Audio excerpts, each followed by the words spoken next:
Greetings, family. Welcome to Pan-Africanism towards Nationhood, building a global Black business pipeline. Greetings, family.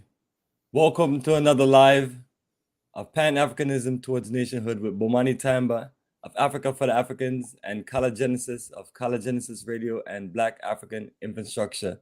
So, family, we are the kings of Pan-Africanism, and we're here to guide you towards nationhood. Yes, and greetings and good night, my good brother Kala. Welcome to the late night shift. Well, I'm glad to be here.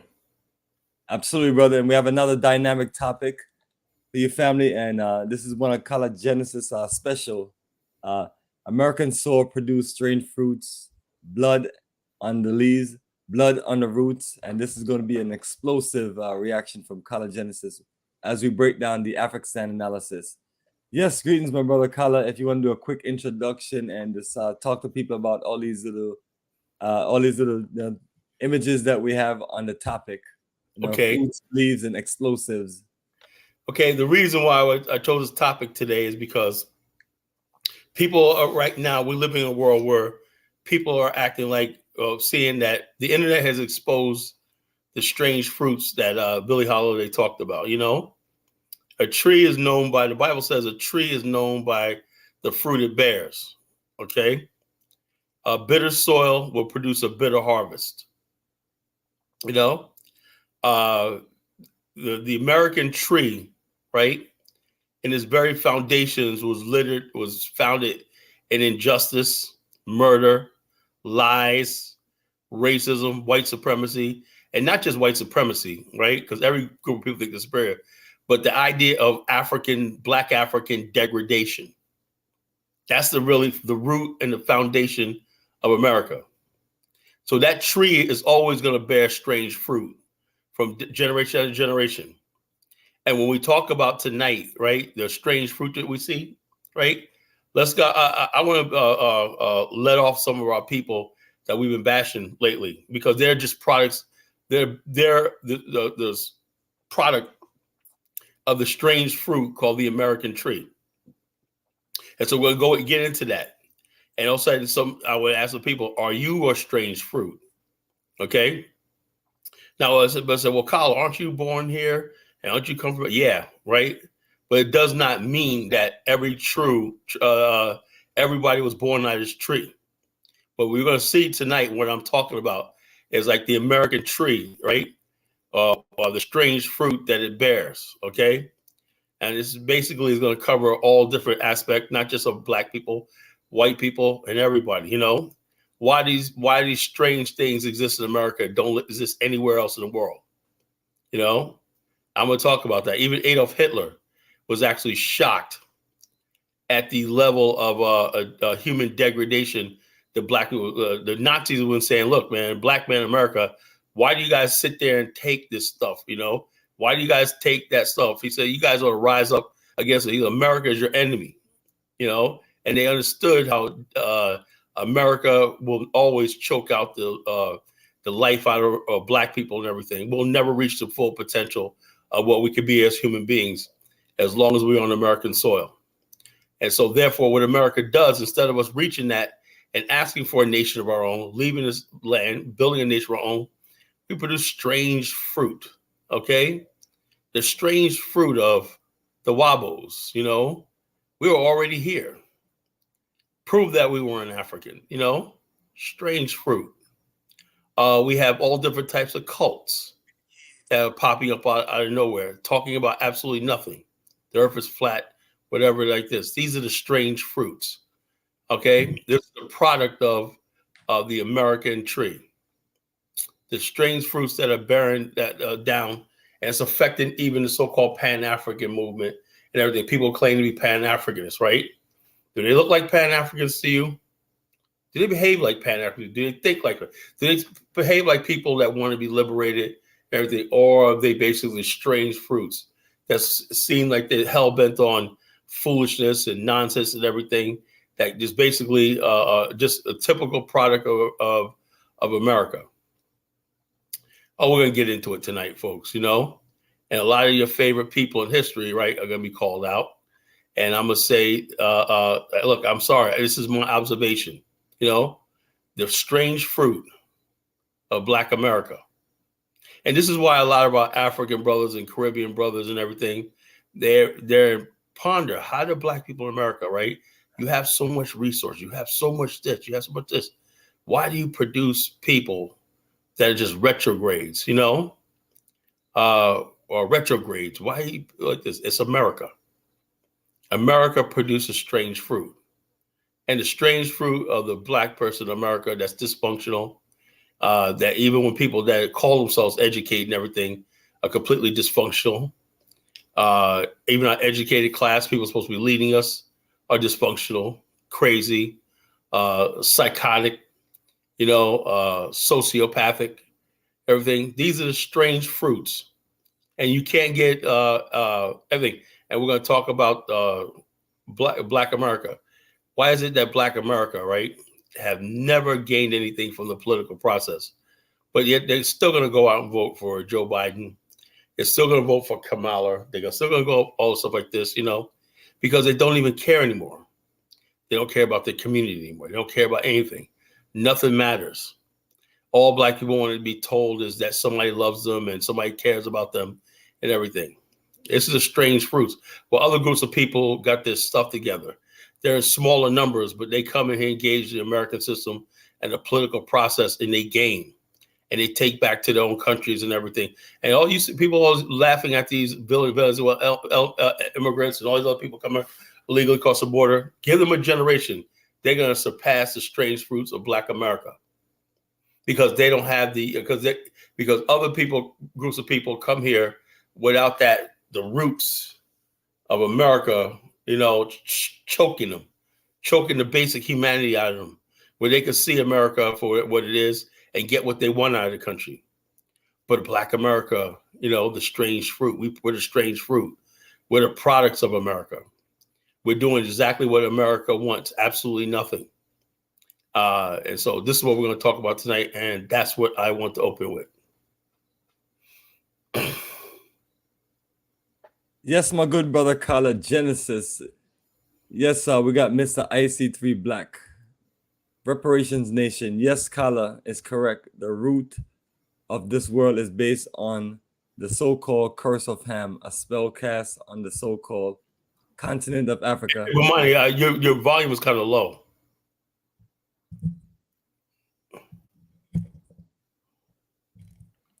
All right, volume is all the way up. Okay. So that's maybe it's my hearing. Comment. Yes, and if anyone no, I have my volume low, you can just text me. Yeah, I have my volume.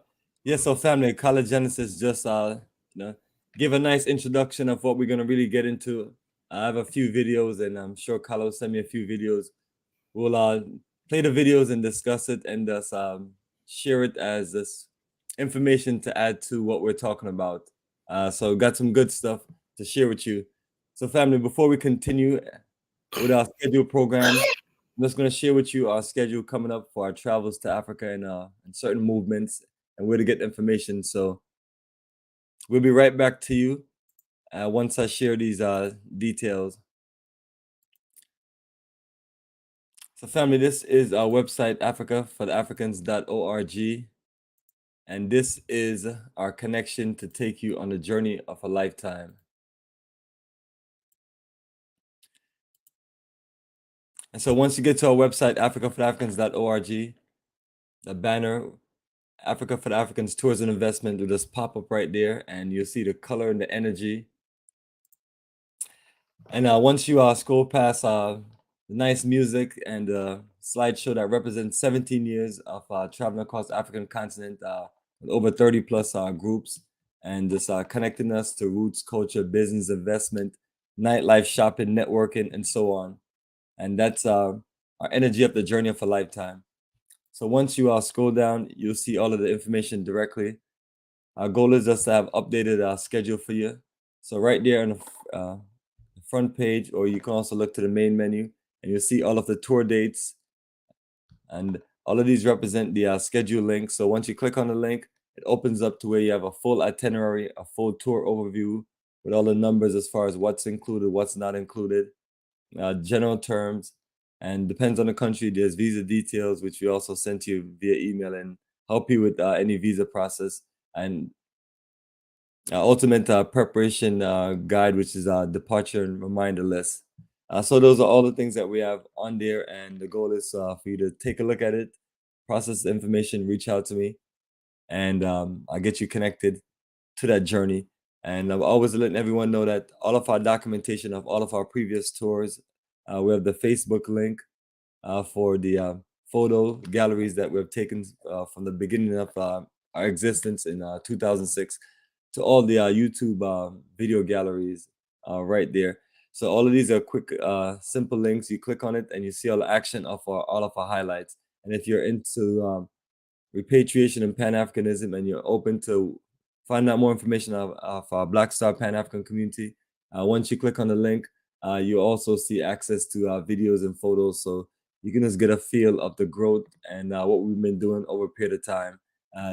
This is the foundation of us connecting to Africa is generational and centuries old. But we're trying to craft something unique to get you connected to an incredible experience where you'll be open to the future of the African continent. And if you're not open to the future of living, doing business, and investing, and so on, it's fine. Enjoy the tour, enjoy the journey, and recommend some of the people that may be open as we work towards building an incredible network across the African continent, from America to Africa and back, and keeping it strong. Well, our next journey of a lifetime is Tanzania Roots and Culture Tour. That's November 16th to the 27th. And we are ready for that journey, and we're leaving approximately in 2 months. So that'll be the fourth journey, and looking forward to this, enjoying Arusha, Zanzibar Island, and Dar es Salaam. And to close out for the year, and this is in 3 months, we're heading to South Africa for our Roots and Culture journey, December 24th to January 4th. And that is our second journey of a lifetime and my fourth time in South Africa. So these are journeys that we have full experience. And the one that we came from, the last journey that we actually took is the Ghana Repatriation Investment Tour. That was the 23rd journey. So that's what I mean by multiple journeys. So off to 2024. So we're going to set off the year with our featured Journey of a Lifetime. That's Liberia Reconnection and Investment Tour. And that's March 29th to April 9th. So we're set for 9 incredible days as we take you around and reconnect you to our historical connection and connect you with incredible dining, great adventure, great enjoyment in paradise. And looking to this, get more people to join us. So family, we still have time. Reach out, check out information, and let's get you connected to a special journey that me and Kala is working on, to where we can get you connected on all different levels to Liberia. So it's not only Ghana that we're talking about investments and repatriation, it's also Liberia. So that's that journey. And then for the summer, we have our Ghana Repatriation Investment Tour, and that is our 24th Journey of a Lifetime. That's July 11th to the 23rd. And looking to this get you more updates on our Black Star Pan-African community as we look to organize our energy and take it to a whole different level and create more options for you living and doing business in the community that we're building, to just be one of many operations that we as a people work together on to build across the African continent and connect our people for repatriation and nation building. And as we travel along 2024, we're going to continue to Nile Valley Civilization, Egypt, and connect you with that Roots and Culture journey. That's November 21st to December 2nd. So that's going to be one of our closeout journey, and we'll see what we can do as far as end of December, January for another journey. So family, that's our journey of a lifetime list of our next set of countries that we're traveling to. As you can see, we're taking around the African continent, East, West Africa, North, and South. And if you want to see more highlights of our documentation, you scroll down, and all the group pages, all the links are down here. And then the ultimate list of all of our tour groups for the last 17 years. And these are the journeys that we just came back from. And as you scroll down, you see more and more energy as we reconnect you to that incredible experience. So family, that's what I want to share with you. So take your time, look at the website, share it, get connected with our schedule. And my number, my details, my information is right there on standby. So when you reach out to me, just connect with me. You know what we do serious business. So we're all about business. Just come with your A game, connect with us, and be prepared. If you're not ready, not prepared, take your time, look at information, process videos. And once you're ready, reach out to me and we'll get you ready for the journey of a lifetime across the African continent. So yes, greetings and good day, my good brother Kala Genesis on the late night shift. Ready Yeah. for another explosive topic. So once Right. again, family, the topic is American soil produce strange fruits, blood on leaves, blood on roots. And this is our explosive reaction. So Kala, I did have one video. It's a nice short video. That will be a perfect video introduction to get things cooking, get things rolling, get things started. And it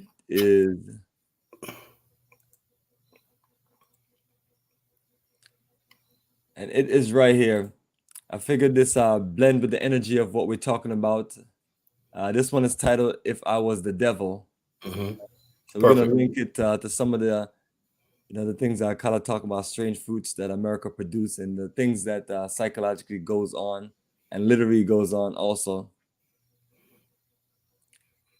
The craziness, also, let me say it before you start. Oh, absolutely.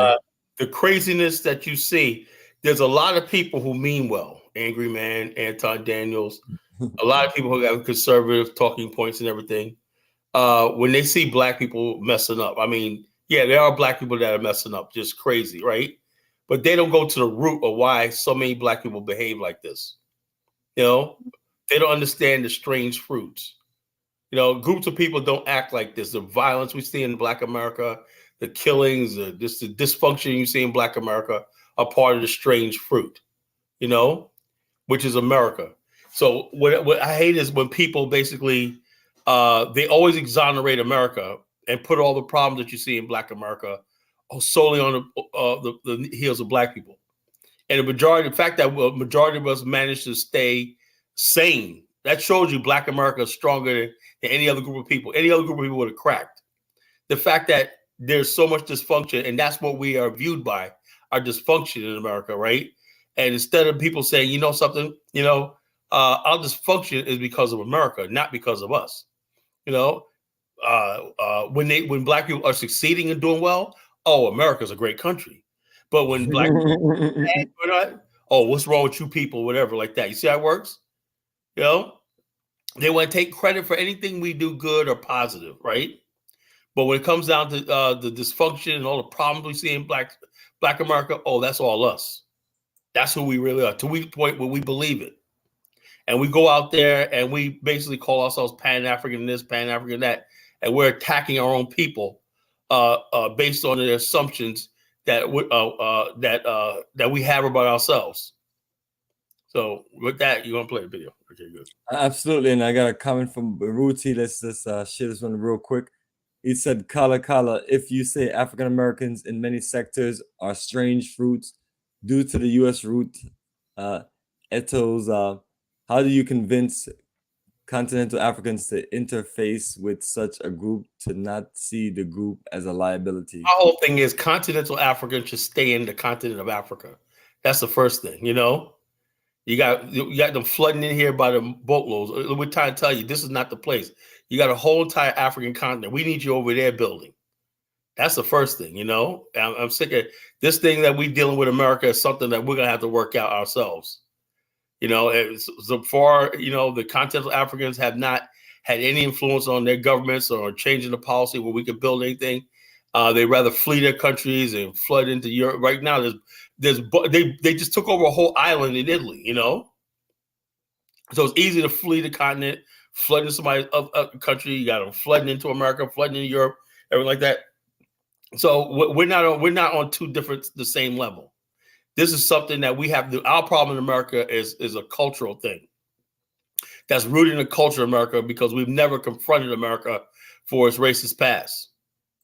And we're going to talk about that. The state of Mississippi, right? Probably the epicenter of worldwide global white supremacy. You know, these states like Mississippi and Alabama and places like this, these states have bred white supremacy for generations, and it will breed white supremacy in this ideology for a second.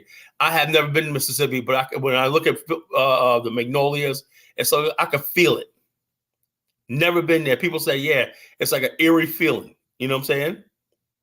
And the bottom line is, I don't know how any black person could live in the state of Mississippi. You know, maybe I go there, I might find something different on that, but I don't know how any black man could live in those states, Mississippi and Alabama, you know? Unbelievable. It is 2023, so maybe things don't always progress. But yes, my good brother Kala, let's set it off and get this video rolling. Okay. And then that was the only other comment. And then IC3 was bigging up Baruti for the comment. So perfect family. So make sure you send us some intelligent questions and things so we can just analyze and just have a good dialogue.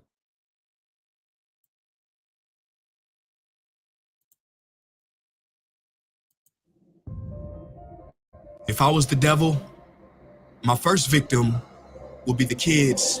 From the moment they left their mother's precious wombs and were born, I would condition them to see racial division as a norm. And I wouldn't stop till I've stripped their innocence, divide and conquer.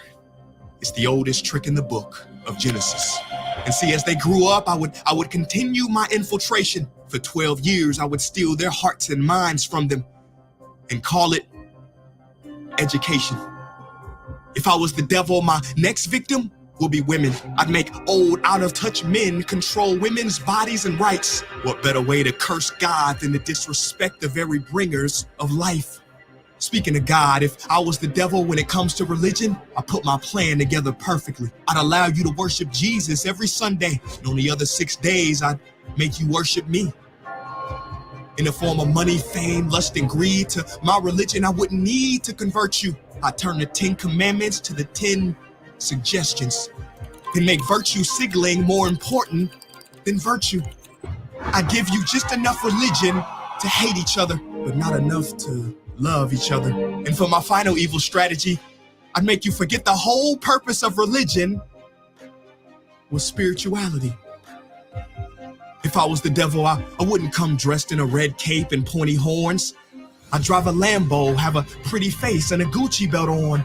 Basically, I'd take the form of everything you ever wished for and watch you create your own hell. I don't need to torch the earth. And as far as politicians go, I'd change nothing. They're already doing my dirty work.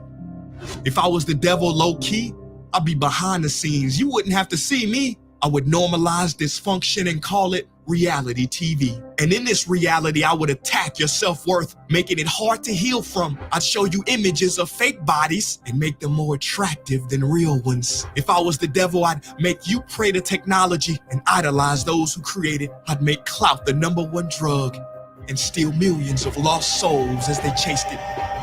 Now, if I was the devil, I wouldn't do it all at once. I'd take my time instead. I'd eat away at your morals little by little, exactly how cancer spreads. Speaking of cancer, if I was the devil, I'd feed you tasty food that makes you ill. Then I'd turn your doctors into drug dealers, selling you pills that keep you coming back instead of truly healed. Yeah, if I was Lucifer, then I'd know life and death are in the tongue. So I'd make your knife and fork your executioner. See, you can't achieve higher consciousness if your body is sick. You won't opt for positive information if you have inflammation. If I was Satan, my cleverness would be admired. Why do you think the word inflammation literally means to set on fire? If I was the devil, I'd show you how to really flex. I would release pandemics on the world to give people the chance to really care for each other and then sit back and laugh as they exploited and became scared of each other. Basically, if I was the devil, I'd keep doing what I'm doing. God is my witness. I already control your systems. Don't try to fight against this.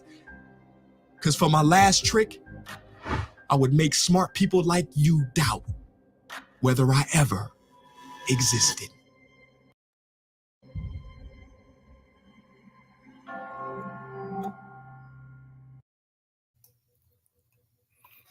That was powerful. That was This powerful. one brother Color Genesis, a perfect set it off for you to, get your explosive information out, explosive reaction. That was very, very powerful what he was saying. We live in a world where we're living in manipulation, and I don't know if we could win. I'm saying to myself, okay, we have a good message in the Pan-African world, right? But I turn on certain channels and whatnot, they got 1,000 people listening to them, and I look at the comments and everything like that. Look at what people are saying. They would rather deal with mediocrity, foolishness, and nonsense and everything than solve the problems. And then they sit around complaining about the problems that they say they're concerned about, right? We're saying, look, this is what we need to do to build ourselves up and everything like that. There are ways that we can build ourselves up. There's ways that we can solve our problems and everything.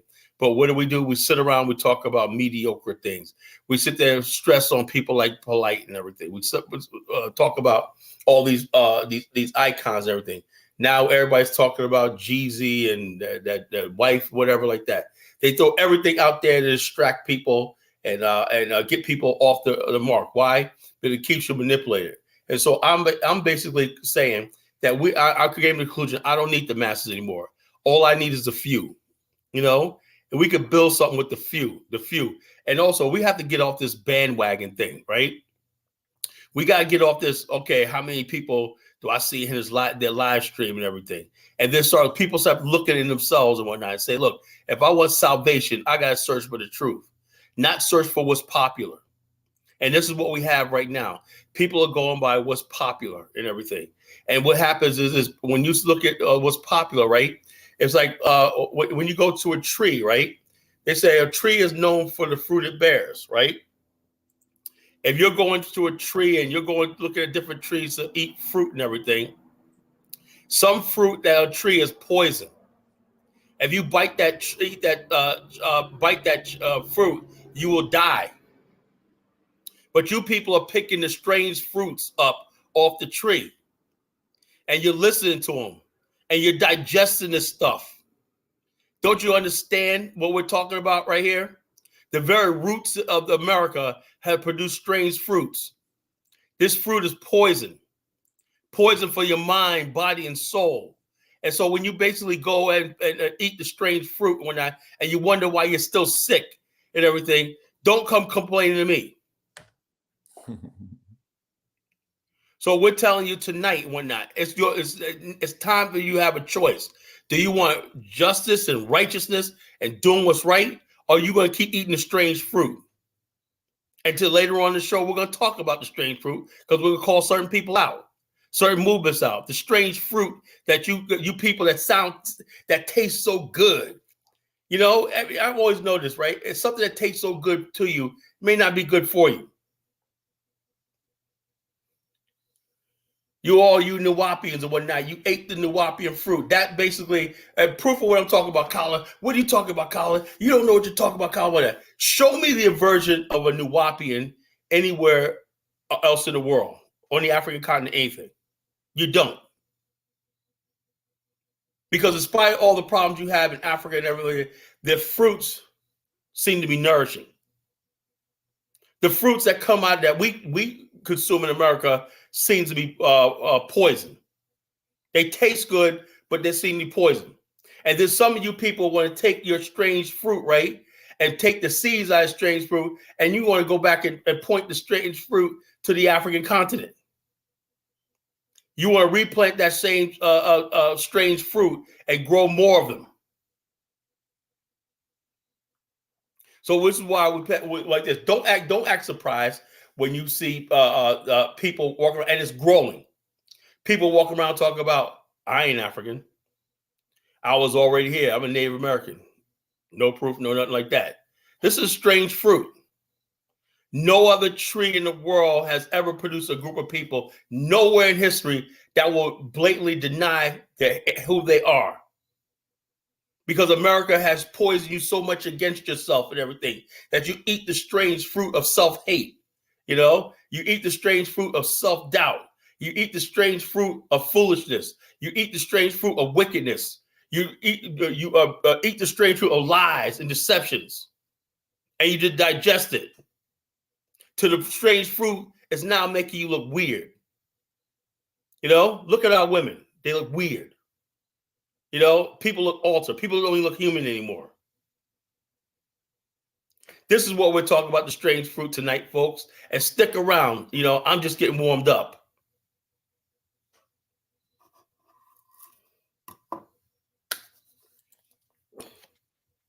Yes, family. Color Genesis is getting warmed up. Let me know if you have another video or anything you'd like for me to play or anything else you'd like to do. About the meaning of strange fruit with Billie Holiday. Because this is where this comes from. Billie, let's talk about Billie Holiday. Why she wrote this, right? There's a song, but there's a video I sent you after that explains what strange fruit meant. And what gets me is I ask people all the time, have you ever heard of Billie? No, I never heard of it. You see how basically certain people have been written out of history? We claim we have all these scholars. We claim we have all these writers and all these talent and everything like that. Do you know how much money you could make if somebody gets up and says, you know something? I want to get into writing and filmmaking, but I want to focus on African American history. I want to bring back things that happened in our history and everything. You know how much it is, because people are starving for that. People are starving for that. We were doing that one time, but you know what's more important? Getting on the red carpet. What the white community is going to say about this, right? And what we have is our actors and people that's supposed to be artists, that's supposed to be telling our story and everything like that. They're selling us out. And this is what we have. And so therefore, instead of us knowing about Billie Holiday, instead of knowing like that, what's big now? The Black Mafia family. You want to talk about strange fruit, you know? #1 shows, Power series, 1, 2, 3, 4, the Book of Power, blah, blah, blah, blah, blah, blah, blah, blah. This is what we're talking about tonight. The strange fruit, you know? Why is this? Why is this? Every other group of people say, well, Carl, don't the mafia and everybody? Hell yeah, but if you look at every other group of people, there's a balance there. There's a balance there. You have Italian film that deal with this. You have Italian film that deal with that, you know? Everything that they put out for Black America is about the hood, the ghetto, murder, and all the stuff like that we talk about. To the point where even people who talk about their conscience, and they got to sound like they're thuggish.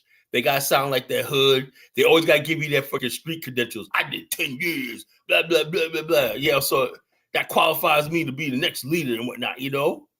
You know, I got out, man, when I was a dude, and the imam in the prison, you know, blah, blah, blah, blah, blah, blah, told me about this when he gave me these books when now I'm out here trying to teach the young people so they don't go doing down the street that I went down and whatnot, you know? You know, deadly clowns. You sound just like one of them.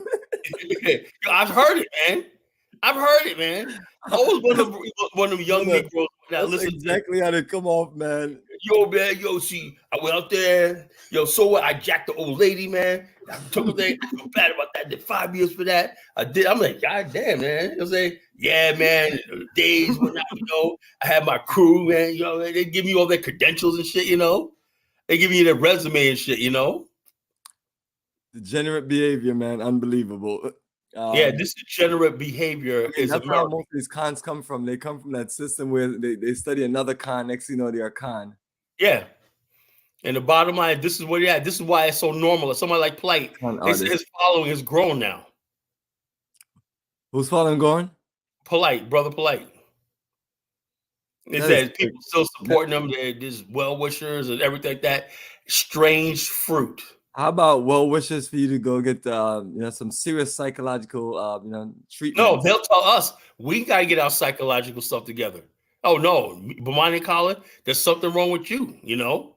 Brother Polite. Last time I remember you and I are not hanging around underage females. They don't care. So that's how sick we are as a people. This is what we keep producing. And we'll also, I'm gonna tell you right now, the strange fruit of American tree that produces strange fruit. I didn't come here with a little paring knife. I come here tonight with a double-bladed axe to cut this tree down and tear it up from the roots. So it don't get again. I'm going all out war against these degenerates and everybody else that's destroying us. We're not gonna have any real Pan-African movement as long as these people keep lingering around. When you hear the Black African Infrastructure Organization and Bomani, Tyehimba, you talk about real righteous brothers who are trying to build something for our people. Don't ever put me in the same category as these friggin' these idiots that everything like that. We're cut from a different cloth. We're not cut from the same cloth. So these people have to be destroyed in our culture, have to be degraded and burned. The roots have to be burned down from the street. Everything that produced the so-called WABO movement, the we were already here, Negroes, the ADOS, FBA, all those kinds of something like that, it has to be destroyed. It has to be destroyed. All this stuff like this that has to be destroyed, that's choking the life out of our people. It's like vines, vines on a tree. I had a tree in my backyard, right?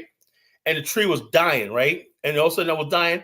It was wrapped in vines. The vines go in there and they stick onto the roots. They go up the tree and whatnot. And next thing you know, when I pull the vine off, the vine is bedding into the bark, right? So I had to cut the vines off. I did it last year just in time, right? And I cut the vines off the roots of the tree and everything like that. And now my tree in my backyard looks like it's healthy. My neighbor said that tree like you brought it back to life. That tree would have died. So in other words, we have to get these vines, right? It's not enough to get the tree. You have to get the vines. You got the vines that strangle the tree of righteousness, what we are. We got to cut down the tree of deceit, the tree of lies, the tree of the strange fruit and whatnot. And we got to make sure their vines don't strangle the tree. That's what happens is when you let people inside our circles, when you let people inside our organizations, you let people inside our lives and everything like that, they're like vines. They come, they slither in, and they start strangling you and choking you, and you don't know right from wrong anymore. You don't know good from evil anymore. So the bottom line is this. This is what we're talking about. Go ahead, play a video, Bomani. Absolutely, Color. You got a nice follower. Machete, double blade with spikes. Yeah, I'm coming here with double blade. All foolishness. Everything I see is foolishness. I'm not saying the Pan-African Back to Africa movement is perfect. It has all its problems too. And we get on that too. We'll get on that too. The strange fruit of people trying to leave America, they're not prepared, and all this kind of nonsense and everything like that, And we're going to talk about that too. Nobody's going to be spared tonight. This ain't a ADOS FBA bashing. This is not a wobble bashing. It's just not a Pan-African bashing. This is everybody looking at the whole entire tree, because every bit of the Black culture and the experience of America is failing. ADOS is also here to defend that. ADOS says, how has an ADOS FBA, beautiful ADOS FBA, look. The bottom line is this. You didn't even read the question. Okay. How has Pan-African ever helped beautiful ADOS and FBA? Well, one thing I could say is pride, racial pride, if nothing else. When I hear people talk about I'm not African, when you deny who you are, your roots, you're gone. No other group of people do that. You can have somebody from the most poorest village in the Philippines. He'll sit there and say, yeah, this is where I'm coming from. He don't care. He ain't gonna tell you about some great pyramid he built or try to justify. Say, this is what I am. No, set me for that. I'm a human being.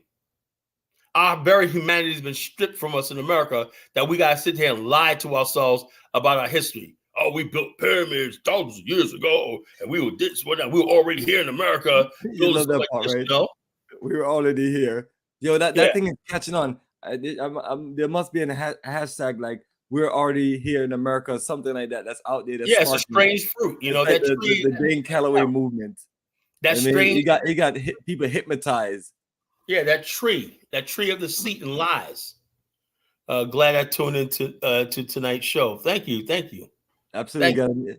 Yes, family. I'm happy you all tune in, and let's set this off and play this video.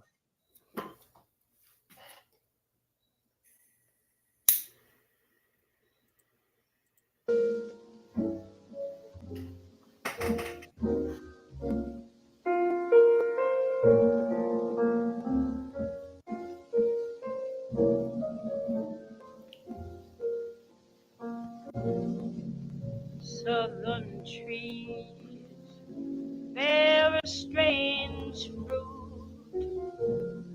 blood on the leaves and blood at the root. Black bodies swinging in the southern breeze. Strange fruit hanging from the poplar trees.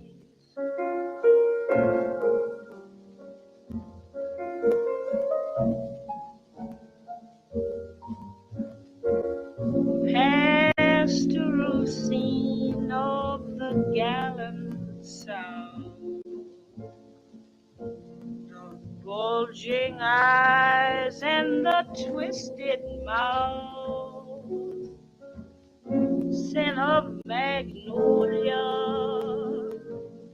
sweet and fresh. Then the sudden smell of burning flesh. Here is a fruit for the crows to pluck, for the rain to gather, for the wind to suck, for the sun to rise, for the tree to drop.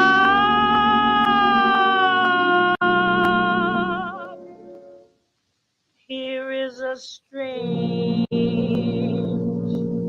and bitter crop.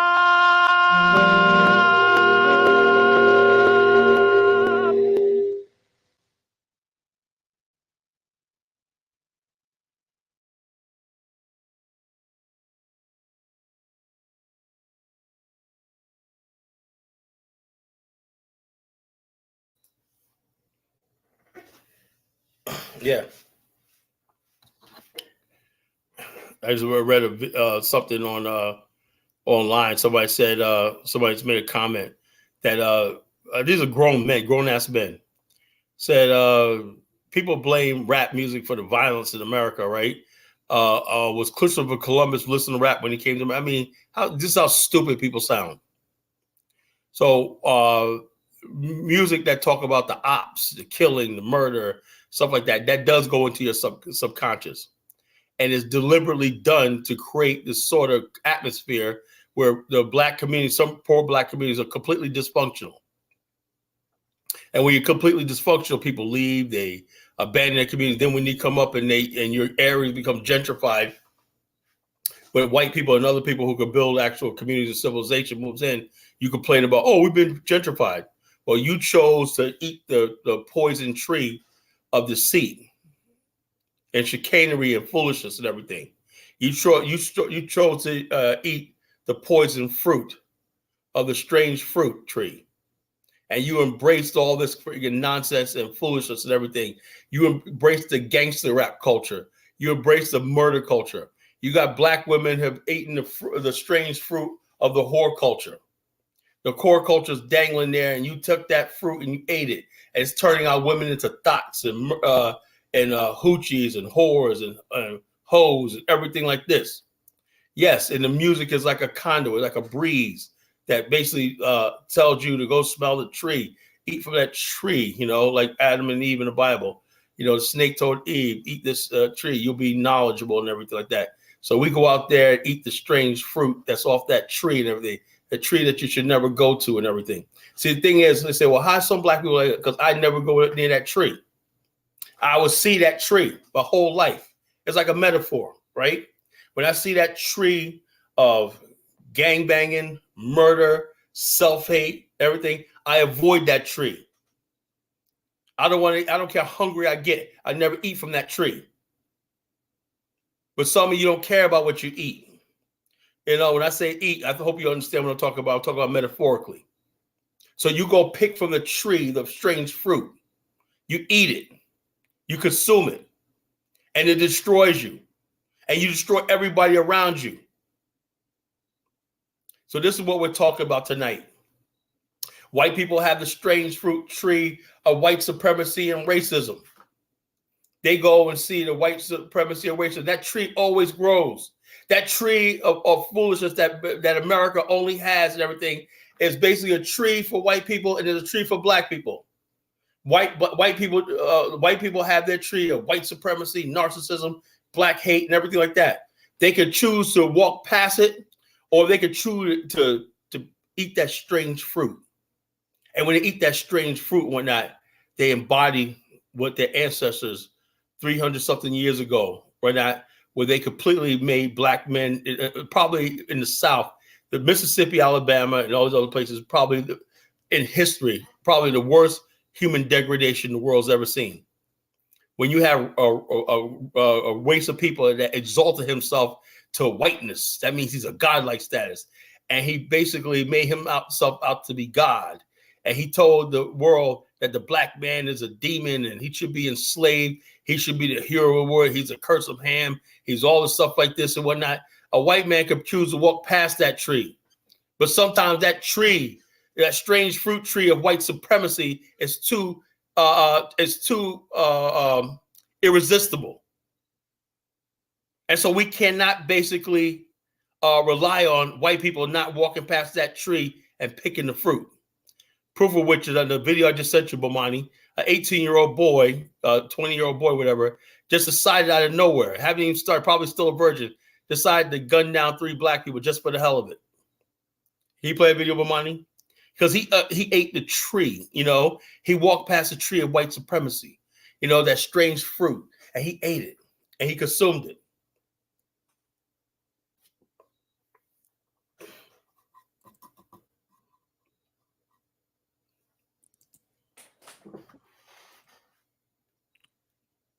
All right, give me a few seconds when I'm getting this thing up so we can. And people think, oh yeah, I've been hearing this all my life, right?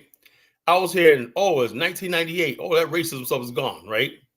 Oh, it's 2003. This is 2003. Who still thinks like that? Oh, it's 2009. Oh, wow, man, the world's changed. What are you talking about?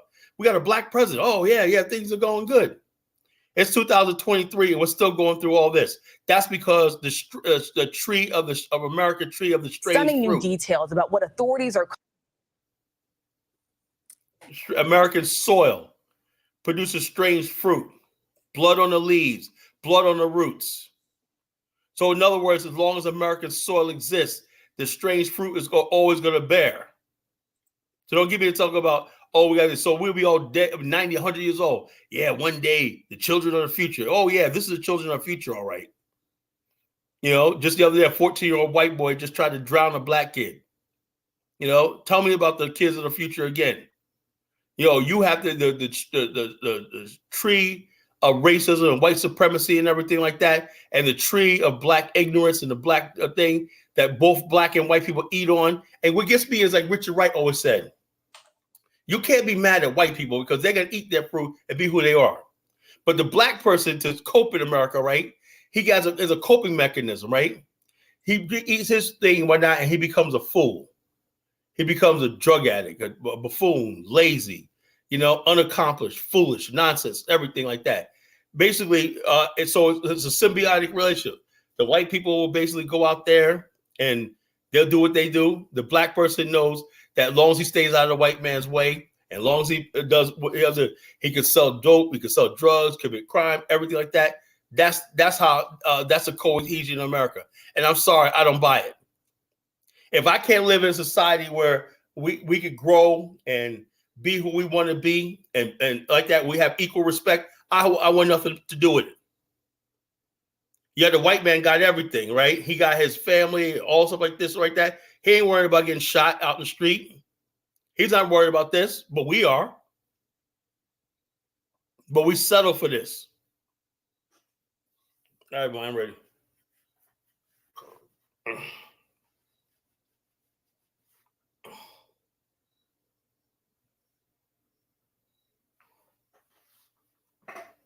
Calling a racially motivated shooting rampage in Jacksonville, Florida. Police identifying the suspect as 21-year-old Ryan Christopher Palmetter, the white male allegedly shooting and killing 3 black people Investigators releasing this chilling video of the suspect entering the Dollar General store on Saturday. He was armed with an AR-15 style rifle. Police say he fired multiple rounds before turning the gun on himself. The rampage was 11 minutes long. The Jacksonville community in mourning tonight, remembering the victims with vigils and gathering in prayer circles. All this taking place as thousands gathered in the nation's capital on Saturday to mark the 60th anniversary of the March on Washington. The sheriff saying the hate that motivated this shooting only adds an additional layer of heartbreak. ABC's Alex Frichet leads us off from Jacksonville. Tonight, chilling new video of that alleged gunman that authorities say carried out that horrific racially motivated attack at a Jacksonville Dollar General as this community remembers the 3 victims killed. I want to begin by honoring the 3 precious lives that were lost yesterday. Angela Michelle Carr, 52 years old. Anolt Joseph, or AJ Laguerre Jr., 19 years old. And Gerald Deshaun Gallion, 29 years old. Authorities say they were senselessly gunned down because they were Black. The alleged gunman identified as 21-year-old Ryan Christopher Palmetter. Authorities saying that before the shooting, Palmetter was spotted at a historically Black university, an Edward Waters University security guard engaging and forcing the alleged shooter to drive away. It looks to me that he went there to change into whatever he needed to change into. He had an opportunity to do violence in EWU. He did not. The sheriff says the 11-minute rampage began Saturday afternoon. At 1:08, surveillance video outside the store captures the shooter without warning, raising his weapon and firing 11 rounds. Shooting into a black Kia and murders the first victim, Miss Angela Carr. He then walked inside, gun drawn, wearing a tactical vest. The suspect enters the Dollar General store and engages the second victim, a young 19-year-old victim, Anolt Laguerre. One of his guns with a white swastika painted on it. Authorities say minutes later, Gerald Gallion entered the store with his girlfriend. The gunman killing Gallion and missing his girlfriend. At 1:18, 10 minutes into the shooting, the gunman allegedly texts his father, telling his dad to check his computer. Father enters the room and finds a last will and testament of the suspect along with a suicide note on his laptop. By 1:53, the suspect's family called to alert the Clay County Sheriff's Office. But by that time, the rampage was over, the shooter dying by suicide as officers arrived on scene. Law enforcement says that as a minor, the alleged gunman was held for 72 hours for a mental health examination, but he was not on their radar and he had legally purchased a handgun in April and an AR-15 style rifle in June. Let me tell you this. There was no criminal record. Nothing. There was nothing that we could have done to stop him from owning a firearm, a rifle, or a handgun. There was no red flags. Governor Ron DeSantis condemning the attack. We are not going to let people be targeted based on their race. We are going to stand up and we are going to do what we need to do to make sure that evil does not triumph in the state of Florida. Authorities pointing to what they call evidence of hate. The shooter had authored several manifestos. Plainly put, this shooting was racially motivated and he hated Black people. Yesterday's shooting occurring exactly 5 years after the mass shooting at a Jacksonville video game tournament that killed 2 and injured nearly a dozen. Officials saying Saturday's suspect referenced that shooting in his writings. Tonight, as this community mourns, Jacksonville's mayor with this plea. All I will say is we must come together and we must start valuing all of our humanity. We all have the same blood. We all have the same bones. And I am so very, very deeply, deeply sorry that this has happened in this community once again. And it was an emotional plea, that community mourning once again. Alex Frichet joins us now live from Florida. And Alex, what are authorities saying tonight about any possible connection between the shooter and the victims? Rachel, right now, authorities are saying there is no connection. Jacksonville sheriff saying that Palmetter was completely irrational, but at the same time knew what he was doing. Now, President Biden has responded to the shooting, saying there is no place for white supremacy in America. The FBI, Rachel, is now investigating this as a hate crime. Rachel? The FBI promising every resource for as long as it takes. Alex, thank you.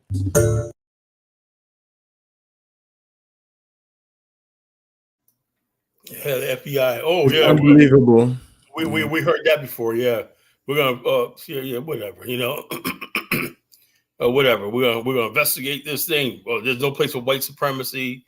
No, it's a good talk. A good talk is like, what are they really doing about the situation? If people are going rogue, and I guess they're losing a grip on realizing that America is no longer some white powerful nation, and they're gonna have Right. to deal with the grips of the fact that there's more people of color that's all amongst the ranks of the population and things like that. And I don't know if it's something that they can deal with. Is you know?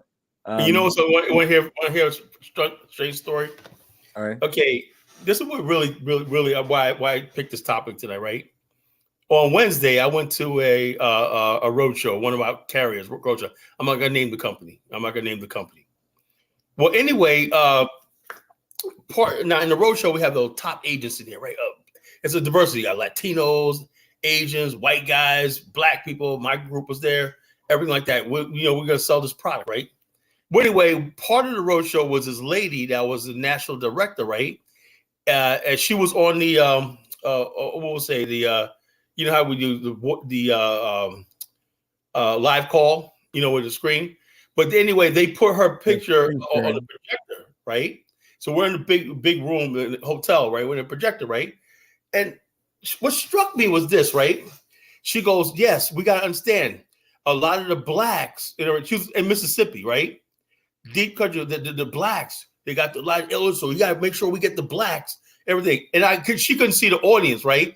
There's a lot of black people and also I was like, at first I was like, did she say blacks? Yeah, the blacks. They got these because the chronic illness, the diabetes, and the blacks. She just kept saying the blacks, And I was saying to myself, that don't sound right, And she had a real deep country accent. She was Mississippi, whatnot down there. And I guess because she couldn't see us, the audience, right? And we're in there, and the whole audience is like black, white, Hispanic, Asian, wherever. The whole thing was like 200 people, right? And she kept saying the blacks. We have to do more to reach out to the blacks. When they're a huge demographic. The blacks, right? And I'm saying to myself, where's she from? Mississippi. Now, these people basically down there, they live in their bubble, their white bubble and everything. And all of us, even the white people, are sitting there like shocked, like the way she was talking. And so what I'm saying is people say, when's this going to stop? Look, this is what people have to understand something. And I know a lot of people that came here that immigrated to this country and everything. I would love to tell you that you immigrated to a perfect land of paradise. You could make a lot of money here. Oh yeah, it's a lot of money. But if that's all you want is money and everything, this is what goes with it.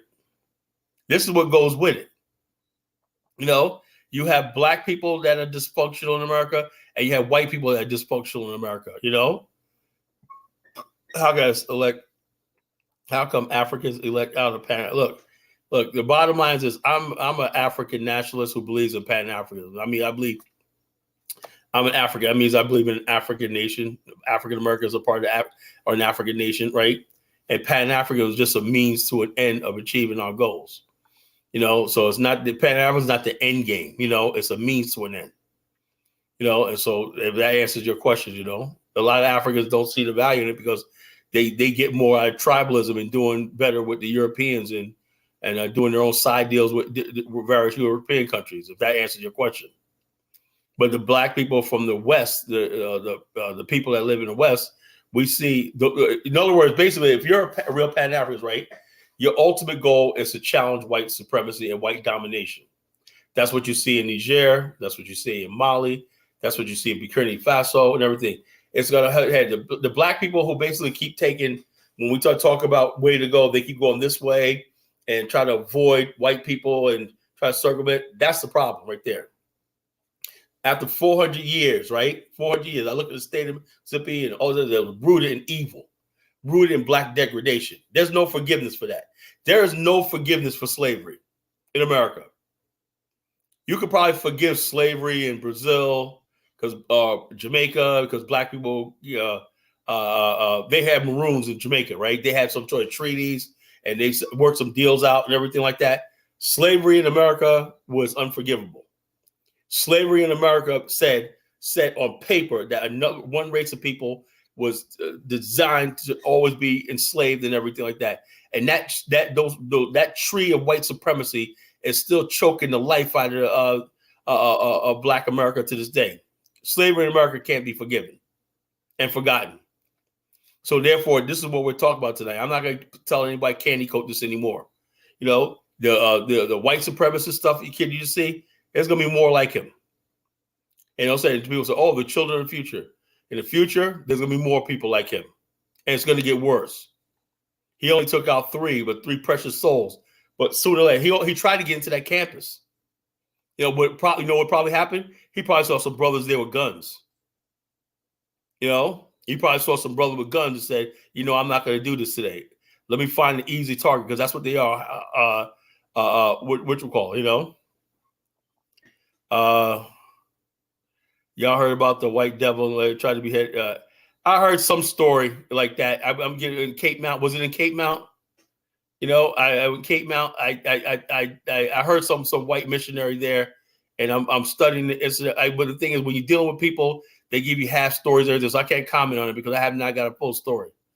Like I said, the native Liberians were going to learn one day the reason why we kept white people out of Liberia for this reason.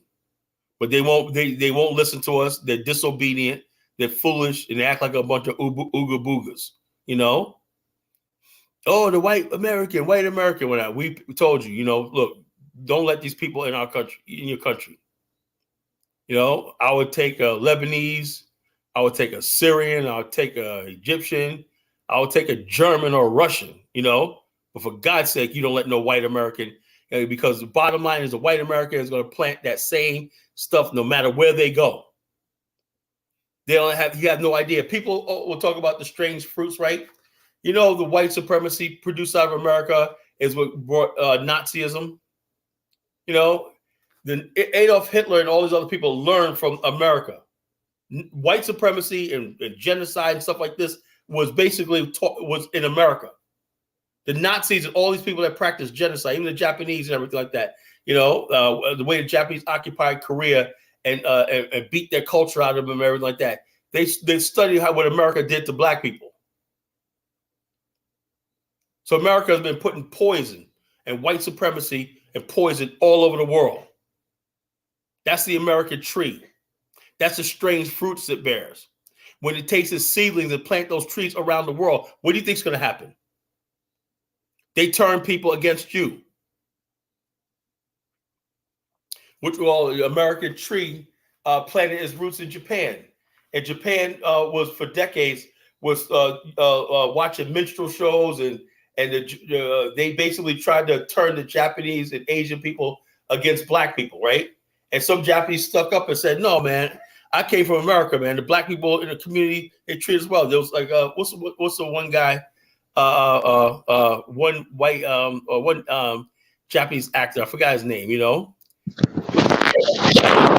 Basically, we're cool with black people and everything like that. It was the white people that we were cool with. I forgot his actor. I think it was a guy who played in Star Trek. But all right, 4 righteous black folks. What do you have to say? Absolutely. Who's this person, brother? She's our. You guys see me on here before, and you guys still confused on who I am. I'm 4 black righteous folks home. Anyways, what you on? You talking about strange fruit? You trying to trigger us or something? What are you trying to do tonight? What are you on? Well, the topic is clear. Strange fruit. Why do we have strange fruit? Black people are what you see right now. There's dysfunction in black people, and when people talk enough, they'll say, "Hey, I see you. You're that tree right there. I can pick you off a tree." But you're using us as scapegoats, as if nobody else around the globe is not having morality issues themselves. The white people straight. We're all having global issues. Right now we're having migration issues in America. And that's also happening in Italy. That's happening in the UK. That's happening. I don't buy that. I'm talking about the dysfunction I see in Black America with white people with their racism, Black people with their dysfunction. That's what we're talking about tonight. So there's no Black Americans that are okay and normal? I'm not saying that. I'm saying if you listen to me, Kevin, I just said that. I said I'm okay, but mine's okay because I walk past that tree. And why are you two okay? How are you okay? Tree and I don't eat the fruit of foolishness. Because you're a Pan-African, that makes you two okay? There's a lot of Pan-African. If you drop down a minute, I was going to get to that. There's a lot of Pan-Africans eat from the strange tree too. Yeah, I want to know that part because there's too many Pan-Africans that are Stick around. Look, we knew people were gonna call in, talk about, I'm not saying the Pan-African perfect. The Pan-African have a lot of problems. Pan-Africans are mental. They're schizophrenic. No, there's a lot of black people in general are sociopathic. You got some wicked motherfuckers that are Pan-Africans, Dr. Arikana being one. Don't say Brother Polite is a Pan-African or put that in the category if that's what you're going with. I didn't even mention Polite. You just did. I didn't even say his name. I didn't even say his name. What? That's what you meant. You was going to. What are you talking about? I wasn't talking about Polite. Are you drunk? Who are you talking about then? Are you drunk? No, well, who are you talking about? Sound like you drunk. No, who are you talking? I'm not drunk. Who are you talking about? I wasn't talking about Polite. I was talking about Dr. Arikana. I was talking about Pan-African. I don't know Polite to be a Pan-African. If you say he's a Pan-African, that's new. That's news to me. If he is, you're the first one to tell me. Okay, about Dr. Arikana, she's not Black American, so I'm not about her. And Polite is not a Black American either. I think he's Nigerian. No, I don't know anything about that. I think there was a rumor that he changed his identity or something like that. I don't know about that. You know, he doesn't look like a Black American either. What does a Black American look like? No, he doesn't look like a Black American. How does a Black American look? I'm just saying, from the features that he has, it's reminiscent to a Nigerian to me. From what I've seen, how he looks from the side profile and his bone structure. If you look at the faces of Nigerians, he looks like a Nigerian to me. My observation just says that. Well, I didn't know Nigerian had distinctive looks. From time to time, you can tell. From time to time, you can tell. So now he's a Nigerian. Now, if he was basically found a cure for cancer or something like that, everybody be trying to claim him. But I wasn't even talking about Polite. I don't even know how you popped up out your mouth his name. That's what you brought out. Now that you're talking about him, how do you feel that he was thriving as a so-called intellectual in the conscious community? How do you feel that he's been riding the waves like he was, and to end up being what he was charged for, going to jail? How do you feel his contribution? How do you feel his contribution? Black people ate the strange fruit of deceit, you know? And the bottom line is the strange fruit of deceit, just like the white supremacy tree produces white supremacy, wickedness, bigotry, and murder, all this other thing. The black tree produces ignorance, lies, deceit, and everything like that. And people are drawn to that, and they pick the fruit off the tree and they eat it. And that's why I think that the word black is an issue. I think that this blackness, it's an illness. I think that, we need to break away from it. We are American. It's either you want to claim African or American, and the ones that claim African should go on that side. The ones that claim American should go on the other side. And y'all should just separate and just go do what you're gonna do. Okay. Because that's the issue right there. That's the issue right there. The mentality. We don't have the same mentality. And that's the strange fruit of Pan-Africanism. It's a disease. Let me ask you a question. Why are you going? I know you guys. You guys worship Africa. You guys worship Africa. I know you came here with the smoke, all the smoke for Africa. No, I'm talking very kind and soft right now. I know that you're on one though. I can tell you're on one. You've been drinking tonight. Hold on, we haven't talked about Pan-Africanism tonight. You got all the smoke, man. You just Pan-Africanism. I know that. Ask you a question, right? Now, do you think the image of you're a black woman, is that correct? What do you think? I don't know, because you're telling me I'm a superwoman then? Are you telling me I'm a superwoman, extraordinary woman? Let me ask you a question. Are you intimidated by me or something? Because I'm talking plainly to you. None the least. Okay, well, ask the question. Hurry up. You're taking forever. Let me talk. You keep interrupting. Are you concerned about the your image, the black female image in America right now? Of course I am. I'm concerned because people like all the entertainers that are out here are doing way too much. The recent VMA, I guess, awards had that one rapper or whoever that was acting a fool. I don't even know the names of these people no more. I have not been keeping up with these different characters, the Sexy Reds and all these people. I don't even know them. And the music is trash, but what you can do is encourage old school, which I do on my platform. Let me ask you a question with that. Now we could agree on the fact that I'm glad you agree that there's a problem, right? There's a problem, right? And I think that's more somebody like you, right? I would be more concerned about that than what somebody believes about Africa and Pan-Africanism and stuff like that, because the bottom line. But I don't think that we should be under attack, though. I don't think that you should always constantly attack Black Americans as the reasoning for everything going wrong with the world. I think that sending that message is very dangerous. And that's one reason why I want to come up here and tell you that. We can't be scapegoats for everybody. Oh, did I do that? That's what you do indirectly and sometimes directly. Whenever you talk about what you're talking on, that's what you do. No. Actually, I will say like this, and I've said it many times. Black America is fine. The image of Black America is tarnished. Why? Because I said earlier tonight, right? If you was on the show beginning, right? Ask Bomani, right? I said there's a lot of people, right, who take the negative of Black America and they start doing some Negro splaining and say, "Oh, this is not us." We already know that the Sexy Reds and all these other people don't represent Black people. What we're saying is this, though. We basically have to put out a better image of ourselves and everything and reject that. Stay away from the tree, the strange fruits tree. And so we don't embrace this sort of stuff like that and let it die on its own. But we don't do that, right? We give platforms to this stuff like that. We let them take over our award show. We let them in our homes. We let them, our kids listen to this stuff. So we don't do, so we're basically culpable in all the stuff that we talk about, right?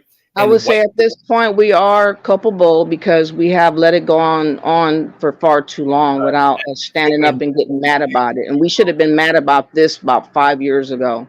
Well, the bottom line, I'm the culture critic. I have a blog and everything like that. I've been talking about this stuff for 25 years. The degradation of Black culture. I've been talking about this online for not 25 years. I would say since I got back online 2006. Going on 20 years. So the bottom line, I've been talking about this from day one. The cultural degradation. People thought I was insane. I said no. I said the cultural degradation of Black America is not really the Black America. Now, if people care about Black America, they would have joined me in large numbers and everything. But nope, people basically want to still go with the same crowd and everything. Now we're seeing now that Oprah's a piece of shit. She's down there screwing the people of Maui over and everything like that. She's a devil. She's a demon and everything. She's with Harvey Weinstein and all these other predators and everything. That's girls. The part that we have to realize and keep in mind, that there are many globalists like Oprah and all these other types that are doing what they're doing. They're purging us right now. We're being purged right now. So we could find out Obama had a secret gay lover, a gay lifestyle and everything. And the bottom line is this mysterious cook mysteriously died. Everything. He's not who he says he is. And Michelle Obama, so we basically been worshiping these people and eating from the strange fruit that's given. We've been bamboozled. That's for damn sure. And nobody is seemingly able to correct what's happening. I think there should be a morality movement, but I don't know who can start it. I don't know who would have the clout to start some type of. When you talk about Pan-Africa, like I know, but Pan-Africanism does not fix it. That does not fix it because you guys are talking about worshiping another landmass. We don't live there. We don't live over there, and most of us don't want to go over there. Saying that if we want a new start, right, we need to have our own soil. Because I'm saying though, no matter how you keep saying this, you still have the mass number of us that just don't want to go. We don't. We know. We're only looking for like 5%. Okay, and those 5% is going to take you a long time to even find them. Day in and day out, you come on here and you talk about your dreams and aspirations to build, but nobody's coming on saying that they want to build with you and they want to sign on. So what's that tell you? What are you talking about? We got a tour coming up in. I'm not talking about tours. I'm talking about them wanting to sign on to build this new compound or whatever you're talking about to go have them purchase Ghana, land with you and all that kind of thing. building communities in Liberia. We're going to be building communities all over the continent. So what are you talking about? They're not gonna. When you gonna build? Okay, well, hey, you just keep watching. Come on now. You've been saying the same gimmick, the same script. You ain't put so much as a stone somewhere. This movement is growing. What? This movement is growing. When? Where? How? Where? You know what I'm saying? You won't see it online. Okay, well, I don't see how you can build when you're not building anything. I don't see the expertise in someone building over there in Liberia. And who wants to live in Liberia? I don't want to. I don't see people lining up to want to go live in Liberia. Oh, hold on. Okay, stop right there. Let's just show our young brother Austin Holloman how he's doing in Kenya right now. Bomani, just show a quick video of that. He obviously has money. I don't know if his family has money, but he obviously has. He's obviously got money set aside where he's able to flaunt. I'm not broke. He's not broke. He's not broke, but he's fairly young, so he must got family that got some money. The bottom line is he's 24 years old. He's going to several different African countries and whatnot. And you're saying nobody wants to go to Africa. What are you talking about? A few people are trying to get some pussy. Okay, you got men that are thirsty for pussy. Congratulations. You have passport bros. Congratulations. It's not passport bros and whatnot. Yes, he is. Yes, he is. Yes, he is. You said nobody's going to Africa, right? You said nobody's going to Africa, right? He's not living to stay. He's touring. He's living in Kenya. Touring is not living to stay. I'm not saying he does stay. His residence is Kenya right now. So you say he's not staying? But he's not permanently living there to stay. He's visiting. So stop it. Jackson is in Uganda. He's been there for 3 years now. So he's not staying? Okay, so 1 or 2 people, you want to say that's mass number of people that's moving there? You said there was nobody. There's not enough to count them in comparison to the people that's not leaving. Your thing is you don't want nobody even talking about it, and you can because I think that is going to be a dead end for many people. They're gonna lose all their money. They're gonna become bankrupt. They're gonna get scammed. They're gonna really get harmed, and you're not gonna be able to save them. And you're gonna say, "Well, you should do your due diligence, and if you made a land purchase, you didn't figure that out. If you build a house on this and you couldn't figure this out, this is on you." In the end, it's going to be them losing their money, and you're not going to be able to save them. So, nobody losing their money. Hey, Bomani, people that invest in building and all the things that you say that you want to have done, that is going to require a lot of money. People already doing it. You know, people already doing it. I know I got dozens of people who are living in South Africa, Zambia, Angola, and all stuff like that. What are you talking about? What you're talking about, Liberia, all the time. You're not building over there. I'm trying to do because it's new history.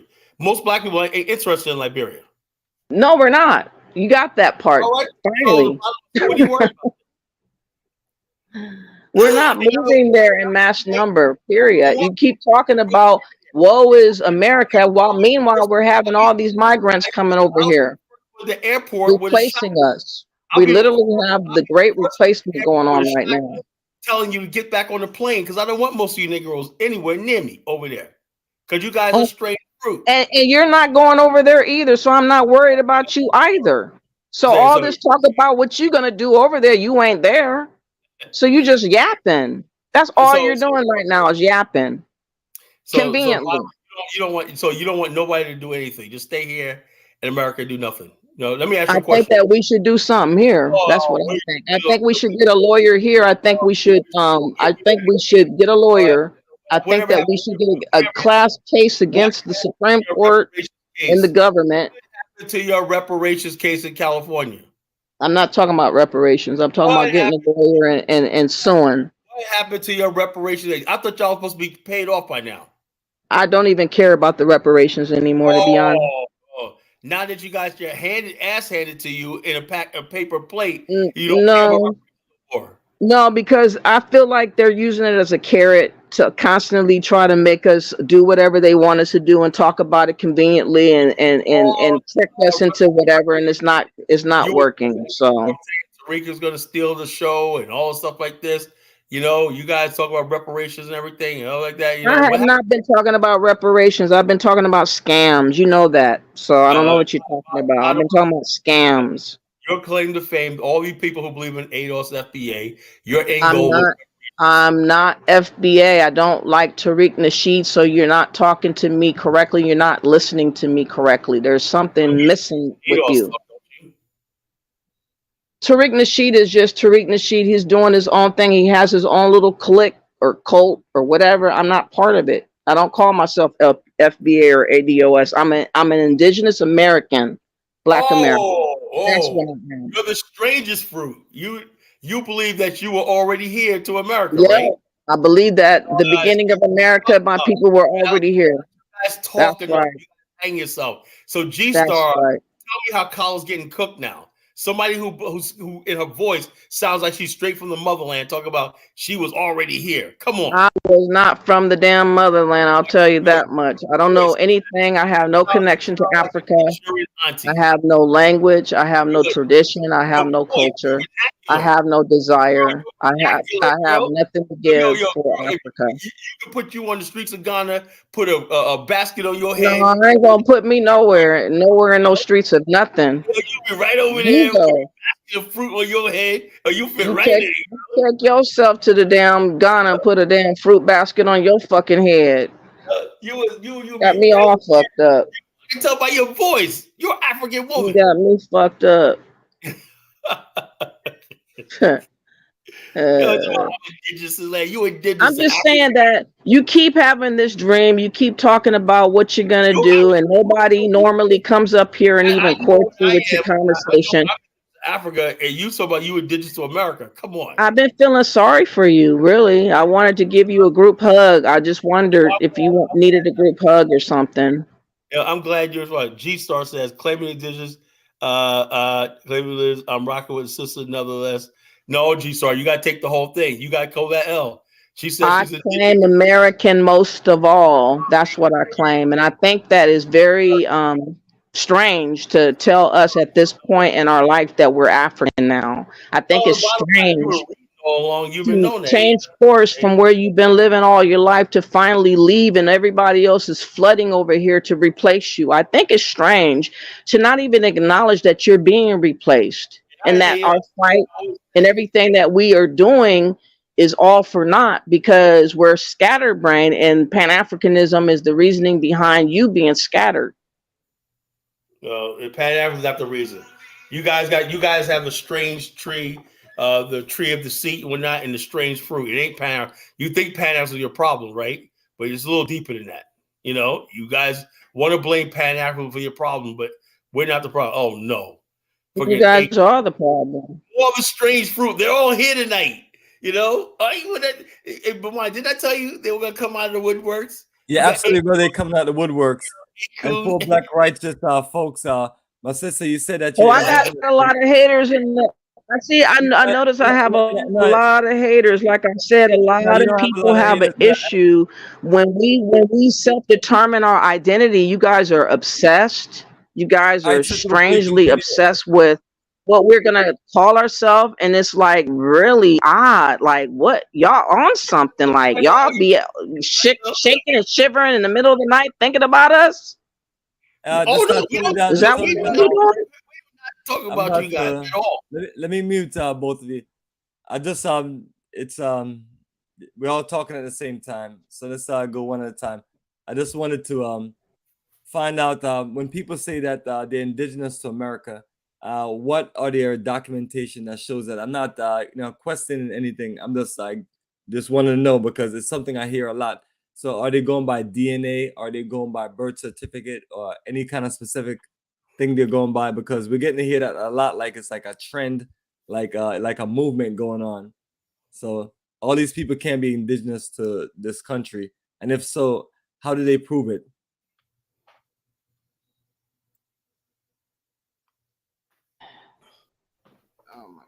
That's all I know. For righteous, tell us. Take me on.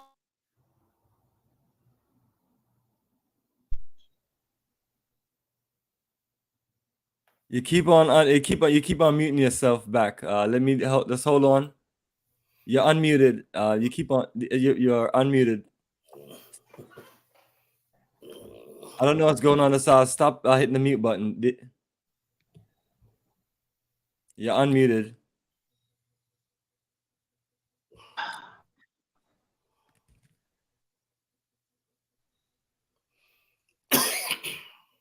All right, we're waiting for you. You have to stop hitting the mute button. You keep on muting yourself.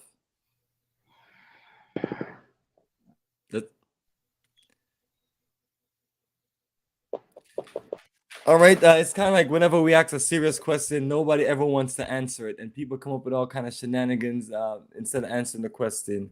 So if you can't answer the question, let's get somebody else who can. Hard Cole or somebody, come on.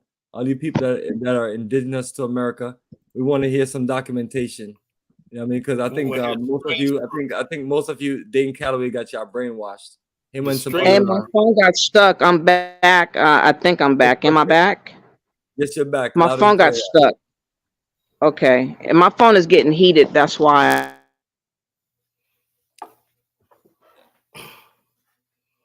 Use your laptop, brother. It's always the same. It's always the same thing, brother. From now on, people can't proceed anymore unless they answer these questions. Yeah, there's no documentation. These people never go to the library. You can't say I went to the library and pulled out this or like that. You know.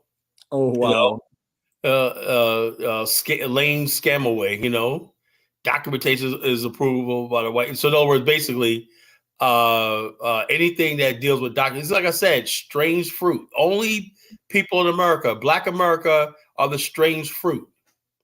You know, the strange fruit. You know, only crazy people, strange fruit. Nowhere else in the world that this exists but America. She asked me about all these people. Other people got problems. At least they know who the hell they are. Am I back? Yeah, you're back. Okay, my phone is tripping. Anyways, this identity politics that's going on YouTube is really becoming very annoying, and is happening far too much, and it's very much a distraction right now. And I wish to goodness that would end. That would be a great thing if that debate would just be over. Like, people just agree to disagree, and they just accept whatever if you want to claim African, then you be that $5 African, okay? Well, that was just a cheap shot. You know, he calls a $5 African. Right? Yeah, because you call me a $5 Indian. You call me a pretending. Perfect. Since you didn't answer the question, let me just answer your question.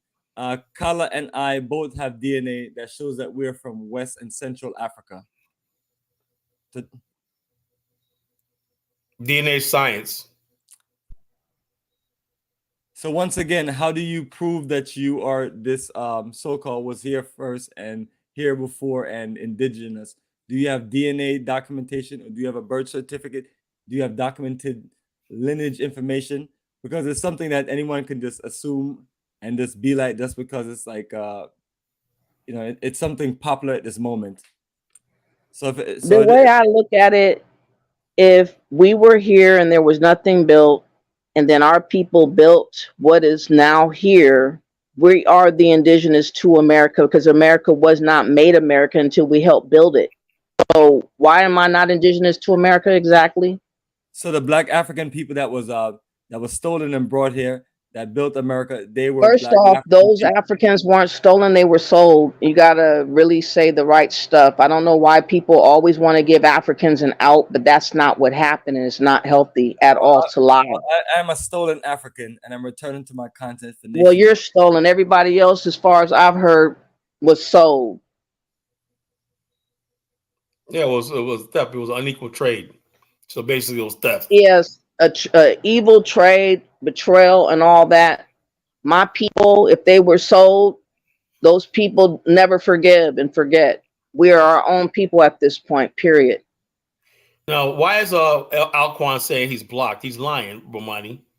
He's lying. He don't want to know because he's a strange fruit. He's scared to get on. I'm blocked. He's lying, you know? Yeah, honestly, brother, I literally, what I did one day, I unblocked the 100 and something people that I've blocked. He's unblocked. He's lying.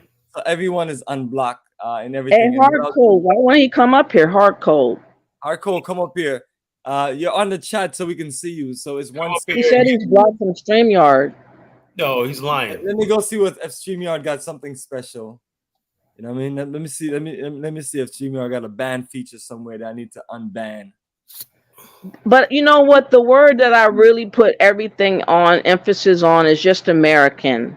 I say indigenous to separate myself from immigrants because I don't like the fact that people have been using the African American and Black American title and they're immigrants. And we are not immigrants. We have our own identity, which they're trying to snuff out. And I don't like that. That's why I have made my own identity to say indigenous Black American for that very reason, because we don't have a pride because we don't have our own identity. How are we going to have a governmental identity shared by anybody that comes over here? That don't make no damn sense. So I'm separating myself from them. Most people come over here. Jamaicans call themselves Jamaican. Haitians call themselves Haitians. Liberians call themselves. But lately they've been using our name, and more of that has been coming out where they've been claiming that that's what they are. Also, African American. Don't give a damn about where you came from. You look Black, they'll just basically call you Black when it doesn't care. I don't care about what other people care about, though. I don't know why you feel that way. Hold on for a second. One thing I want both of you to do is, and just please be respectful of, we're gonna answer whatever questions, but it's it's a mutual thing. We're not on here for anyone to just drill us with questions. So Hardcore, I am blocked you from StreamYard. Thank you. I'm one of them people that is like, if you're gonna come up here, be about that life, and we answer each other questions and we talk into the subject.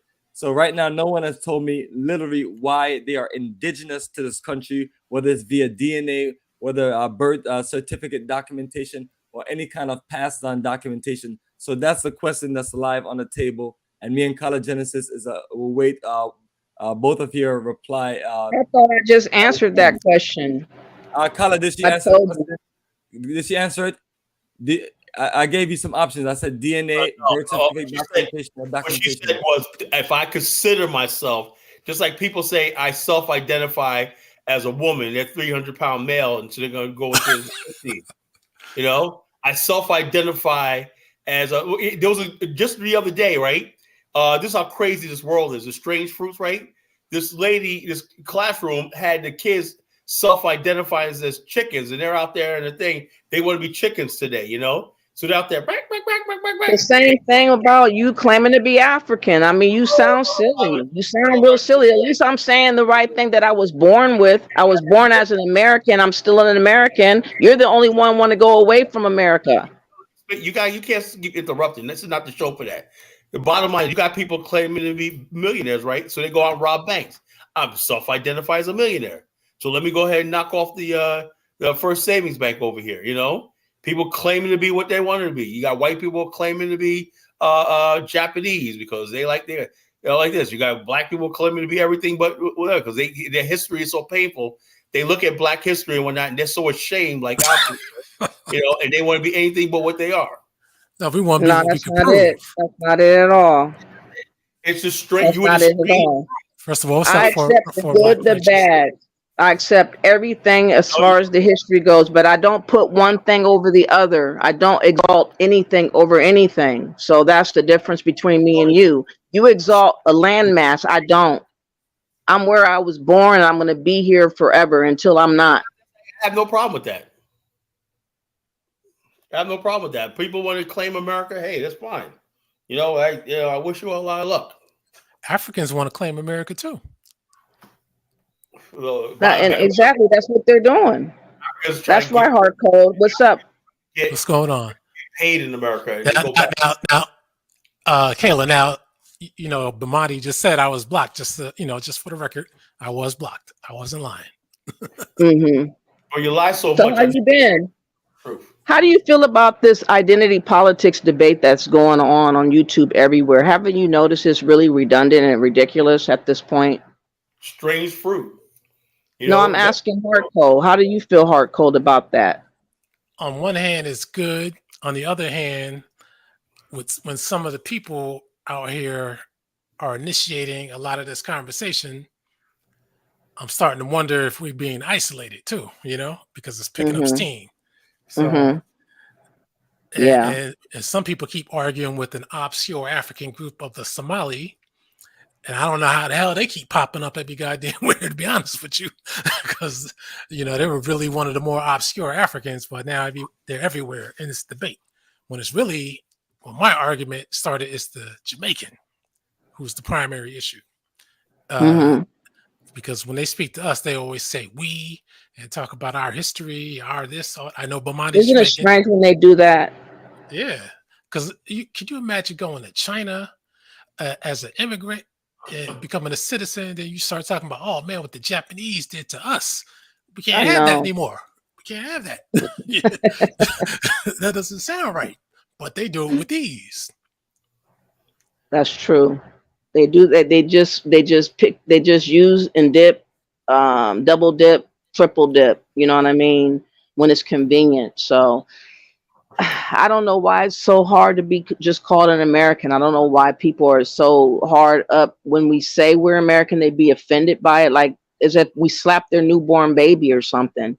It's just really strange that this is the case. But all we know is America, and that's just it. We're okay with the fact that we're living here, and we don't want to change anything. No matter what happens to this landmass, we're gonna go through whatever happens here.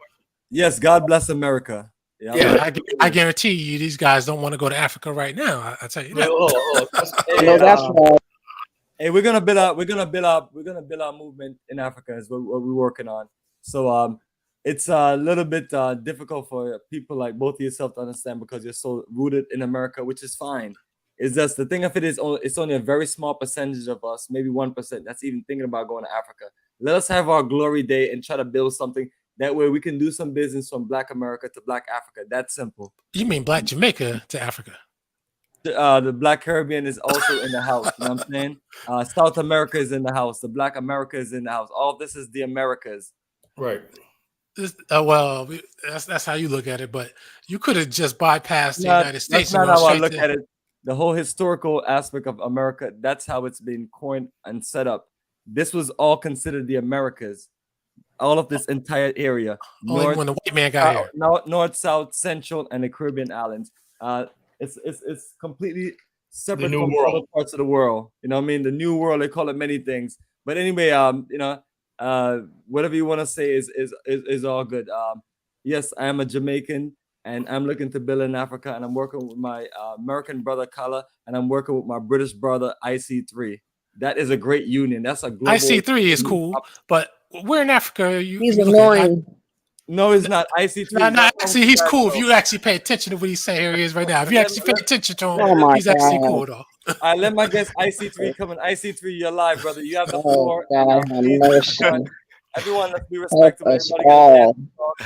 Everyone has got a chance to talk. Let IC3 talk, and once he's finished, you can all chime in. IC3, what do you think of? I just came in. I'm just joining. Why am I annoying? The lady here. Let explain. What maybe that there's something I need to change. So what is annoying? Is there?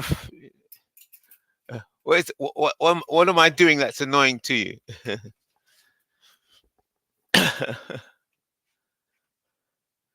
She said I was annoying. He probably muted her like he muted me. Yes, because we all can't talk at the same time. Poor Black Righteous. You're unmuted. Go ahead.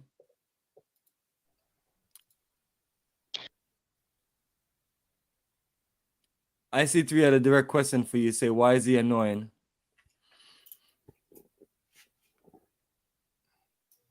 She probably out of minutes. She probably loading up her minutes on her phone. That bootleg government phone not working today. Anyway, IC3, go ahead, brother.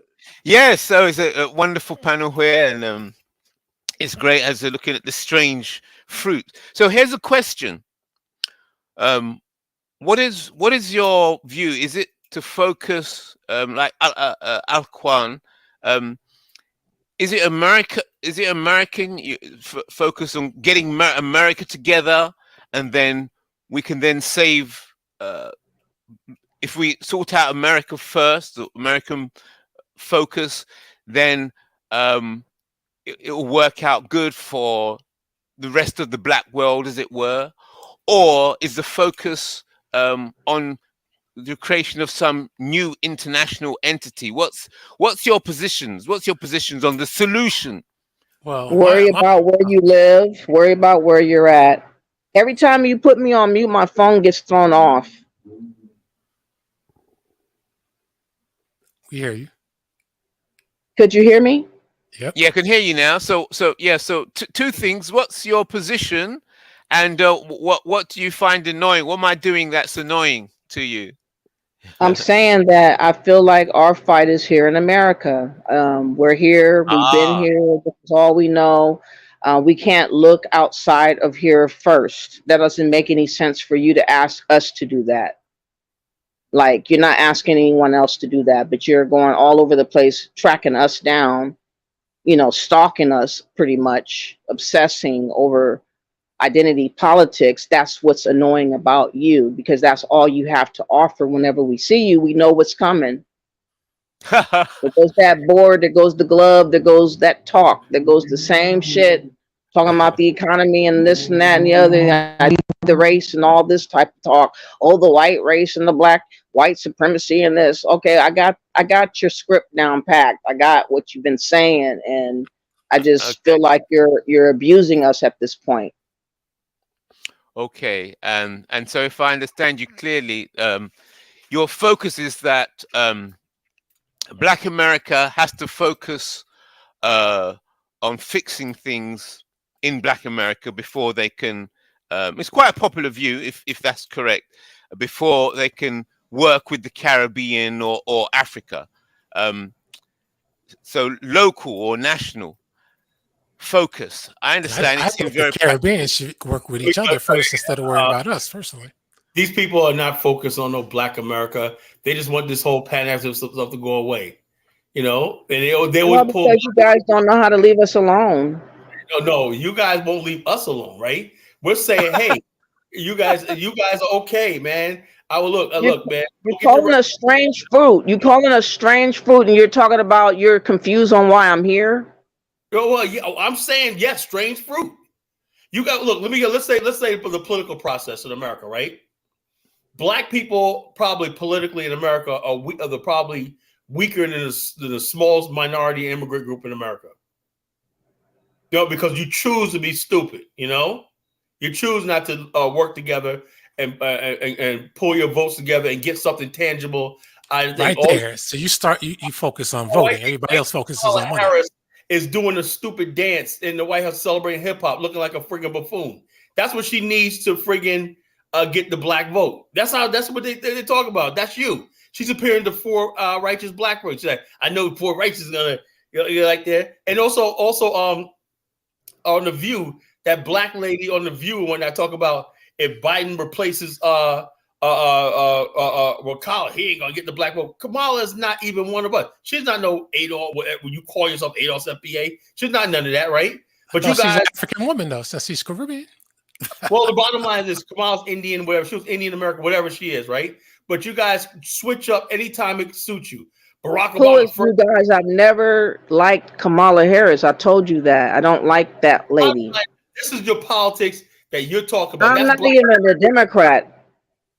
That's Black America. Black America's gonna vote Democrat. They're gonna vote with Tyler Perry, Oprah, and all them tell them vote when that. I'm saying I wish you a lot of luck. Go right ahead for it. But leave us alone who are trying to build a Pan-African world. If you guys we want to see you build it though. That's the issue right there. We haven't seen you tangibly show us anything that's been built. Where's your camera to show us a picture? Where can you pan something to show us something? Like, you have not. The Black America has not built anything either. What are you talking about?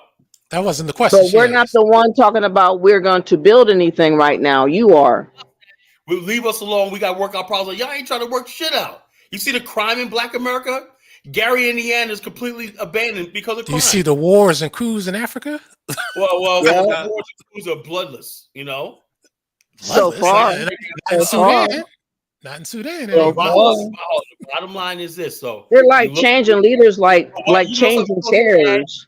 Sad. You guys live in Philadelphia, is one of the richest cities in the world. Detroit, one of the richest cities in the world, and you guys, California is one of the richest states, $4.4 trillion, and you still can't get it together there in a $4 trillion economy. California So is mystery was this Mexican black run. America trying to do something crap. I'll yield. California is Mexican run. Detroit is run by so-called Arabs. Oh yeah, it's always somebody else, Mexicans, Arabs, everything. Well, it That's not is. your country. How are they gonna clean your clocks in your own country? Well, the same way they're cleaning your clocks in Africa. Oh, okay, whatever. whatever, Alcoon. I mean, you got civil wars going on in the middle of the Sahara. You guys aren't even sending in troops to help the people out. Race wars going on. That's what's really going on. Race wars. You guys don't talk about it. You don't do anything about it. All you talk about is the mythical Pan-Africanism, and they don't even practice that out there. How about this? If we still look at the battle in terms of finance, because I hear, I don't know if you all agree that it's the banks, it's the globalist financial power that they set up the wars and they decide who wins the wars. So everybody can see the physical, but the people behind the physical, they're not carrying guns themselves. They just can finance this group, and then the fight takes place. They can finance another group. So therefore, if the battlefield is really about finance and economy, how would that change our mindset? Would that change the way we're looking at the whole the world itself from a financial point of view? But they don't have to go to war with their brothers if they believe in Pan-Africanism. You need a stable government, especially if you want investment. People aren't going to invest in a country where if they build a hotel, the next thing you know, after the hotel is built, there's a coup, people go into war, your hotel is knocked down. Yeah, right. Yeah. So how do you achieve a stable government? You're right, 100% right. Stability, stable. So obviously the white supremacist, racist, financial, political, and cultural terrorists, they like instability, so that they keep stability for themselves and cause confusion everywhere else in order to maintain power. So how do you achieve what you're saying, that stable government? How do you do that? I mean, they have to stay strong and stop going to war at the suggestion of others. I mean, you look at France, they're probably the least stable of the major European colonial powers because they've had civil wars and protests and unrest throughout their years. And obviously, Spain and Portugal are fallen empires. For some odd reason, the U.S. wants to keep Spanish alive. For some odd reason, I don't get it, but that's what they're trying to do. But as far as Africa, you got you got Islam, you got Arabism. I mean, people don't know what's been going on in the middle of the Sahara. It's been race wars, mulattoes versus for centuries, for centuries. And so that's coming to a head. So what do you think of? Have you heard of the Heartland theory? Heartland? No. But yeah. So basically, the Heartland theory, the war between Russia and the West, it's East and West. It's basically they're trying to dominate the whole of Russia, going right the way to, as you said, Spain. Why is America trying to look after Spain? That is because of the concept of the European heartland theory. And whoever dominates the heartland dominates the world. In other words, that's if they can unite from east to west, white east to west, they can then completely control and stabilize the control of Africa and everything else. So they're fighting, white supremacists fighting each other to get complete control of the world. So that's why they're fighting each other in Ukraine, because they want to know who's going to dominate the white world, as it were. So to answer your question about why is America supporting Spain, it's because the heartland theory means that they're going to destroy America. America is a sideshow. America is just an enterprise. When they finish with America, the big winners will control everything from China to Spain. That whole northern, when they say the global north versus the global south, where the darkies are. Yeah. So they want the north, the global north, the north to control and submit the south. But America's just a sideshow. I know So that's America looks like a major player because the British haven't been fighting wars on their own. They've been relying on the United States, except for the Falkland War. So Russia controls most of Asia. That's right. And Eastern Europe. Mm-hmm. So, and you can say what you want to say, but I think there's an unwritten agreement between Russia and the West that they got Asia, Eastern Europe. We got everything else. And I think a lot of these tensions are maybe theater, especially the Cold War and the nuclear Holocaust threats. And I say that because I still have yet to see a nuclear warhead exploded via intercontinental ballistic missile. I've only seen it through artillery and dropped from a plane. So nuclear war, I think nuclear weapons, that's just a way to scare Asian countries into saying, you know what, we got power, but let's not attack the white man because he still has these nuclear weapons. That's right. Because China, Korea, their armies are powerful. You know, they went to war with the white man and it was a standstill, tie. Except for Japan because of the nukes. You always sound so jolly when you talk.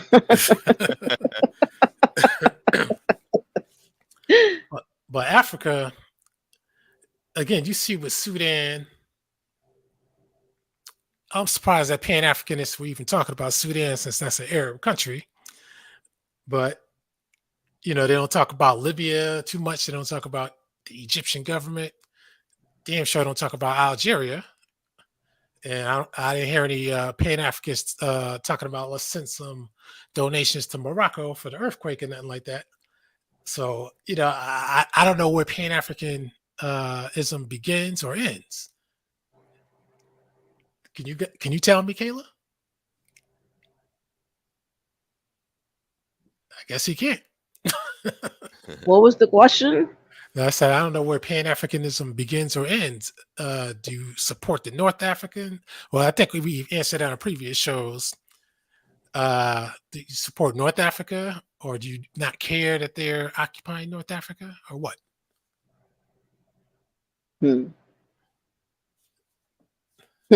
They wanted people on, now people on, now they don't want to talk. No, you know, the war that's happening in Sudan, they're not talking about that at all either. Sudan's been ignored. They've been really ignored. It's sad. You know, the flooding that's happening over there too in Libya is terrible. Like, there's a lot of stuff going on all over. That's weird for a country like that. Yeah, there's a lot of stuff going on. We're not saying that everybody got. No one's saying everybody got to bum rush the coast and go to Africa tomorrow. We're saying that Black America is strong enough to reach outside. This idea of us building in Africa is not new. In case you don't know this, right? Black people have been going to the continent for over 200 years. You know, there was the first Black community in South Africa was in Johannesburg. People don't know that. You know, the Soweto Gospel Choir, the African Methodist Episcopal Church, where Bishop Henry McGill Turner built a community there in South Africa of Black workers who worked for the Anglo-American Corporation, everything. The first modern Black people in South Africa were African Americans. You said this was 200 years ago? This was back in the late 1800s. But Black America has been going to South Africa from like the 1850s. They let slaves travel the world? You don't know the history. You don't know the history.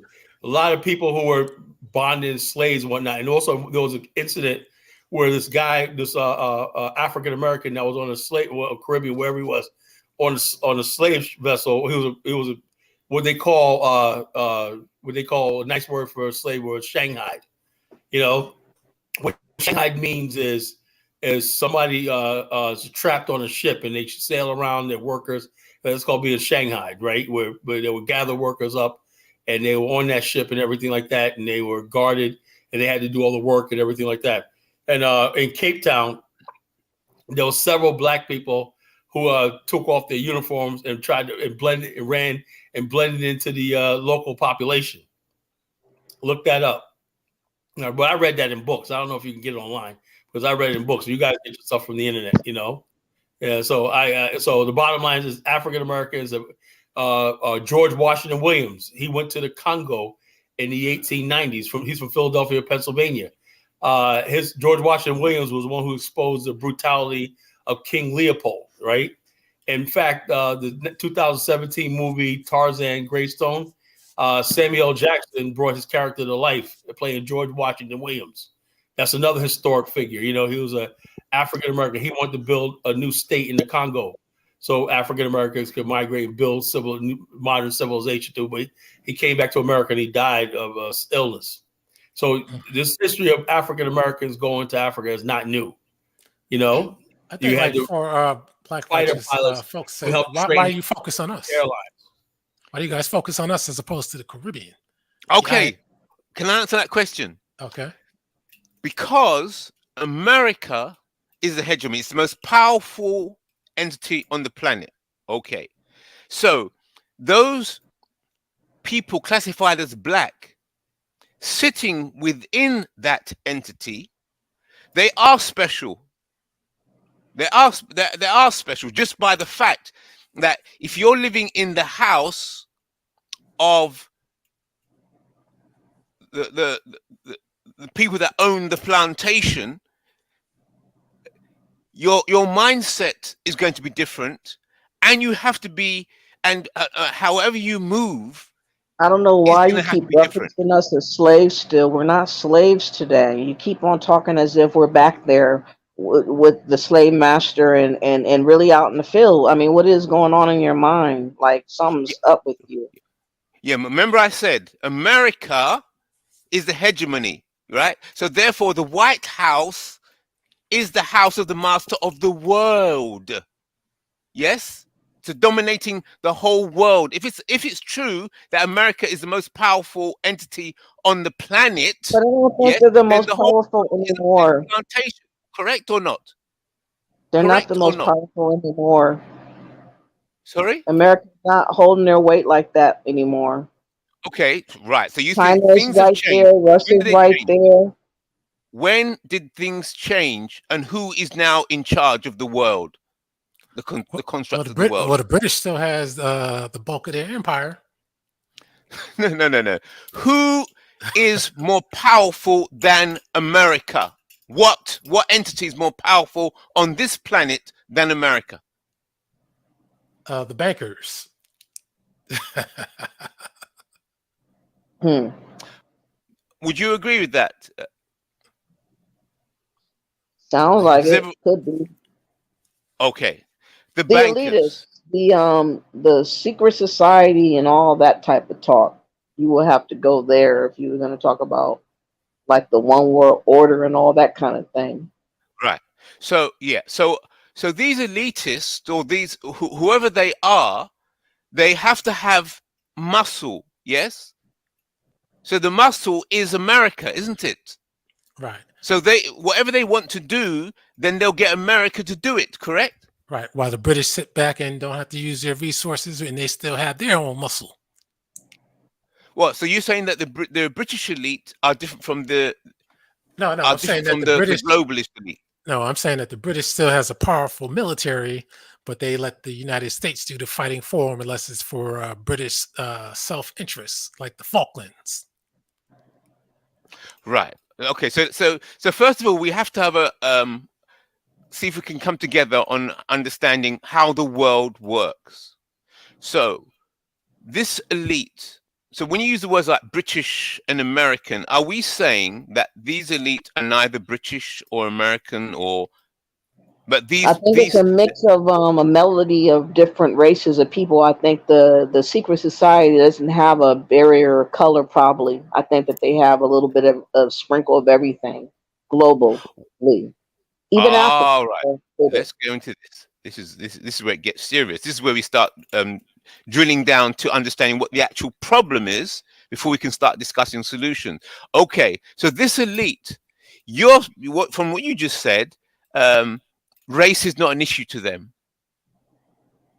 Is that Because correct? the small group of the people that's in control are a number of races, but the 1% I'm talking about, whatever that is, the Rockefellers, the the big wig types. I don't know the other names that I can think of. The Bilderbergs, is that one? You could just say small hats.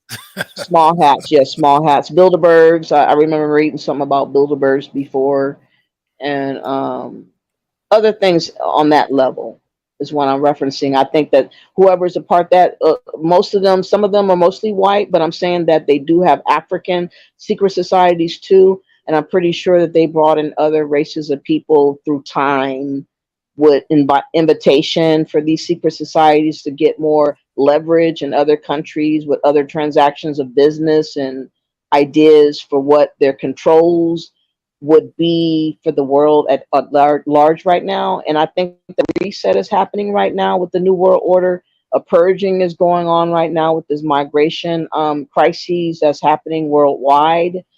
And I think it's being orchestrated and done on purpose, obviously.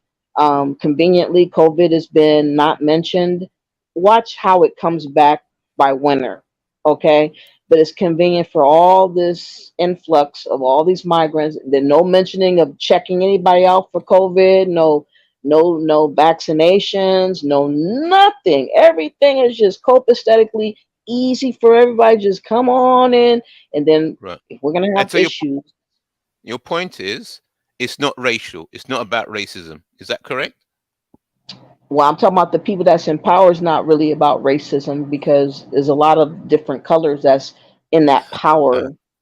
Okay, I understand your position. I think your position is a very popular one, but I totally disagree with it. I understand it, and I think that your position is far more popular than my position. And that's why I take it back to the house analogy, the plantation and the White House, you see. So just because there's some darkies in the White House, some darkies, does not mean that it's not a white did you just say supremacist the house. darkies? What's that? What did you say? You said the darkies in the White House? Yes. Because as you were mentioning the elite, and you said that the majority are white, but you say that there's some other there's other people there, so it could be Asians and so on. So yeah, because they got their puppeted leaders. Like, for instance, like, why you think the coup has happened with Niger, and why they're trying to get that leader to resume his position as president? Because they have their picked people in certain areas of government in certain countries and stuff, and they're all tied in with this web of. But who is the they? Why is United States not even talking about? Who I'm talking is about the these they you're talking about? These secret elites that I'm speaking of. I don't know their names. I'm just saying these groups of people that's in power that makes decisions that on the power. Yeah. They put their people around, right? Are these they white supremacists? Yes or no? Some are. Yeah, some are. Right. Okay. So the power from your position, which as I said before, is a very popular position, has got nothing to do with racism. It's just power. That's the message you're preaching, correct? Yeah. Yeah. Right. I understand. Right. So my position, in contrast to that, is that this is where I disagree with you, they that are doing all this, they are white supremacists. Whiteness is the foundation of their organization. That's what keeps them together. That's the power. It's white power, the concept of whiteness. And whiteness can be seen it's two angles to it. One, they see it as status, and they also see it as Northern Europeanness, being of or northern rather than the dark south Germanic. where the darkies are. Germanic Yes, But I tribesmen. kind of think you're in the 80s and 90s when you're trying to talk about America's power, 80s and 90s. I don't think 2023 we're as powerful as we used to be. I really don't see it because we have been allowing our manufacturing industry and all that kind of stuff to go for a very long time. And now we're in need of a lot more than we used to be needy. We weren't needy before. Now we're needy for a lot of different things. So I don't see the power as you're claiming that we have like before. I mean, I see the military, but outside of the military, that's all you need. That's all I see is military. That's what you need. Military. This big stick. Yeah, you can't trade for what you want. You can take it. That's right. That's right. That's right. So and we're living with the people that has that power. So why would we want to leave that power to go somewhere where the power is not? Right. So who are the we that you're talking about? Us as Black Americans, since everybody's targeting us to go to Africa. Okay. So let's look at this the game board. Because there's two different strategies here. If the elite are not racist and they're just about power, if that is the case and your position is true, then the people classified as Black, they have to deal with that in a certain way. But if it is true, like my position, that the elite, are white supremacists, then the people classified as Black have to have a different strategy. So we have to be unified to be effective on one strategy or the other. But that's what I'm confused about, because there's no absolute in black and white. People have been intermarrying for a long time. People are mixed up all over the place. I don't see this clear whiteness that you're, stating. I see that power now is changing the hands of certain families and certain corporations and certain entities. I don't see it as just a complete whiteness like they used to do that. I understand. So the concept of whiteness, so I'll try and address what you're saying there. See, the white supremacists, they specialize in breeding. They breed stock, they breed animals, they breed people. It's the management of the farm or the management of the garden. So in order to maintain whiteness, you have to have control of whiteness and control of non-whiteness. So you have to be managing the darkies. You have to be, in order to maintain whiteness. And whiteness is not just, as Hakwan was saying, Germanic, Northern Europeanness. It's also the concept of it's all three: finance, politics, culture. Whiteness has to be expressed in finance. That's why you'll see racism. Well, you can argue whether there's racism within finance. Politics. Is there racism within politics? How does white relate to finance? How does whiteness relate to politics? How does whiteness relate to culture? I think you should replace whiteness to certain families that have that power that can do what you're talking about. I think it's now into the hands of various families that have these corporations and entities. It's not just purely just whiteness like before, because white people are being affected here in America too. I see a lot of white people homeless in California right now. I see a lot of white people on welfare right now. I see white people complaining. I heard a video where people were complaining about people being replaced from a hotel with migrants recently, and they were white. So they're not living fancy free like before. They're Okay. struggling. A lot of people are falling off. A lot of middle class is falling off. A lot of people have really been hit. So it's Mhm. not this safety net like was before. So a lot of dire straits whites are feeling the same thing that blacks are feeling too. So Okay. I don't see But this they still whiteness remain that you're racist, though. claiming. Okay. Strong point. Sorry, Halquan, is you going to say something? Yeah, I was just saying those whites that she discussed, they're still racist too. Okay. go- But Yeah, they may be. 'Cause if you go on yeah, like that's Storm, right. That's you right. go on the So, Stormfront website, because I go there every now and then. It's like they say they have white pride, but and they say the small hats are the main problem, but they yeah, keep talking about us, saying we're the dumbest and we're born stupid and all that kind of stuff. And that's yet, right. That's right. if they really felt that way, they wouldn't be concerned with us. Yeah.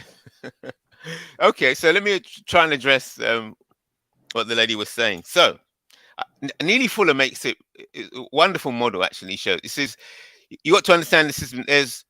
There's white supremacists, there's white people, and then there's non-white people.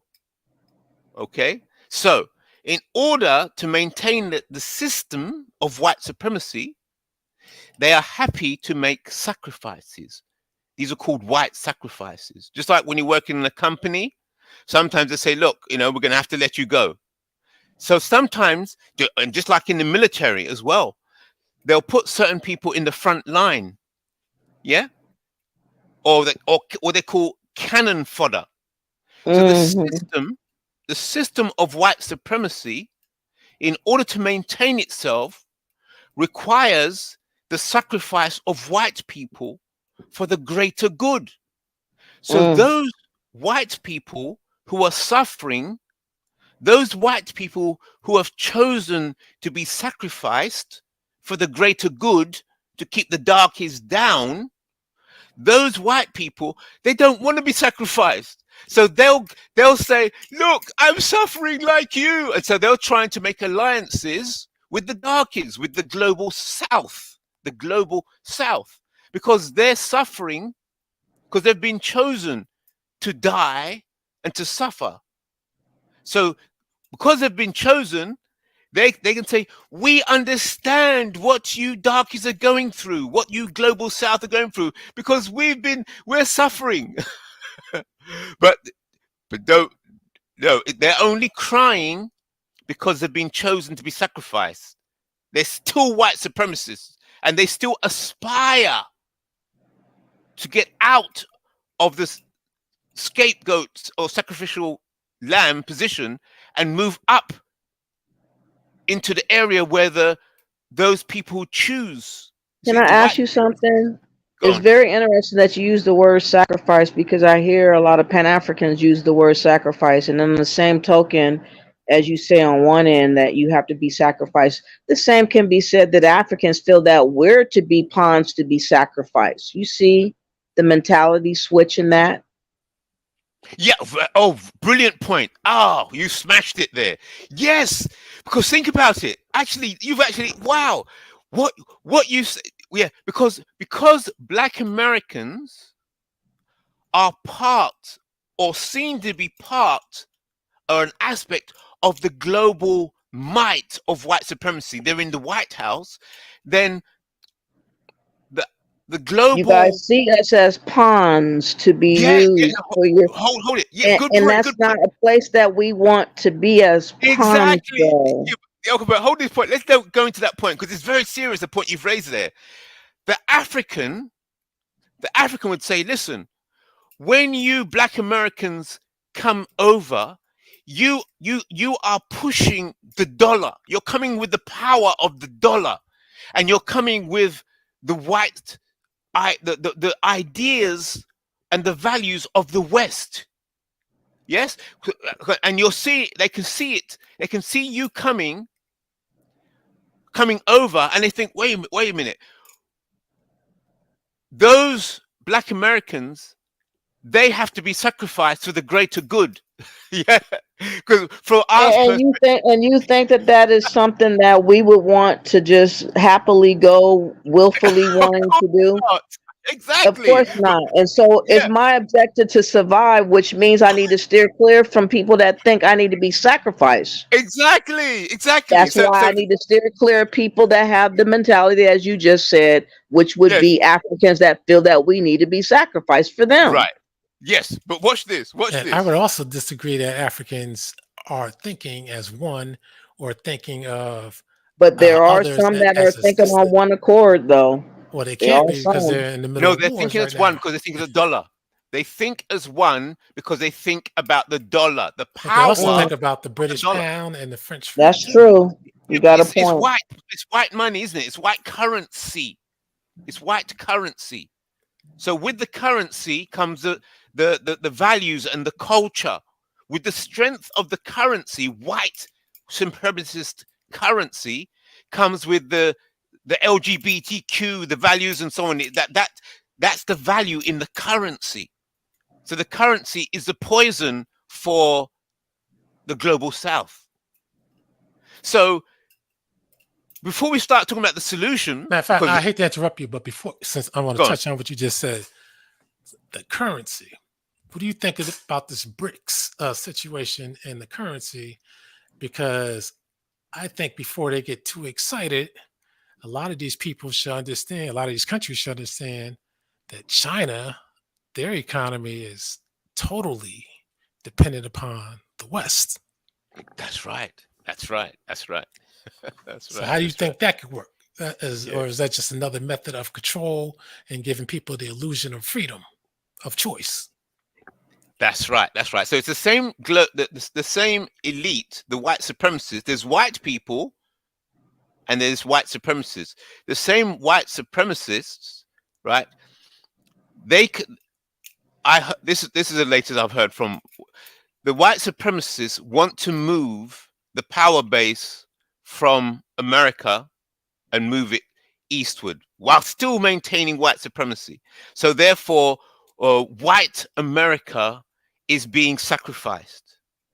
It's still maintaining white supremacy, but they're sacrificing white America, which means that they'll also sacrifice Black America, because the concept of America, right, it's done its job. It's an enterprise. It's a sideshow.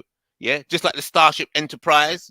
Yeah, it's a business enterprise, but the end game is the control of everything from Spain.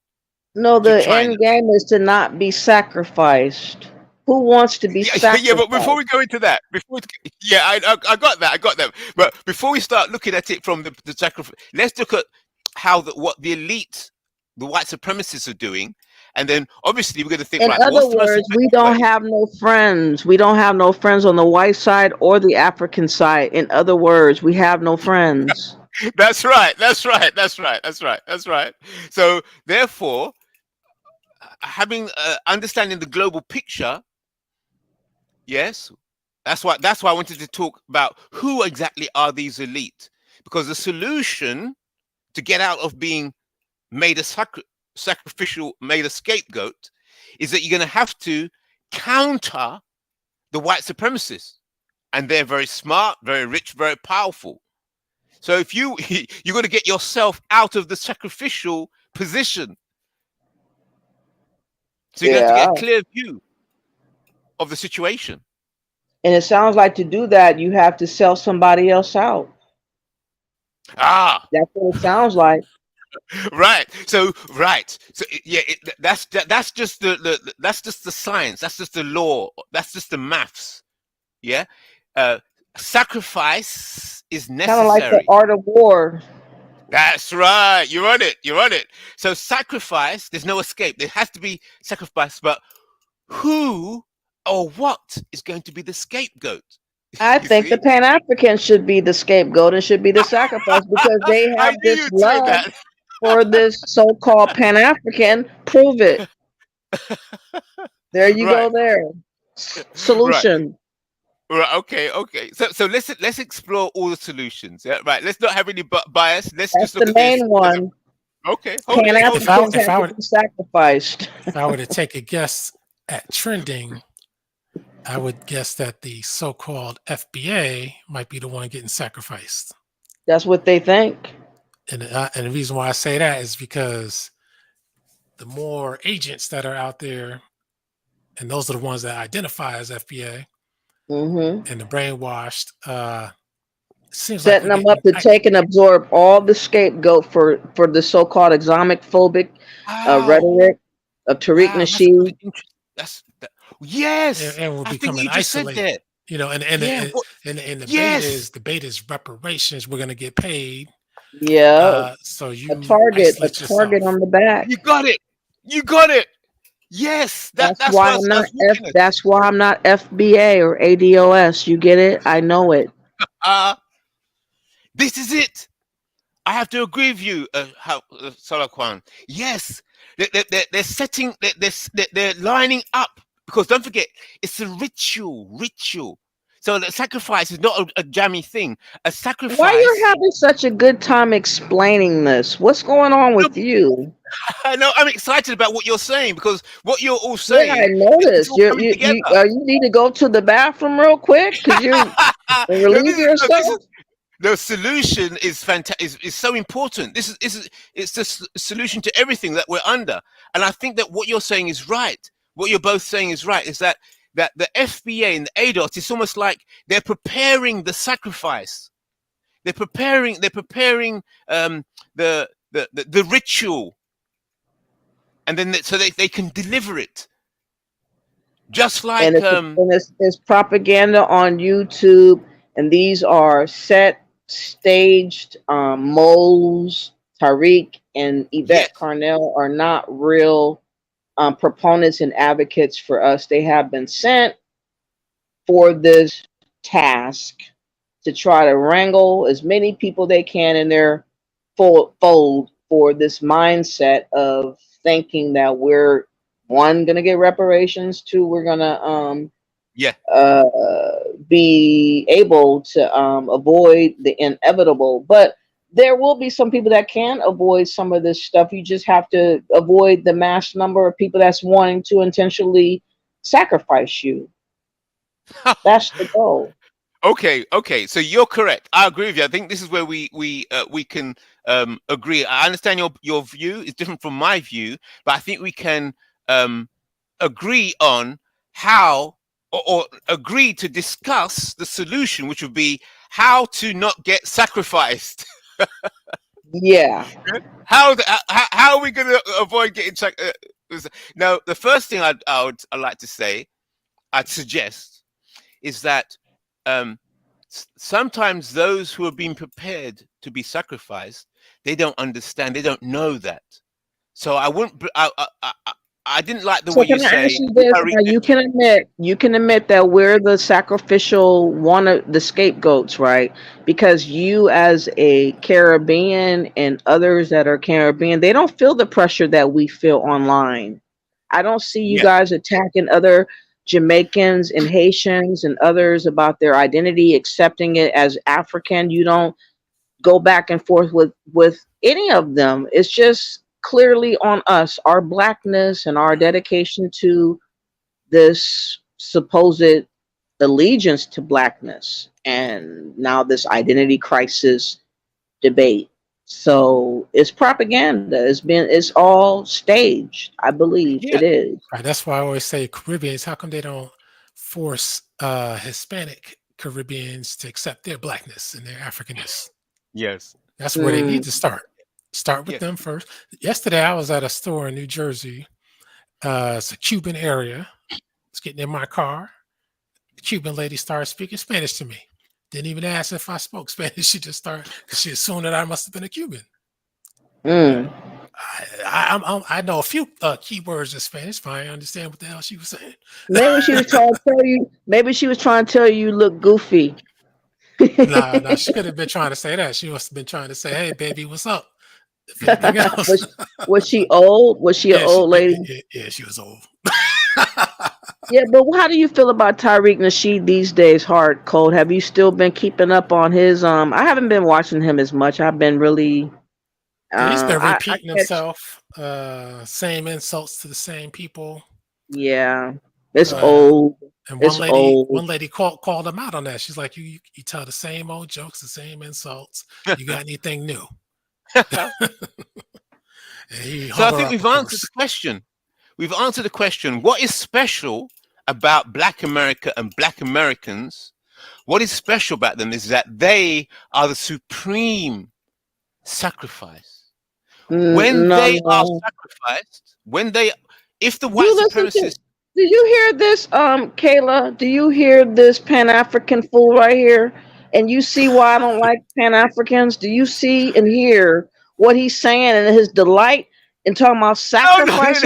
No, I'm not saying that I agree with that. I'm just trying to understand the mind of the enemy, what their goal is, what their intent is. I'm not saying I agree with it, obviously, but I'm trying to see things from their perspective.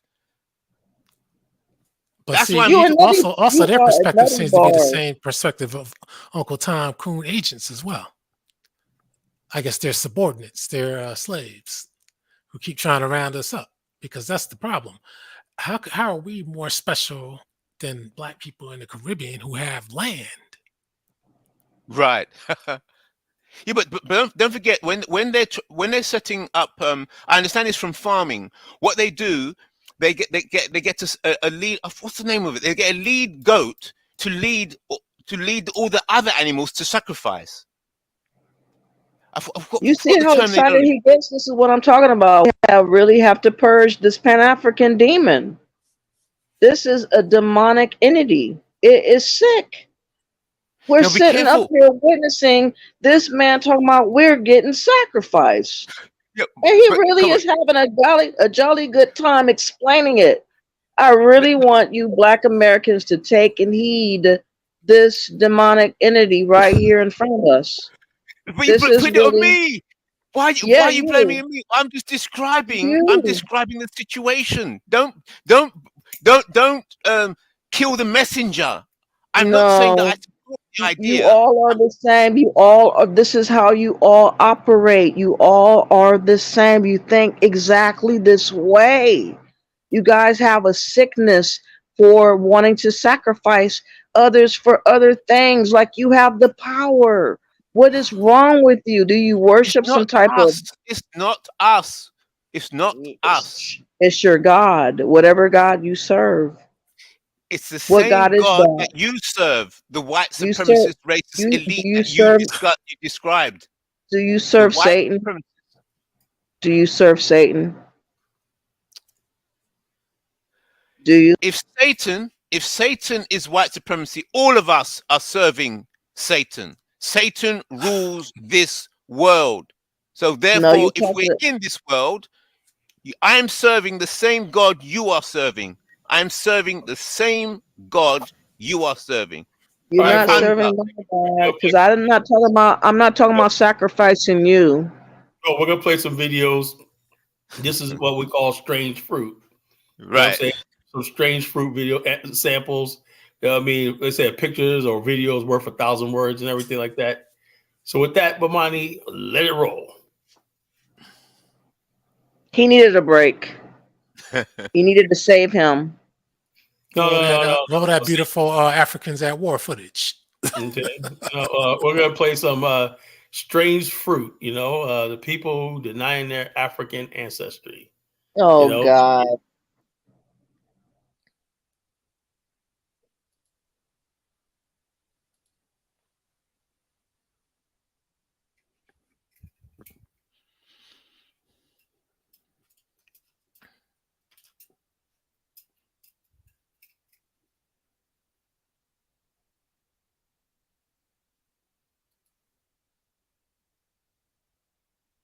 Them people, I don't know what the name of the company is. The one that got all you crazy motherfuckers around here thinking y'all from a country y'all ain't even motherfucking from. And you know the shit I'm talking about. You put your information in and they tell you, you know, where your family ties and all this shit, you know, originated and all that old bullshit. Motherfucker, I'm telling me, like, I knew it. I knew what?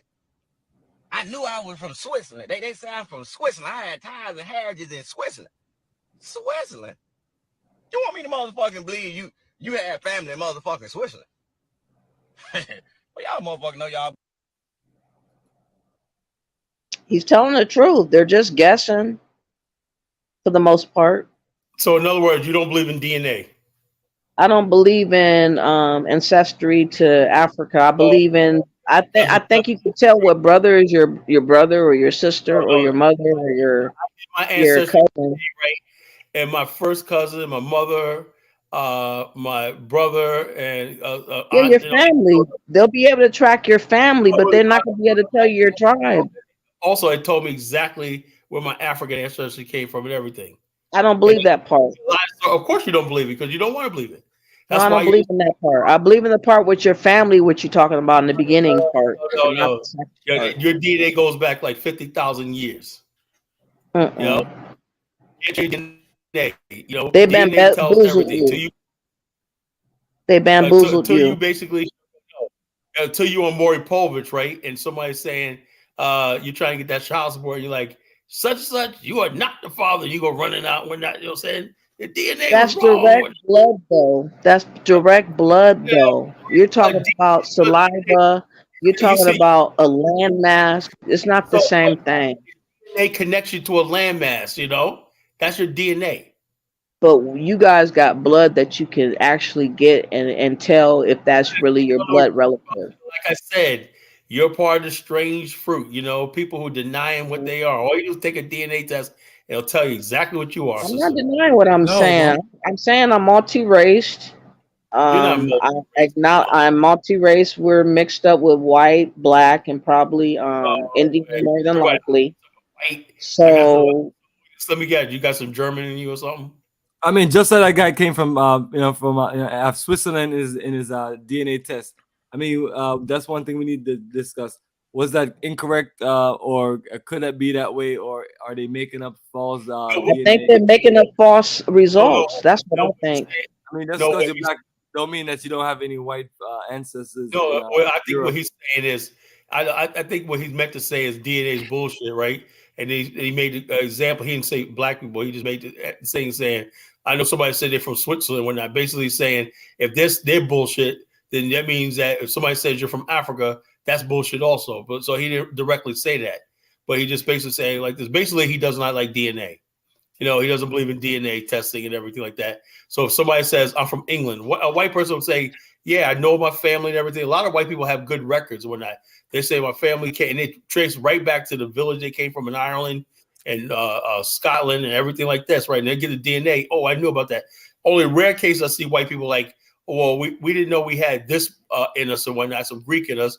We always knew most of our ancestors were from Italy, but then the DNA shows that one of the ancestors might have migrated from Greece or Corsica or something like that way back when, I thought he was Italian. No, he was actually Corsican, but your DNA is Italian. So the bottom of my DNA is accurate.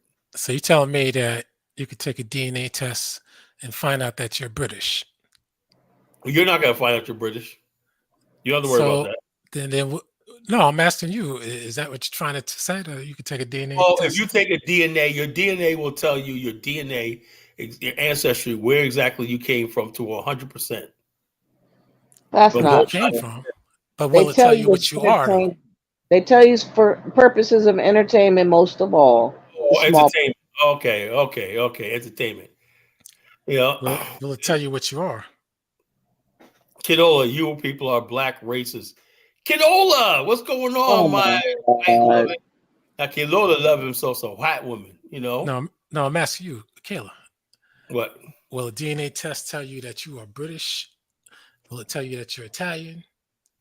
Well, my DNA is not yours, not any DNA test. Okay, DNA will tell it will tell you if you're from the British Isle, it'll tell you if you're French, it'll tell you if you're Portuguese. How is that possible? DNA science, man, Alquan. You got to pick up a book once in a while. So if you're, let's say you pick up a book once in a while, Alquan. Okay, let's say let's say I pick up a lot of books. That's why I'm asking. That's why I'm asking you questions. Because you guys are not logical. You're not talking about. But that's why. Well, I'm asking questions. It's up to you to be logical with the answers. DNA is scientific law. You know the difference between theory and law is? Scientific law. That's a new one. Now check this out. Get this. He just said scientific law. He doesn't even understand. But listen. Before you try to divert. Listen. Like you have the law of gravity. Listen, but suppose the law of logic, The law of I probability. got you. But suppose I am Okay? in DNA is scientific law. suppose I am in the United Kingdom, right? Condola And said that you people are black racists. Wow. now Kinola listen. Hold on. Let me get this out brother is real married quick. to a white Nigerian married to a white woman. Suppose I am in the United Kingdom, right?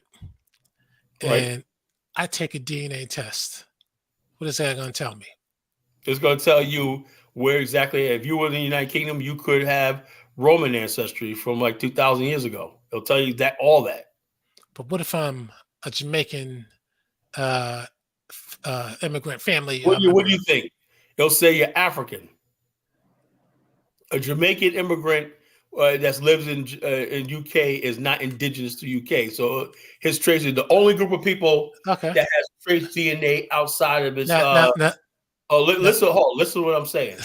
The only group of people that have trace DNA outside the original origins is African Americans, because the trace DNA of my ancestors.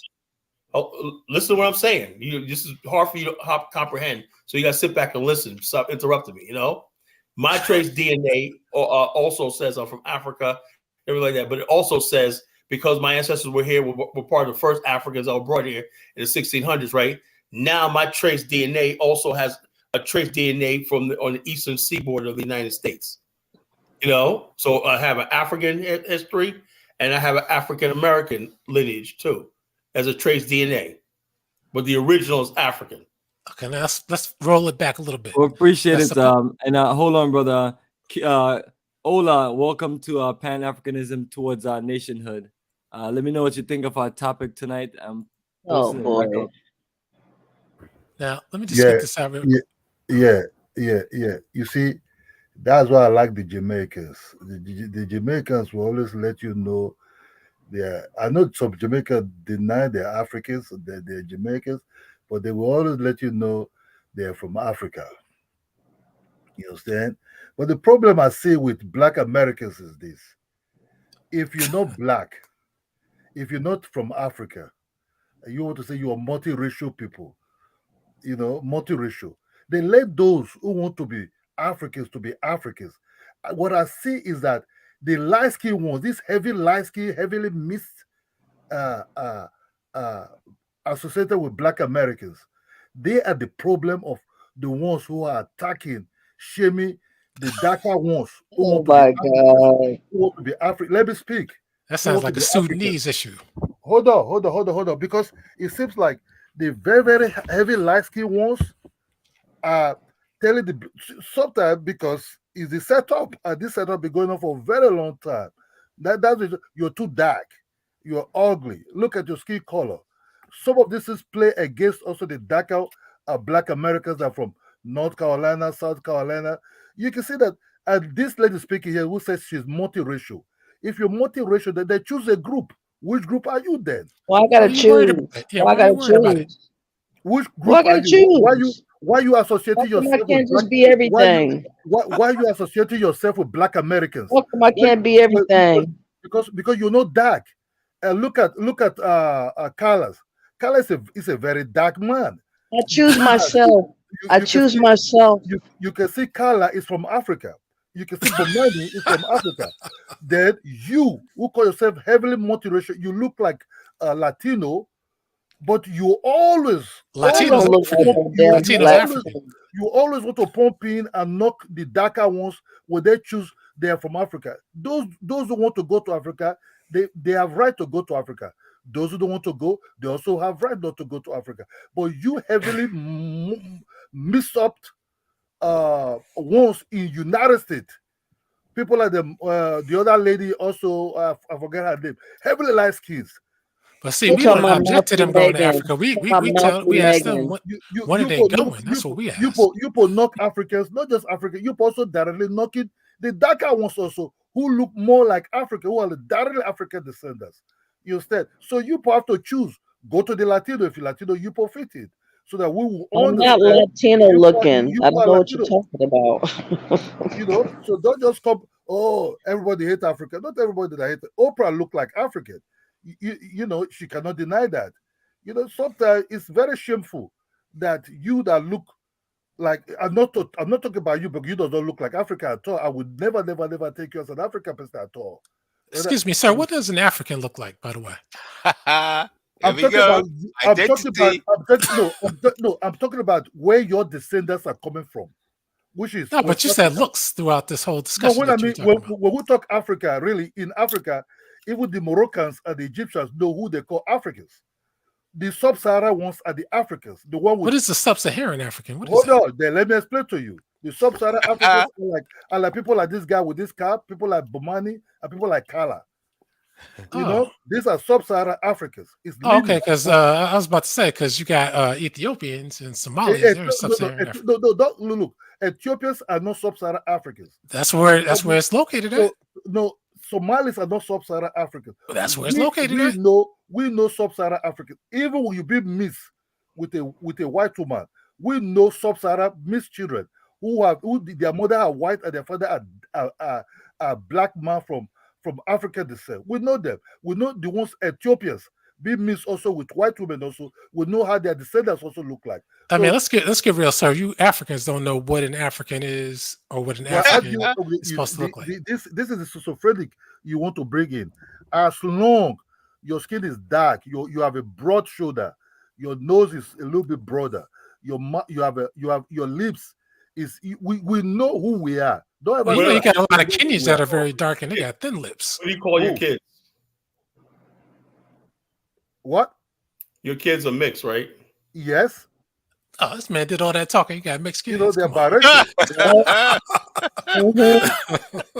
You know, they are from my tribe. They are from Africa. Oh, they're not African. Oh man, doing the math for the white devils. Oh my God! You see this? So the Africans. Africa is the state of mind. Where now it's the state of mind. That's the sub-Saharan African. That's the state of mind too, right? So no. You that is speaking now. Look, it will be too late. It will be too late for your. Look. Let me just tell you the truth. Black Americans have to choose where they belong because the Latinos are coming. We already chose, man. We're Black Americans. Hold on. The Latinos are coming to take over United States very soon. They are packing in like standees to United States soon. You know how they treat their dark people in their own territories. How come you don't call those dark people? How come you don't call them Africans? Condola. My cleaning lady. My maid is a Guatemalan. She can't speak a lick English. She ain't taking over shit, man. Come on. Hold on. You are close to the territory. She is taking over since you hired her. Look, hold on. You know what the Jamaicans are dominating Jamaica because 92% of them own Jamaica. United States is being owned That's by where you're wrong, sir. Hold on. You put no power there. United States is being owned by majority of them are white. Let the Latinos come in now. Let the Mexicans and the Salvadorians and all those who surrounding those territories come in. That will tell you their territory. The black man will be superly oppressed in those territories. You can see the black people that live in these South Americans, the way they treat them. And where are you located at, sir? Your language, English you speak with totally. Sir, where are you located at?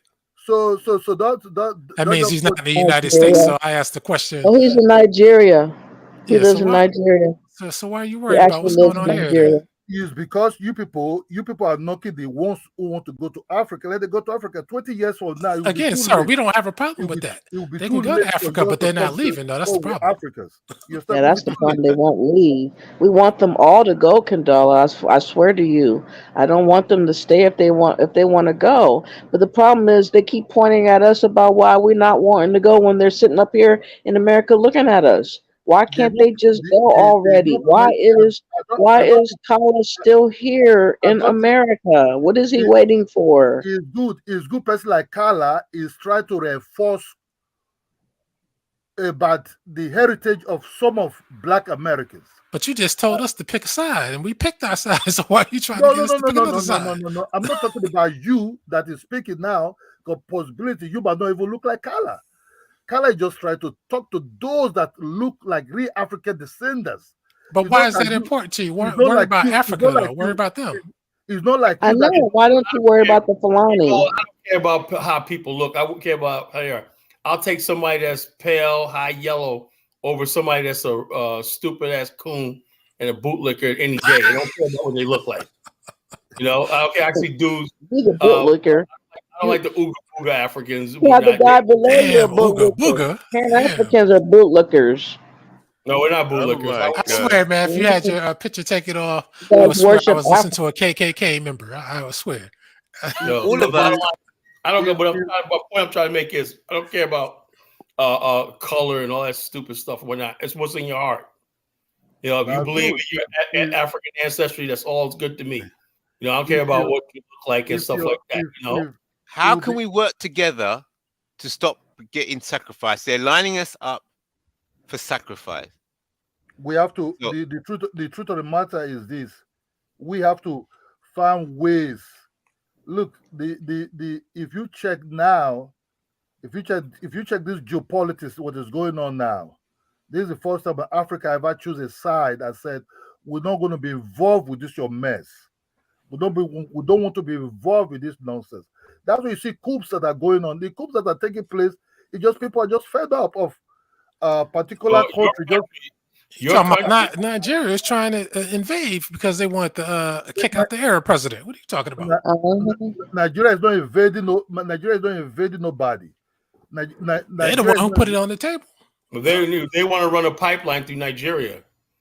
The truth of the matter is, look, if Nigeria invade Niger, I think the president of Nigeria will be overthrown. If you think this is just Nigeria military will march right into Abuja, take over that country, and make it a greater Niger. Niger got a small population and a weak army, though. Be honest. No, Niger has a friggin' powerful army. It's no joke.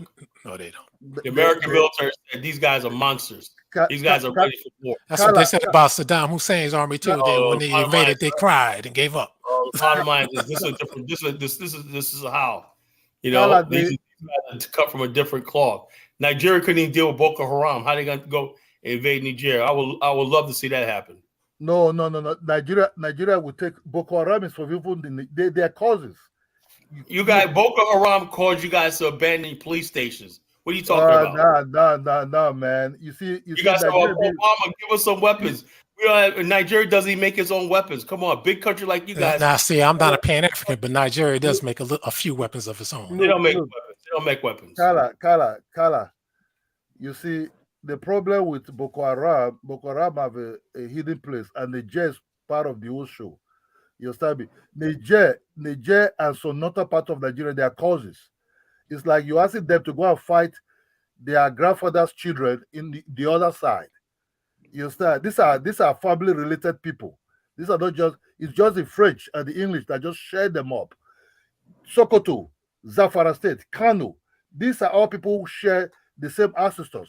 Then you want me because some of them think like French really, but they still have the same language, which is the Hausa language.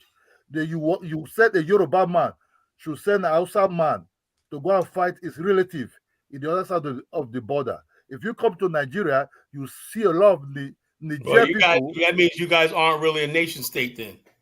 Why even have yourself a nation state? If you say we talk about when you talk about nation state, is the border.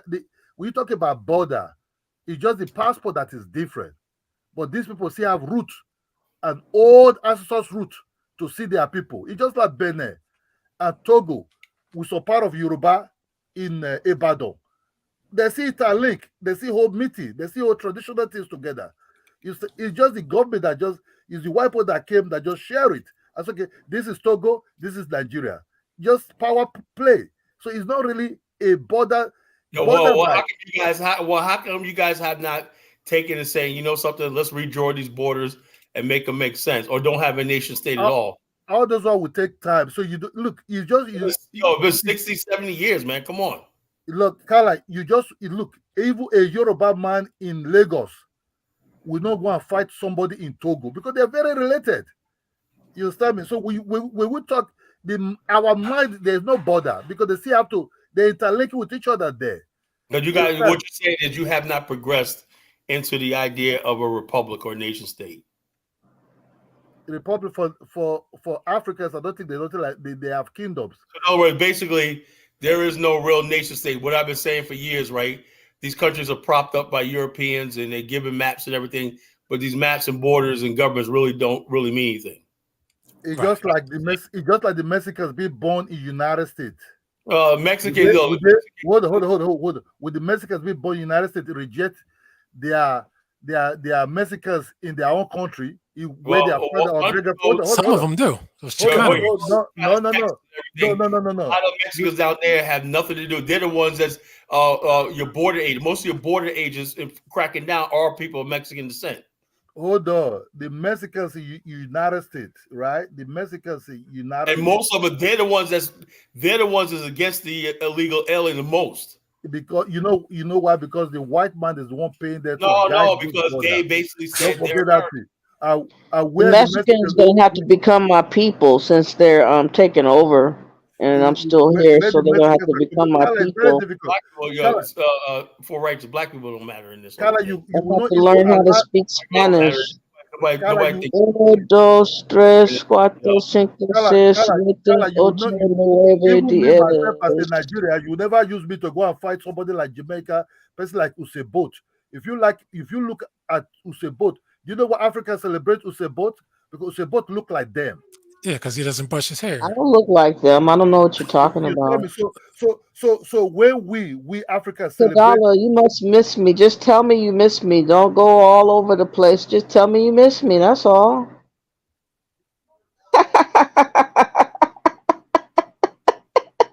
I have you shook. Yeah, that kept them quiet. You that is speaking. Do you love dark skinned men? Kala miss you. Do you love dark skinned men? Camera on. Oh shit. How come you and all you guys, African guys, never show your face on camera? Why is that? Because they're scammers. Because they look terrible. They don't look attractive. They don't have the proper lighting. the same with Art Cole and Four Black Righteous don't show their face. Yeah, Kala, you're talking to a 6'9" tall man.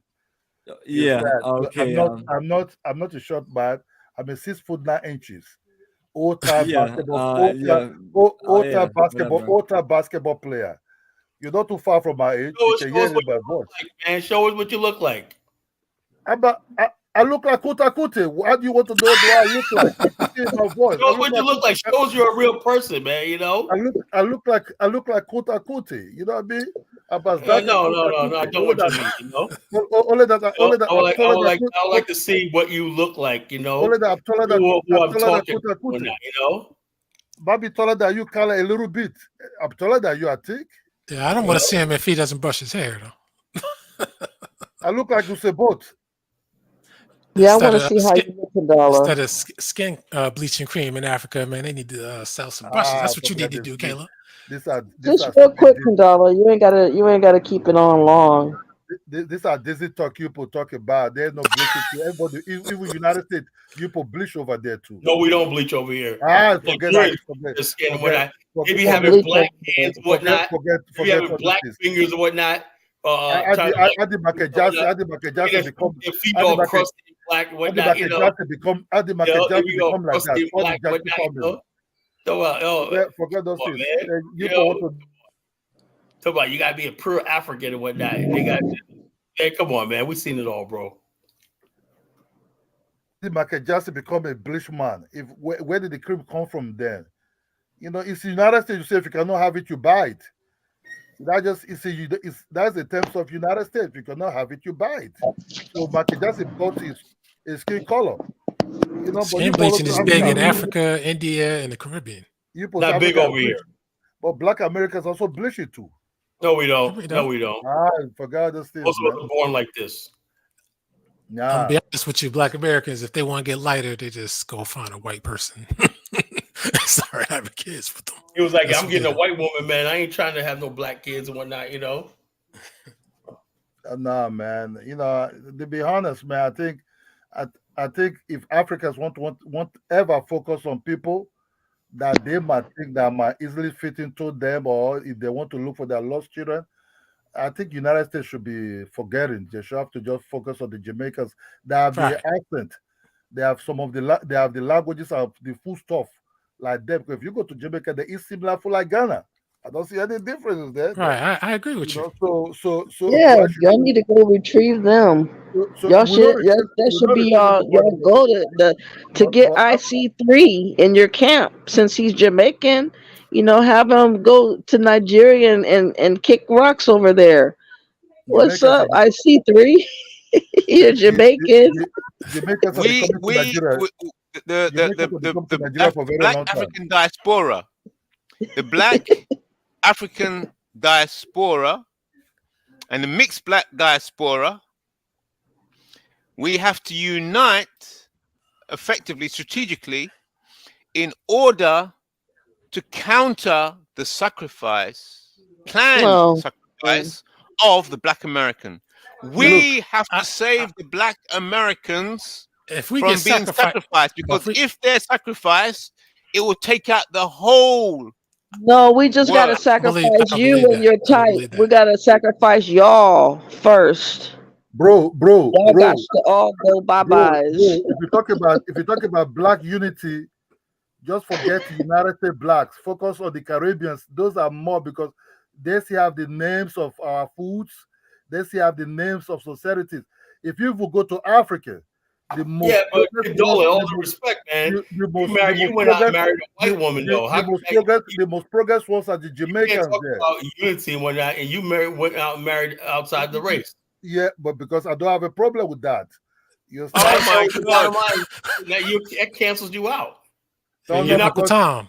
Because in Africa will go mostly by tribe. My children from my tribe. See, you created some Moroccans, didn't you? So the Africans should both think about tribe. You guys haven't evolved into nation states. How are you going to survive against the world? And you guys still talk about tribe. You can't even identify your tribe by race or identity. For example, you don't have a written history. You have no written history that's 1,000 years old. Other groups of people got written history.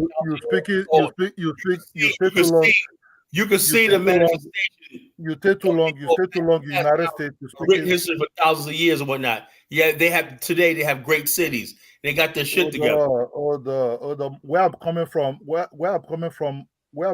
is a very big, great city. Have you ever heard the city of Benin Kingdom? You understand? No, you never hear about the. I know about Benin City, but it has no written history. So don't come and say it has no written history. You know, it has no library, no scholarship, and everything. How do you know that? If Benin City was have you ever come to Africa? Have you ever come to Africa that would have never happened? Hold on. Have you ever come to Africa? Have you ever come to Africa that they tell you they don't know their history? Most of us, I know my great grandfather to 15 generation, 15. So you just check my great grandfather. You know your history. Where is this history written in a book? You talk about where's this history written? 900 to 1,000 years old. Oh well, where's this history written in a book? Try to answer the question, brother, please. Because I mean, only time I about these history is when it's being passed down and people make things up from generation to generation. Okay, they make stuff up. It changes. You talk to 5 Yoruba people, they'll give you 5 stories and whatnot. And they all make them up. Hold on, let me tell you my history. Are you gonna tell us in 5 minutes? Hold on, my history that I still live in my tribal land. I've still associate a king in my tribal land. Oh Lord! My landmass of my ancestors. Hey, play the video. I still have a house in my ancestors' land. In 1946, Maceo Snipes was murdered by a mob of white men in Butler, Georgia. This date in 1946, Maceo Snipes was murdered by a mob of white men in Butler, Georgia. He was a 37-year-old veteran who made the mistake of voting in an all-white election. Running in the election, former Georgia Governor Eugene Talmadge proclaimed, "The South loves the Negro in his place, but his place is at the back door." He won by receiving every vote except one. Members of the KKK determined Maceo Snipes had to be the lone vote and shot him at his home while having dinner with his mother. He survived a walk several miles to a hospital, as well as the hospital denying him a blood transfusion on account of them not having any black blood. Maceo passed away 2 days later on July 20th. Someone admitted to the murder, but was let off on self-defense. I often say history wasn't very far away. My grandmother was born in 1946. To stay up on your hidden history, lock in with me. Damn, assassinate a man, they call it self-defense. Huh? The point I'm trying to make about that video is that's more the strange fruit, you know, the white supremacy strange fruit that produces. And right now, we just had a kid murder, a 20-year-old kid murdered 3 black people in Jacksonville, Florida. We had a white boy went to jail, got 10 life sentences for 18 years old, wrote a manifesto, gunned down 10 black people. This is the thing about the strange fruit top of the night. And also, since we talk about that, let's talk about the strange fruits in Black America. You know, we got people that African ancestry. Don't matter what they look like, but like that, your roots are your roots, and your heritage is your heritage, and everything. And taking on a new identity. America. No. Your roots are from Africa. You know, I can hear your voice. We can't prove that. No, I can prove it because by her voice, I don't have no land mass, I don't know traditions. I don't have nothing to do with Africa. Sorry. Hey, DNA. Go do a DNA test, and it will tell you from West. And I don't care about. There's no such thing as African DNA. Not important. See, people, like I said, strange fruit. You know, the only group it's not enticing enough to even want. Actually, the fruit you're trying to sell us, it's not enticing enough. Strange fruit, you know, strange fruit, you know. Yeah, you can say strange this. You can make up all kinds of names and excuses, but people are not trying to come and take the bait that you're out there trying to put out there. You're not strange fruit. Yeah, whatever. You know, take away the Pan-Africanism stuff. Take away going to Africa, right? Yeah, they need to be taken away. Let's say take away. Like, let's not talk about that, right? Yeah, take them all away. What you're trying to do is deny who you are, right? In the same time, right? You basically will get on things. You're calling myself American is denying who I am. Stuff like this. Calling myself American is denying who I am. Where did that history come from? So you're basically you're not part of the struggle of being black in North America and all the the struggle in Africa is not my struggle. My struggle is here in America.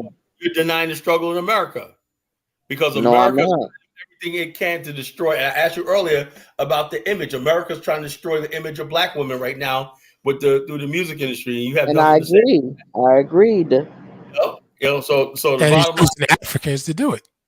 How are they using Africans to do it? Is Suki African? Yeah. Is she African? Yeah.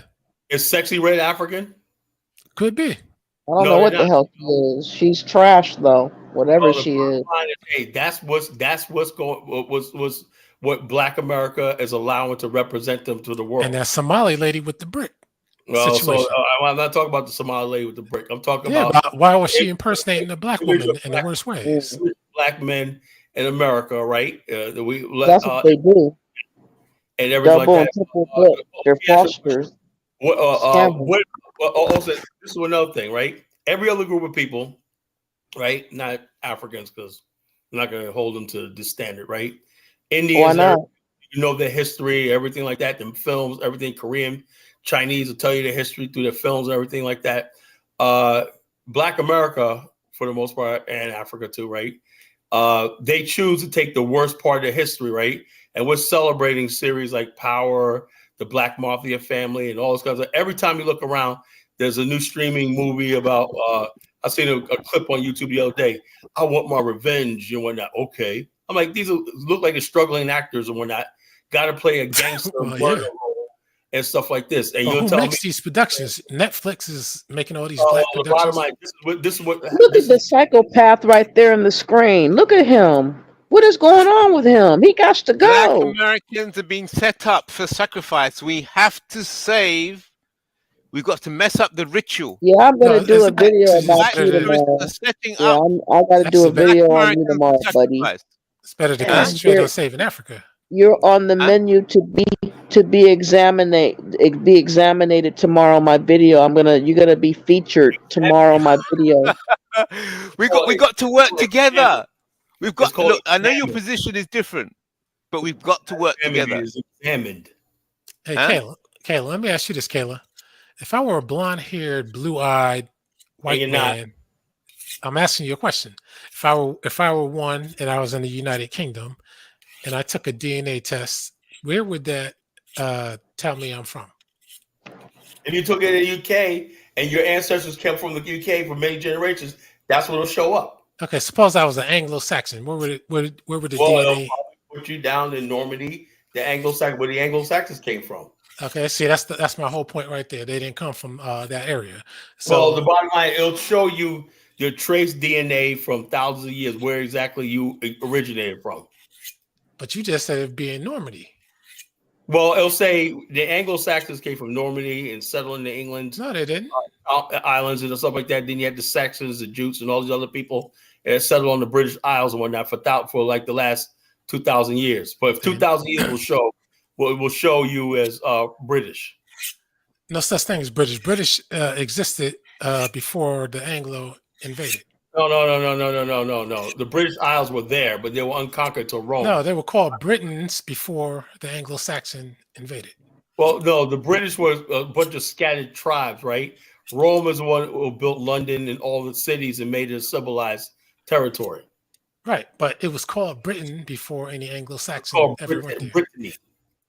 That was the name what the Romans gave it. Yeah. Believe me, I know the history. You know, so the bottom line is the people that's there, the people that came there over the last 2,000 years, whether you're Celtic or you're Norman or whatever like that your ancestors will show up there if you've been there for at least 1,000 years. Actually, it would not. Yes, it would. No, it wouldn't.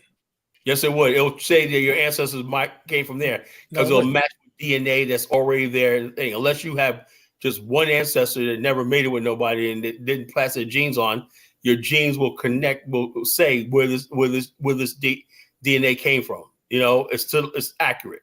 No, it's not. Yes, it is. No, it's not. It's not accurate. Just if Aquan, when you go knock off that 7-Eleven, when you leave a fingerprint behind, right?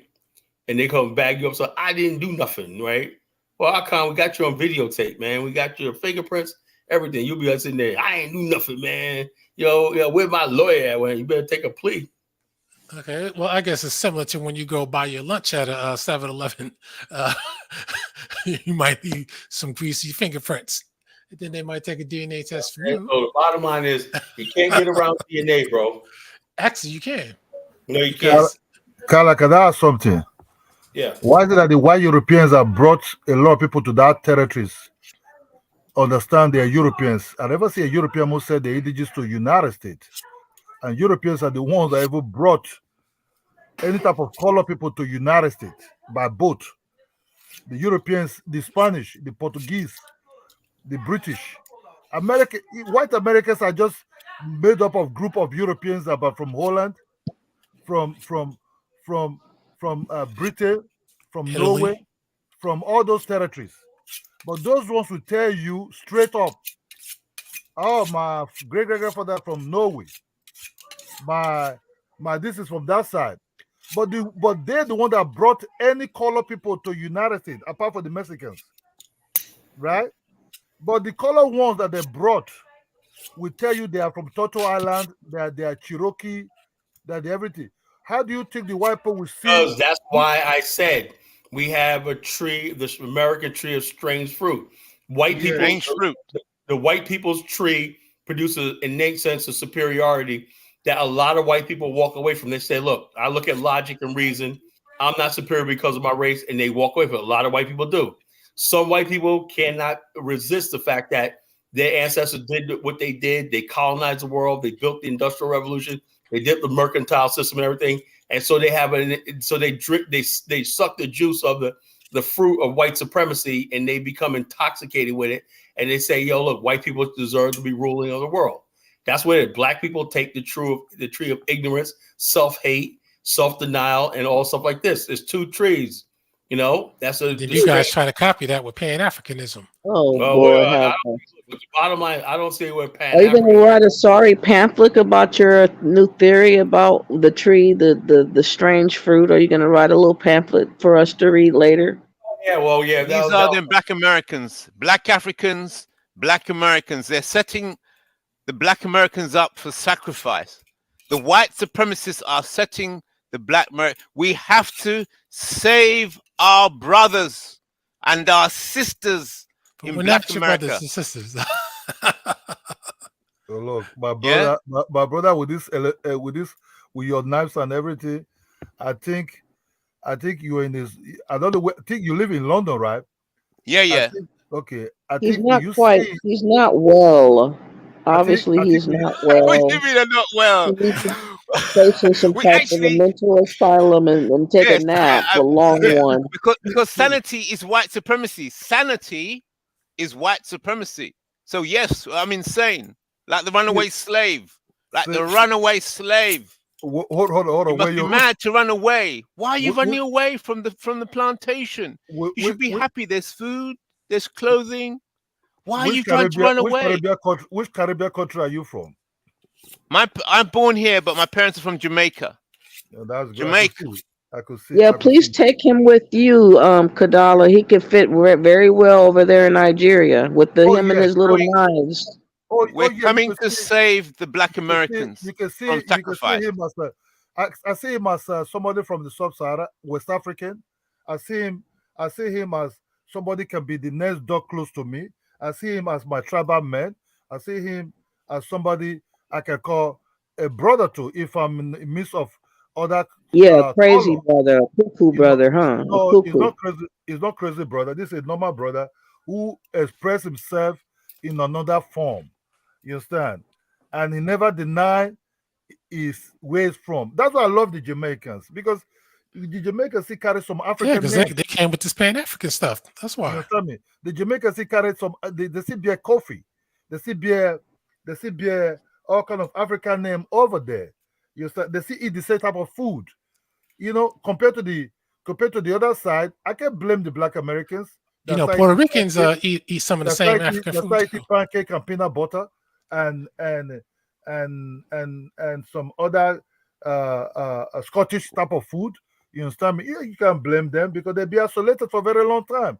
When you be but you as an African, Ola, would you accept that blackness is a value, is an African value? Blackness. Would you, Ola, as an African in Africa, would you accept that blackness is a value in African identity? Blackness is not. Look, in answer Africa, the question. Hold on. Blackness came from outside sub-Sahara. Africa is a big continent. It's like you call it Europe, right? What is this sub-Saharan thing? Yeah, blackness is blackness. We don't express ourselves by our skin color here. I know, Ola. I know all that. I'm asking you a question, Ola. It's very important. It's a very specific question.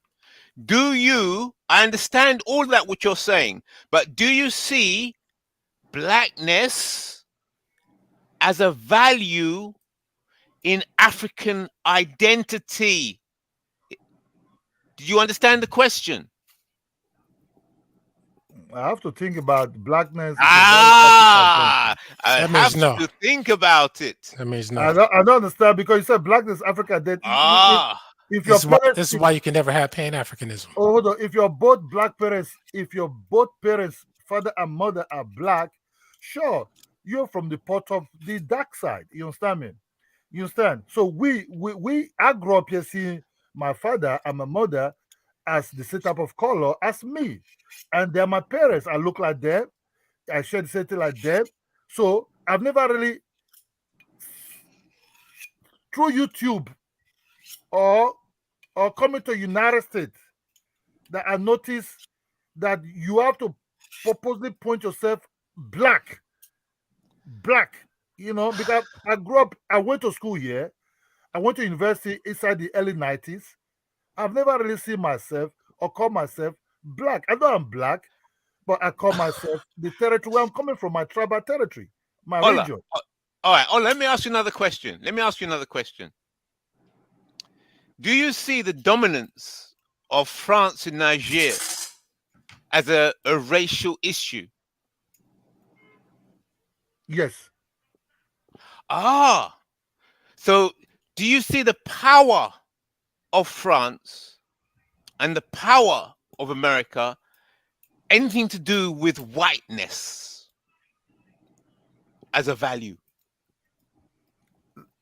Let me be honest to you.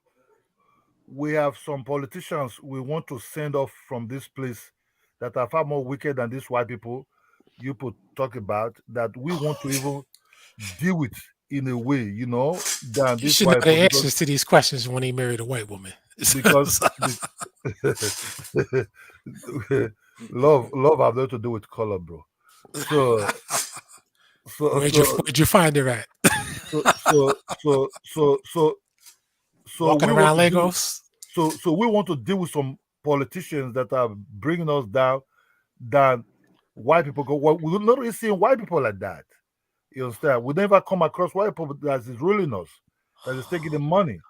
You Okay, understand? So Ola, that's why we let's don't slow really down. focus I on got white your people like point. that. Very good point, Ola. Right. You said we need to deal with some of these leaders. Okay, so it's a very popular view that the problem in Africa is these bad African leaders, the poor African leadership. Yes, I've heard that view. I fully understand that view, and it is very popular. A lot of people say that. Okay. But I'd like to present to you an alternative view. I'm just presenting it. I understand your position. I'd like to present to you another position. The position I hold is that the African leadership, don't blame them. Why? Because the African leadership are in a hostage situation. In a hostage situation, you've seen the movies, when the phone rings, the hostage taker will say, answer the phone. And with a gun pointed to the head of the hostage, they'll say, you say this, or don't tell them. They dictate. So therefore, hostages, the point I'm making is that hostages will always be talking nonsense, and they'll always make stupid decisions. Why? Because there's a gun pointed at their head by white supremacist, racist, financial, political, and cultural terrorists. You don't see the terrorists, so therefore you're blaming the African leadership because you can't understand how the terrorists are operating. But they are in the background, and they're forcing the African leadership to make stupid decisions and wrong decisions because there's a gun pointed at their head that you cannot see. Brother, you see, look, when we fight the white man, right, which is, I've never seen a white man in my life before, even the colonial time. I've not been born then. And even me growing up in my own territory, I always saw a white people who are like reverend fathers, missionaries, right? They don't really have anything to do with me. Some of them, they are nurses, doctors, right? But when it comes to that, like what is going on in Niger now, they ask France to leave. Really, in people like my mind, deal with that fact now, that mission now, send the French packing, then focus on another thing. Because look, these leaders we have in our territory, these our leaders that is governing us or ruling us, they don't behave that they are under hostage. Let me tell you one thing. How do you know what they believe? Hold on. Let me tell you. How do you know? Hold on. Look, some of these leaders come from our tribes and our regions, right? with these leaders, they are very proud to say they have houses in London. Have you ever seen Tony Blair have houses in Africa? That's what we Africa don't understand. How can you live a beautiful weather, fresh food, and everything? They're sending your children to overseas, right? To school. Then you buy mansions there. Then you come and sit and say, oh, I have 5, 6 houses in London, in Piccadilly. You live in London, right? You know the top areas. Some of these corrupt Nigerian politicians have houses. You see their children over there driving Bentley, Ferrari, and other things, right? So why should my leader carry my money and go to New York and buy a penthouse? Why I'm building my own house with my wife in my own territory? Look, let me just tell the truth, bro. I got the point. Hold it there. I got the point. You asked the question, why are these African leaders taking the money out, put it in the Swiss bank, New York, America? Why are the African leaders buying up property in the West when they're supposed to be African leaders? I understand the question. So the answer to the question that I'd like to suggest is that is what the hostage takers require of them to do. That's why you're asking the questions. My yes, brother, like the hostage takers make African leaders do stupid things or not in the interest of their own people. Disobey them, come to your territory and declare unforeseen hands, I want to control you. Look, we see them. We see the way they live, the soft life some of them are living. You understand me? We see their family. We see their children. Look, we know how they behave. You understand? We know these people. We grew up with these people. We know their trace. You understand me? So they themselves is when they're dying that without see their children cannot keep even with the wealth their father left for them. You understand? So look, I understand what happened in the past, colonial time and other things. We deal with those things, but the ones that we want to cut off their fingers so that to show as an example is this. You want to cut? Don't cut the hostages. You have to save the hostages. Why are you killing them? They're already under pressure, even though they might not appear to be. Okay, why are you my father's about to die, so good night, you guys. And you need to put those knives down before you end up nicking yourself. But anyways, I'm gonna feature you tomorrow on one of my lives. You and I we're gonna get together. I will be featuring you tomorrow on a video. Good night, everybody. Good night. Good night, light skin. Light skin. No, you just say it like that, you know. It's like, you know. Some strange fruit videos. Got a bunch of them up. I wish she could stick around for these. Carla, you know? Carla, I want to ask you something. Right. What? I want to ask you something. How do you live in United States, right? Oh, of course. You're born there, you grew up there. When you were born, maybe you were born inside late 60s, right? To early 70s. When you were born, do you ever had anything about did your parents ever told you anything about Africa? Well, this was most African Americans, right? We know we came from Africa. We like that because I went to the African Methodist Episcopal Church. We used to have African cultural fests and everything like that. It's deep in the Black community, you know. We had our own version of Africa. You know, later on they had Kwanzaa, they had all stuff like that. We always try to have our own version of what we thought was Africa and stuff like that, you know. But it does not mean that we identify with any particular tribe, whatever like that. We understood that we're African, the Africans, America. Let me give you a perfect example. You have Scottish people that for generations, 700 years, longer than us, that have been living in Ireland, right? They're called Scot-Irish, right? They're still Scottish, right? But they're Scot-Irish. They still have that the Scottish heritage, but they're Scot-Irish. They're different from the Irish Catholics and the regular Irish, right? You got French Canadians, right? These are people who settled in Canada, but they're French, right? They're different than the English Canadians, everything. They're French Canadians, right? The African American is just somebody of African descent that have a history in America. That's all it is. And we all know that we came from Africa and everything like that.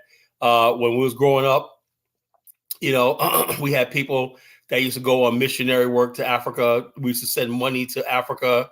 When I was a kid, a little kid, we heard about the Biafra War and church, and there was a refugee crisis, and I was like 2 or 3, 4 years old, and they were talking about the Biafra situation with refugees, people starving and stuff like that, you know. So Africa has always been part of the African American talk. So, but on TV and movies and popular culture, you wouldn't think that. But you go inside black churches and black communities and everything like that, they always talked about Africa. They always talk about the old country, the heritage and everything. And there's a lot of black people from America that always visited. They come back and everybody wants to flock around them, hear about the motherland and hear about stuff like that. My Uncle Ronnie spent 20 years in Ghana, you know? And so like that. So yeah, African Americans, for the most part. Now we have our own way of doing things on culture and everything like that. But the idea of denying our heritage and everything, we understand that we're not on the continent. And we don't have the African lifestyle and all stuff like that, right? But we never denied that's where we came from, you know? So that's what you're asking. Yeah, we always understood that we're Africans. That's why we have the African American Almanac, right? The only black group of people that have an almanac. We have an African American encyclopedia, the only black people with an encyclopedia of invention, science. Matter of fact, we became the embodiment of the modern Africa. No one yet can replace us. You know, when you think of the African experience in the modern world, you think of Harlem, you think of Detroit, you think of all stuff like that. You think of the black jazz in France. You know, you think about the Tuskegee Airmen. You think about the anti-apartheid movement. You know, you think about the Rumble and Jungle of Muhammad Ali. African Americans have always been present in the African world. You know, Kenneth Kaunda said the only black man he knew from the West was, and everybody was popular kind of, was Jack Johnson, who was a heavyweight champion, and Marcus Garvey.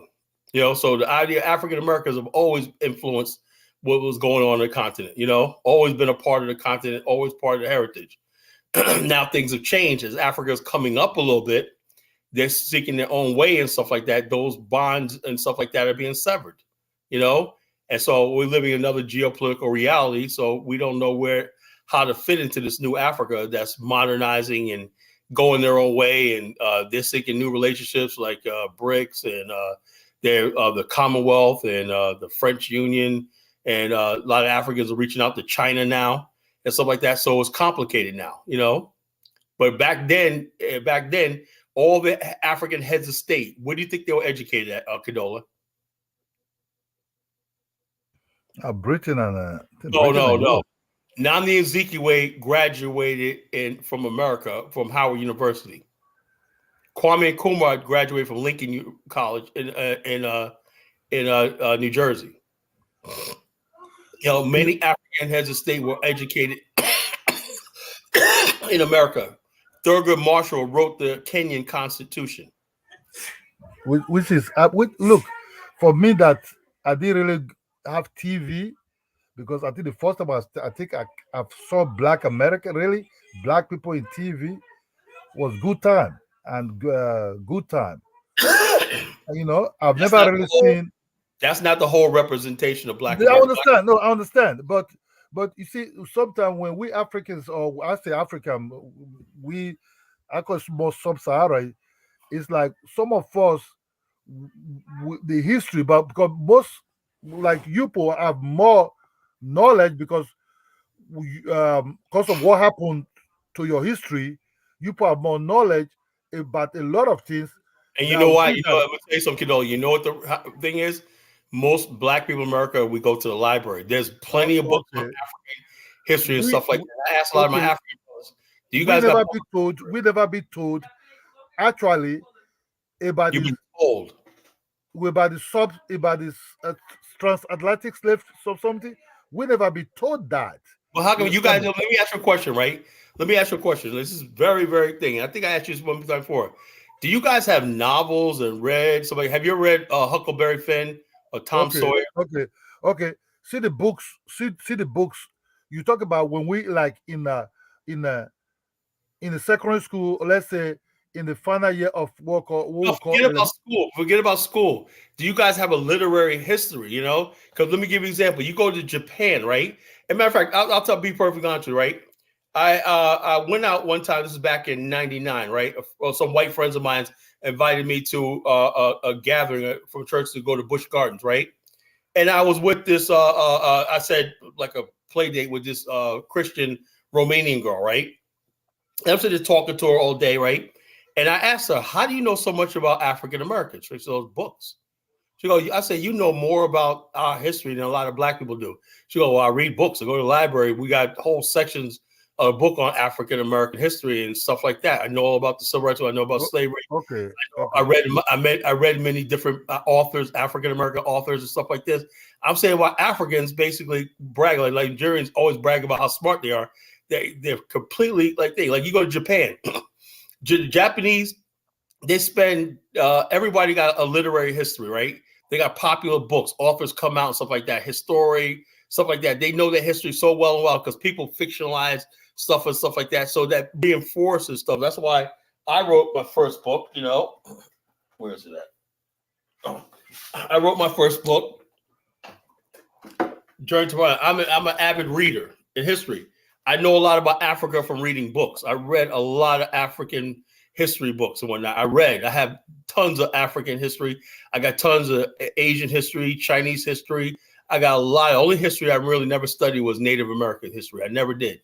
But I one day want to get to that. The only people I never really studied was the Native Americans. Carla, do you know the history? Do you know the history we study? Let's assume we want to pick a book and read, right? We pick a book and read mostly books about other African countries like Kenya, because we were reading more about the Ugungi books. These are like literature books. They mostly we read also Nigerian literatures. You understand me? Like Chinua Achebe, Wole Soyinka, all kind of Nigerian. Hold on. You know something, you Condola, right? When you said earlier, right? If you guys had a literary history, right? And this is what I said a couple of weeks ago on the show. I said this was the beauty about in northern Nigeria. You guys did have a literary history there. You know, you have scholars that traveled in northern Nigeria, but didn't spread to the rest of the region. You know, when you have a scholarship class, an educated class, you know what that does, right? When people, scholars and travelers could travel to different people, teaching and lecturing, and they read stuff like that. That means one group of people living 100 miles away is reading the thoughts of another person 100 miles away. And what they're saying is, you know something? We're not that far apart. We think alike. And so with that, that's how societies and nations develop. Kala, we have all this. Look, we have all called stories. We know much. But why do you guys say if that's the case, why do you have so many different cultures? Hold on. Let me explain to you, because you saying it in an American way, right? But we have what called storytelling. They tell a story. Even we that live settled in society area, that will tell you straight. In this also place, we moved here maybe 1,500 years ago to this place. They will tell you the original where they picked from before they arrive here, and they still have connection to those people still. You understand me? Well, let me ask you this right now. Okay, you live in a country called Nigeria. It's called Nigeria. You can rename the country, whatever like that, right? Phenotypically, most Nigerians are black, dark-skinned, black Africans and everything. You know, I can't tell an Igbo from a Yoruba and Fulani. They all look the same, you know? The bottom line is this. So that should have been enough, right? To basically say, you know something? Let's create a common narrative that we're all one people, right? Like the same thing. France, you know, France was had just as many tribes as many African countries, right? But they all became Frenchmen. You know, same thing with the English, same thing with the Italians. The Italians, they become a unified state in the 20th century. Next, you know. So the bottom line is Africans basically did not rejected this idea of a literary culture and everything, and stuck to tribalism and stuff like this. You know. When you have literary culture and literary history and everything like that, all those things about tribalism and regionalism will disappear in one generation. Confucius often said, the philosophy of one century should be common sense in the next. That means people studying and using common sense and studying and everything like that. And the message is spread over the time as a philosophy. In the next century, whatnot, the manifestation of that is a new society, a new civilization. The problem China was is one. China used to have thousands of tribes too. the problem is you have to talk about language. Every tribe want to hold on to its own language. Well, the bottom line is, hey, look, the bottom line is you tribal because you're not a literate culture. Yeah, An yeah, illiterate so- culture, you don't have a written language, right? That everybody can buy into. Oh yeah, but the language, but the language is being written now. You understand me? So what you is very, very difficult. That is a problem, but I still believe that your identity is your language, and your language is your part of your culture, your dress code, your food, your the way you behave and things. So nobody's going to lose this aspect of him to form Because that's mediocrity. to They form think a they're gonna bigger lose something when not- they get- they- but- to form a bigger land, to form a bigger set of things that actually will even make you more confused, because every tribe have history. Some of these tribes will not be formed 500, 600, even 1,000 years old. So this tribe already be formed 5,000, 6,000. So these tribes are not just tribes that have just been formed 100 years I ago. heard from my good brother Bafasa. He spent like six months in Yoruba land. He says actually the Yoruba is actually a corruption of the British. They used to call them Yoruba. There wasn't really a Yoruba people. There's a whole bunch of people that the British just named Yoruba. Same thing. Inside the Yoruba, they have everywhere they're coming from. They have the adjacent people. The Yoruba terms is like the way you measure the Igbos also. Inside the Igbos, they Igbos have many regions. different groups. They call themselves Igbos and whatnot. But what I'm trying to say is that we hold on to these differences, and it's not building anything. It's not going anyplace. In other words, basically, what I'm saying, Condola, is that Africa has to get serious about its place to join. There's no way you're going to fight against the world. They're coming to you when the Europeans appeared on the African coast, right? They came with like 1,500 years of unification, one language, one religion, one republic, and they identify with. And they saw Africans divided, and they was able to pick Africans off. The only time in history when people come from far away, right? Usually the tribes that were enemies put their differences aside and say that person is a greater enemy because we're not fighting on his flank. The Africans saw the Europeans as a friend and started basically trying to undermine each other.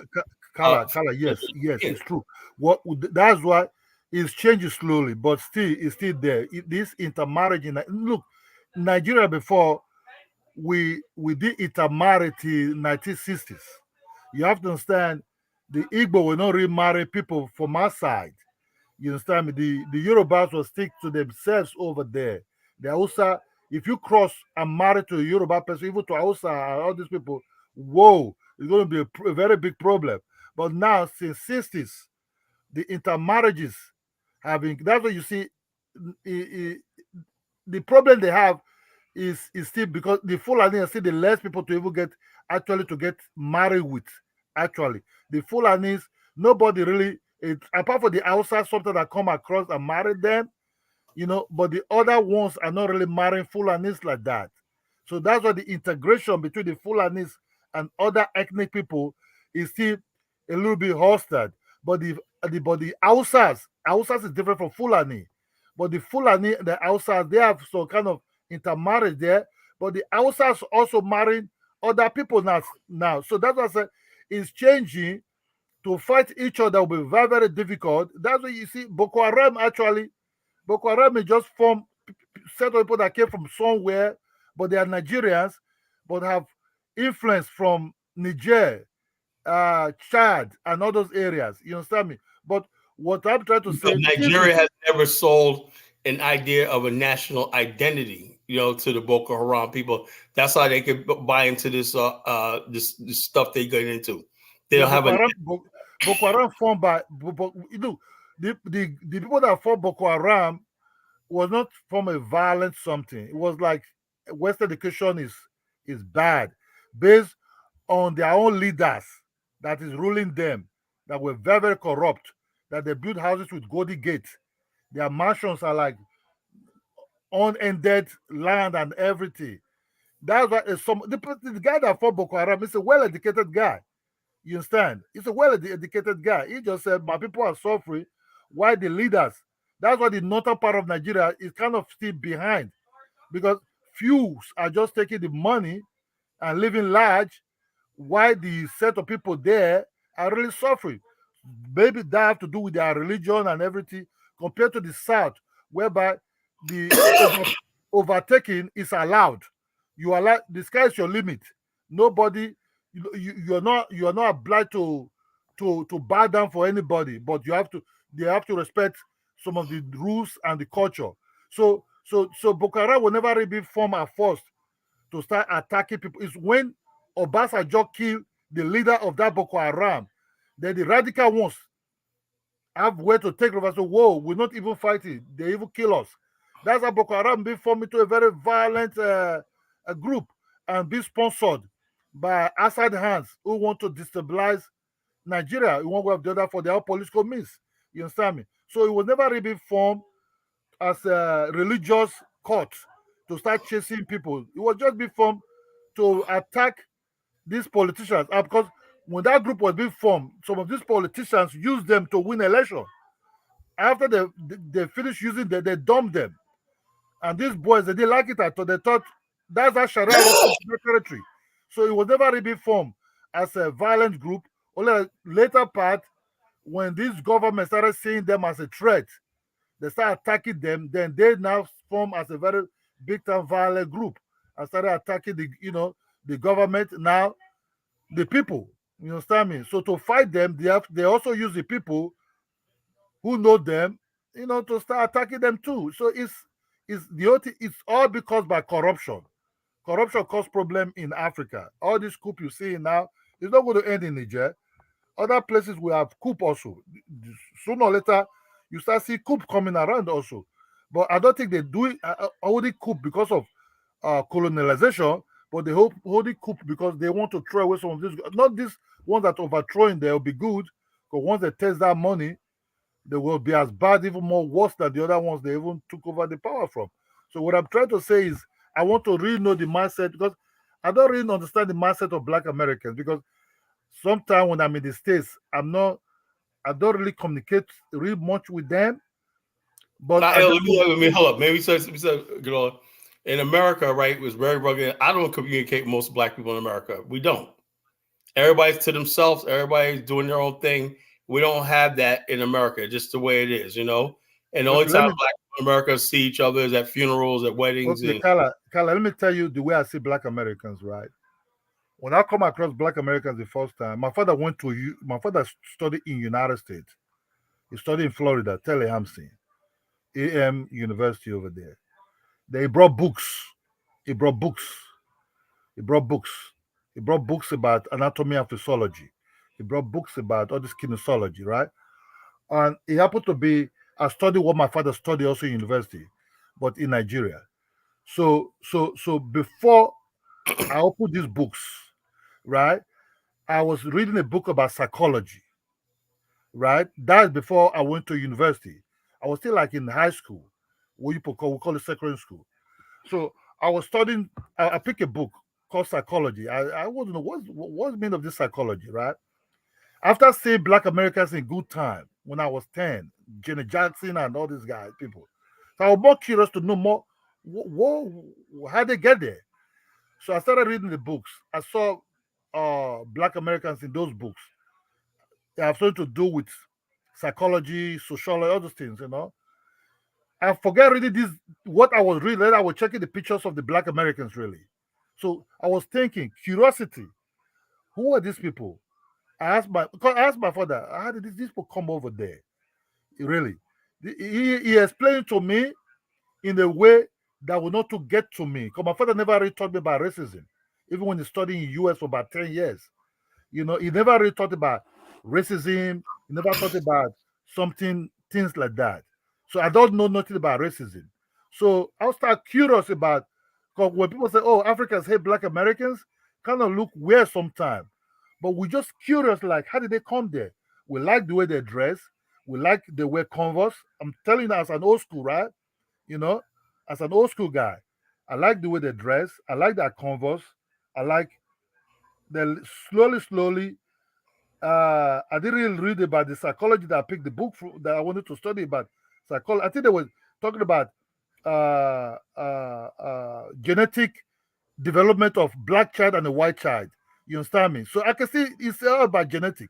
How the black child grow more faster, develop more faster than the white kid to the age of 3. You understand me? Because the black parents try to hold their child and put fear into them for them not to the white side will allow their children to go free.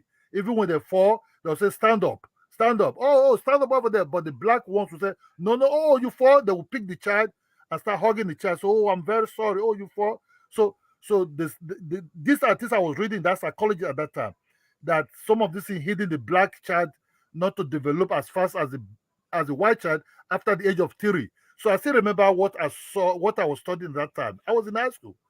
So what I'm trying to say is this. I was deep thinking about how did they come over there? Who are these people? So it took me to almost from a year of my high school that as there come the history called slave trade. And the way they will teach you the slave trade will be passive. They will not really put it just like a passive teaching. Something like, oh, what happened? It's history, what happened? But never really be taught deeply. So you have to digest these things before you really get to your head like, okay, so all this is really because our kings never taught us these things happened. And you have to start let me stop right there. Do you understand the Africans understand, right? Is that here's the thing, what the Europeans, a lot of white people, Europeans won't tell you this, right? But I'm going to tell you, right? The Africans have this, Europeans have this thing, white Americans have this thing, right? Well, they believe in their heart and mind, right, that despite everything about the slave trade and everything like that, it was the black people that suffered the transatlantic in America are better off than the Africans who never experienced transatlantic slave trade. That's I would say 99% of white America believes that.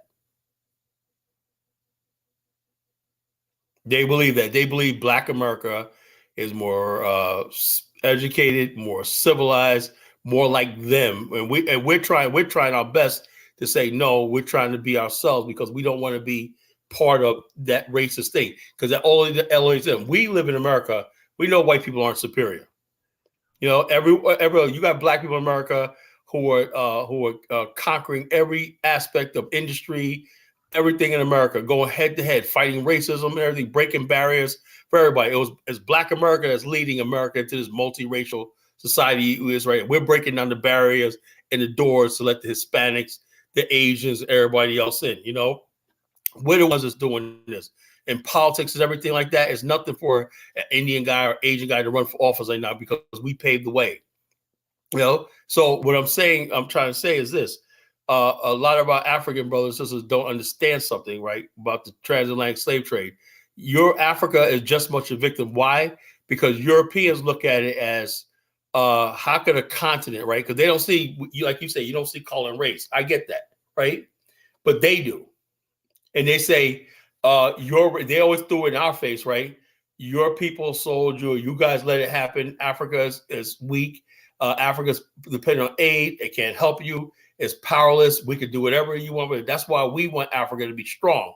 So we'll have strength and backing, like the Chinese in America have a backing. They have Hong Kong, Macau, Singapore. They have China, Beijing. They have all these other people, everything like that. We in black people in America are isolated from our ancestral continent. You know, but instead of arguing about skin tone and all that stupid stuff that doesn't mean anything, right? You know, and I'm saying to myself, and I said, if Africans basically were educated properly, right? If they had a worldview, say, look what happened. For example, let me give you an example, right? When Malcolm X went to prison, right? You know what the first thing he's doing in prison? He used to read a lot. So when he was sitting in language in prison for a 12-year prison sentence, right? He said to himself, what the hell happened?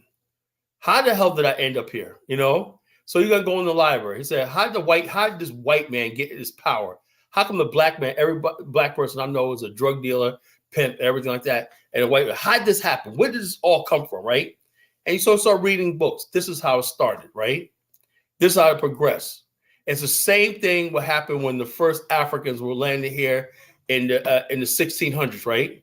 The first thing they asked themselves, right, when a few of them were free, the first black people that came to Americas, right, were Creoles, were free black people, you know, Atlantic Creoles, free black, right? And those who had education and everything started reading books. They're saying, look, this is what happened to us, right? This is what's happened. This is how we have a plague of white supremacy that's doing this, right? And we have to one day return to Africa. We have to warn our brothers and sisters in Africa what's coming down the pike, because that's what's happened. When you sit down and you read books, you understand where you're happening. Another example, what I'm talking about is Japan, right? Japan had 250 years of isolation, right? And at 250 years of isolation, when they expelled the Dutch, the Portuguese, and Spanish, and everything, they only let the Dutch come in on one little small island, right? And the one thing the Japanese wanted from the Dutch was books and maps and news articles, what was going on in the outside world, completely isolated, right? So the Japan, right, although it was isolated on the island, they had a view of the world. They learned about the transatlantic slave trade. They learned about the occupation of the Philippines by the Spanish. They learned about what was going on in China later on with the Opium War and stuff like that, the Taiping Rebellion. They knew about the American expansion across. Why they do that? They didn't go there. They had books. They had so they had a scholarship class that was saying Japan has to one day modernize, because these Europeans have bigger ships. They're going to reach our shores and one day invade us. The masses of Japanese like, are you crazy? We got samurai, we'll slice them in pieces. And they said, no, they have weapons and everything that could destroy us. And we need to modernize and everything like that one day. And the day came when Commodore Perry showed up and everything, and all the scholars that were talking for 250 years, as long as America, saying that Japan has to modernize. So they were well prepared to take on the West in the modern world, right? They didn't wake up one day and say, we got to modernize. That was 250 years of people studying, reading, understanding what was going on in the world and whatnot. You know, have a literary class, a scholarship class where they did plays, they did reenactments, they did everything basically to tell the public, one day Japan's going to have to open up to the world, and one day we're going to have to confront the world. We're going to have to become a unified nation state, a unified island. We have to unite the island under one empire, you know? And so therefore, learning and reading is essential to basically doing that. And what I'm saying like this, the African, right? 300 years were going by with the transatlantic slave trade. Nobody ever said, you know, had books saying, you know, this was going on. If we keep selling slaves to something like that, soon we're going to be on slave. Then it was too late. One day you're selling slaves with Europeans. Next thing you're on a slave ship. They said, how'd that happen? You weren't prepared. Kala, you're right. You know, I think everything changed. It doesn't mean that we don't. Everything changed. I think it will be very difficult due to TV, internet. Everything. There's a gap being closed. You can understand how we Africans sometimes celebrate if we see other bosses like Mike Tyson. We understand is the strongness of some of these black athletes are from where they're coming from. You know, we to see Africans respect to Sabot a lot. We celebrate him a lot because it's something very close. It's someone that look very, very close to us. And if you go to like Nigeria here, Sabot is some of this Afrobeat sing about him a lot in their music and everything. We celebrate because we see things are changing because we see things more than we look. Apartheid time was actually what opened most African people's eyes. Not even by the slave trade, warrior, to just apartheid time. It's our 80s. 70s, they didn't know much because there were no TV much at that time, except for the elite. But late 70s to early 80s, TV started coming to most homes in Africa. Then we started seeing this South Africa problem at that time. It was not like we know anything about South Africa, that black people would be oppressed. It was 80s that we start seeing the shooting of these black South Africans, the students, We see them wearing uniforms. While the people on top of these trucks, these high cars, who only pop actions were white. And that will really get to most homes. Let me speak about Nigeria. That will really get to most homes in Nigeria. That, whoa, what is going on? Why are they shooting these people just like that? These children. Because the people they were shooting, they were like high school students who were protesting. They were being gunned down on the street. Their one is being gunned down. The other one tried to retrieve the other one. The other one they tried to retrieve is being gunned down. So that really gets stuck in our head. We say, no, these people need to go. That's when we started, our musicians at that time, people like the Sonoko Suma, Jeffa Sheikh, started saying there are people dying in Soweto and all these things. Free Mandela, free all these things started pumping up at that time. So that's when we really understand that there's a power play here, color differences, because, just because they're black, that's why they're killing them. That's where Africans started taking, us like Nigeria started thinking, this is wrong. This is very, very wrong. So before then, because the missionaries we've seen have hospitals, they open hospitals in these villages. So they're more, they come more like more friendly people than people that are coming to hostile people. So let me tell you something. Let me tell you about and I can't tell you how, but I want to play these videos too. I can't tell you what the heart is, everybody, because I'm saying like this: charity begins at home. If it's a lot of these people want to do something right, they can go to the backwoods of Arkansas or whatever like that, and where people don't have health care, and help out there. Why do they want to come to Africa and stuff like that? They basically, I don't know, it's just a white savior complex. And we black people in America, we basically reject the white savior. But that's what. So you can see that we see them more as missionaries, people that are friendly, who treat you when you have sickness.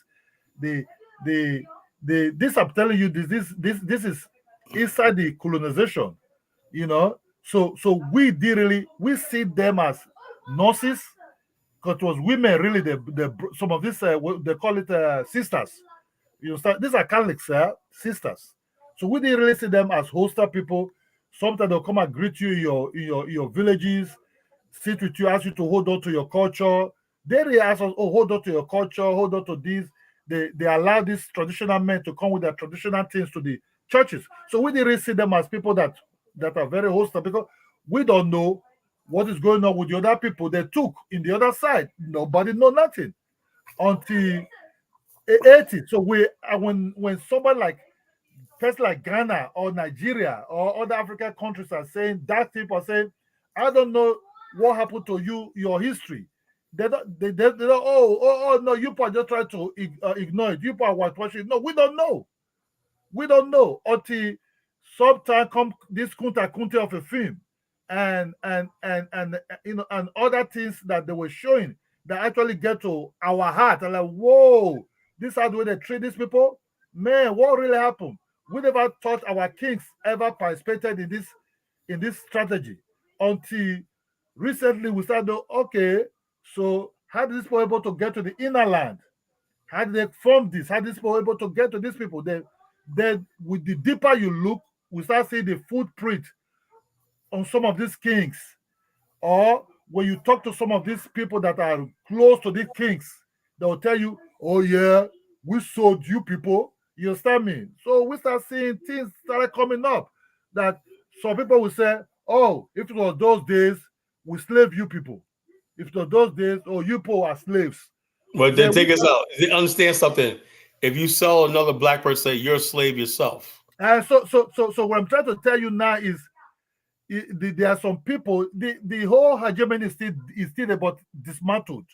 But when you have fight with somebody, if you're from the lower class or if you're from the group of people, possibility that maybe was weak tribe at that time, they took some people from there, you see somebody say, oh yeah, your ancestors were be slave of my people, you people were slave to us because we just free people. Then some of these things started pumping up. Then we start adding things together. We start thinking, okay, maybe this is a set of people that took over from here to the other side. That doesn't mean that the king family or extended family will not be taken also as slaves. They will also be taken as slaves. You understand me? So it was a war. Just a war at that time. They were fighting each other. And it's because of the white man that the war really actually stopped. Let's just be honest. There was a war. There's somebody else came into the midst and do things. Then before they start thinking, my family member is being taken away from me. That's when they now focus now on the white man. You understand me? And the white man still play the game and come with a missionary, with a school, with hospitals. So the white man that came to, it's not only the white, but the kings are also involved. So I'm not going to deny it that the king were fully involved. You understand? Because you cannot do things. The inner land is a big jungle at that time. So the kings are also involved. So we don't know, when we say we don't know nothing, because it's not really put in our head, or our ancestors started repeating it because intermarriages just break off some of all these things. Intermarriages. And that's one of the problems I think a lot of us have, where a lot of Nigerians basically they go on and be like, oh yeah, look, bro. They're like, oh yeah, racism don't exist and all stuff like that. They're not doing any heavy lifting because they're like, okay, yeah, look, it's okay, and they would judge everything by vanity. Okay, I got some money. This right here, I'm a billionaire, billionaire. Yes. Because your social status of Africans have not changed. No matter how much money you get, as long as Africa, basically the world sees Africa. Well, I think Africa has the least amount of foreign direct investment than any place in the world, because the world looks at Africa as a place that allowed the transatlantic slave to happen. That's it. That's why there's no investment in West Africa. There's nothing in West Africa. They built a city called Echo Atlantic, hoping that people would come there, and it's not going to happen. Why? Because suspicious of Africa, you know? Kala, yes. Kala, the truth of the matter is this. What happened in the past is still have effects. You have effects on part of West Africa. Then come these people who have the British mind. You know, the British are capitalists. The British are they are class people. You understand me? I'll give you an example. When I was growing up, I have uncles who have money, big money. Some of them they study in England. And if you visit these people, they want you to call them master. You understand? They want you to call them master. So when you come into the compound, the children, they have drivers that took them to school. They have drivers that also bring them back. So they have all kind of things that white people enjoy at that time. They have TV, they have DVD at that time. I'm telling you, this is inside 70s. So I was small. I was a very small boy. So when I followed my mom hold my hands to visit some of these relatives. My mom would say, "Oh, it's master at home," because that man wants you to address him as a master.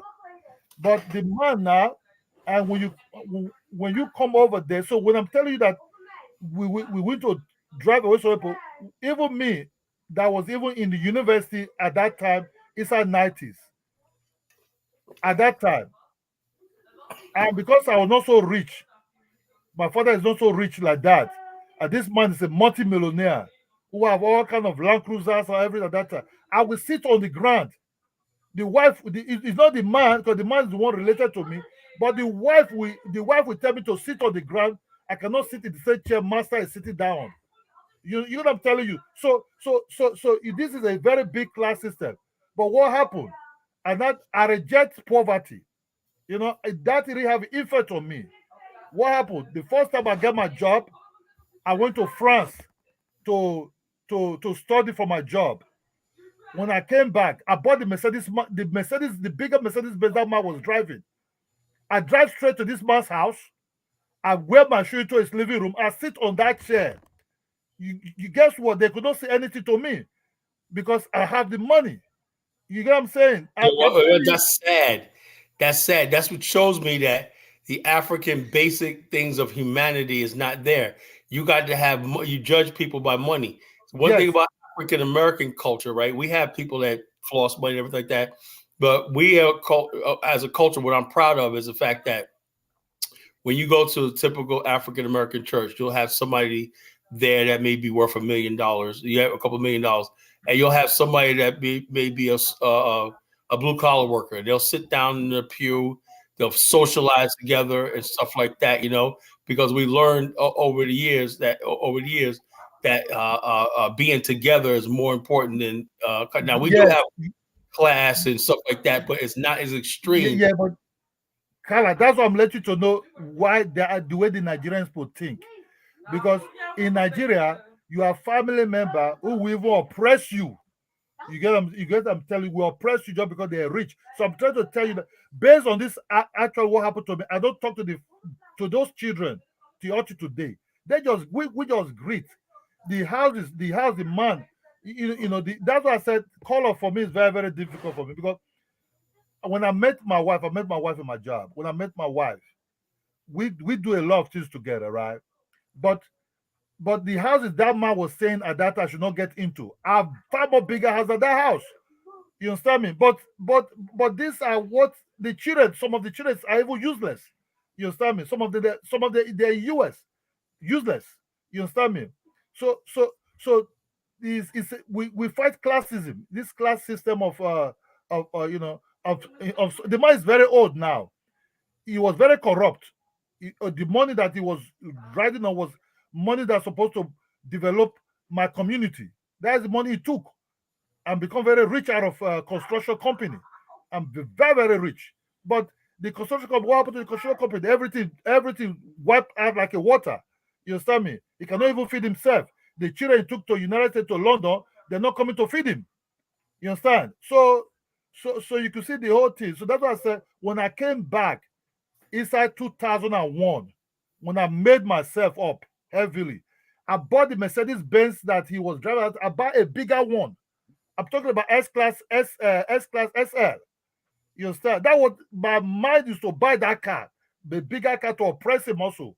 I went to his house. I blew the horn in his gate.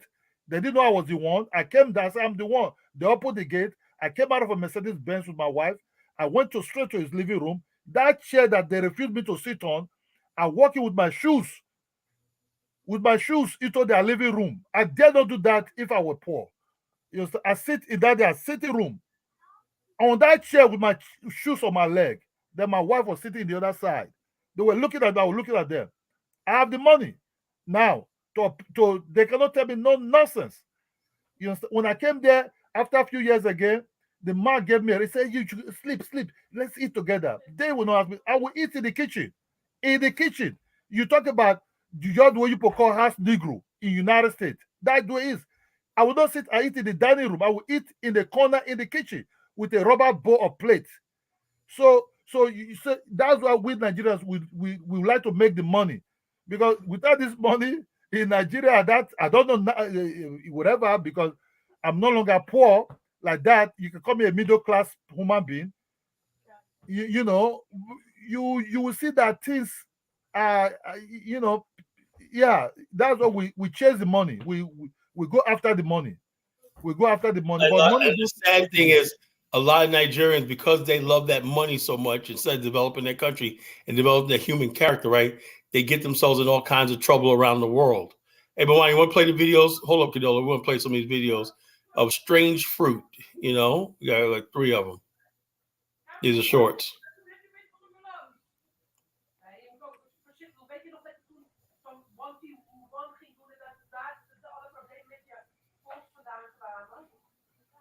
That black men are a lot more well endowed, and it kind of ruins your confidence. And this is why black women, when you do online dating, you have so many white men coming for you, because out in public, they're afraid to, because they don't have the confidence to, because they know the stereotype of black men having bigger penises. And that's mostly true, but sometimes it's not. So that's why you see other races, they love Asian women, for example, because they know the stereotype about Asian men having small penises. And men, they don't like to compete like that. They don't like to feel insecure. So they won't go for somebody that they know has been with somebody that might outdo them or is bigger, because of the ego. And black women, this is what it is. I'm not promoting interracial dating. I'm just saying.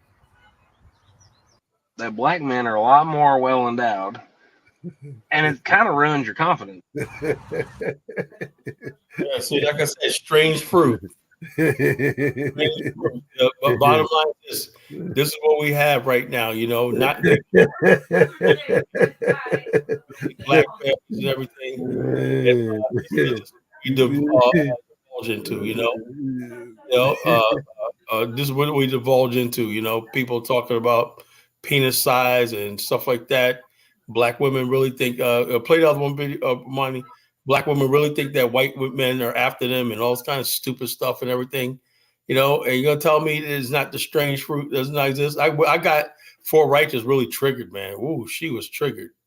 You know, like I said, hit dogs holler. You know, the strange fruit we're talking about is African Americans. This doesn't concern you, Condola, because you have a different culture. You know, the culture of America is very significant. Who you date or whatnot is making a political statement. You know, in America.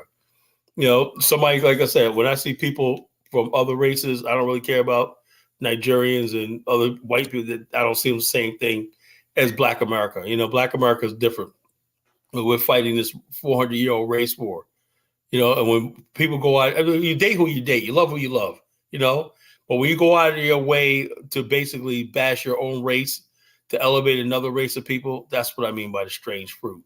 And it's only happening here in America. You know, so I could understand. The society is different. You know, I don't have a race war here. You people have a race war there. These things they measure. There are certain things you cannot intend. You know, Africa is totally different from the United States. You know, and we see things in a total different form and different ways. You understand? So you even dating. Let's assume I understand. Maybe a Black American, a Nigerian person that might date Black American will notice also very big cultural differences. Because that person you date, if it's a Black American, you have a Western more minded than where you're coming from. We see the world in terms of race. You guys see the world of tribe and your history. We see the world in terms of race. That's why for the longest time, if you are Nigerian or Jamaican or whatever from wherever like that, we see a Black person. It's almost hard, right? Like that girl that got hit with the brick, right? She's Somali. It's almost hard to make the case. Well, she's not Black American. No one cares because in our mind, we're programmed to see Black people as Black people, you know? That's weird. So the ADOS FBA people, they're gonna lose that battle all the time because Black people are hardwired just to see anybody that's Black as Black, you know, simple as that. But you also confuse us because you people see Ethiopians and Somalia as Blacks. Why we sub-Sahara? Well, you guys said something. In America, Black America, we represent all different types of phenotypes of Black people. You know, we have people that Adam Clayton Powell could pass for white, but he was Black.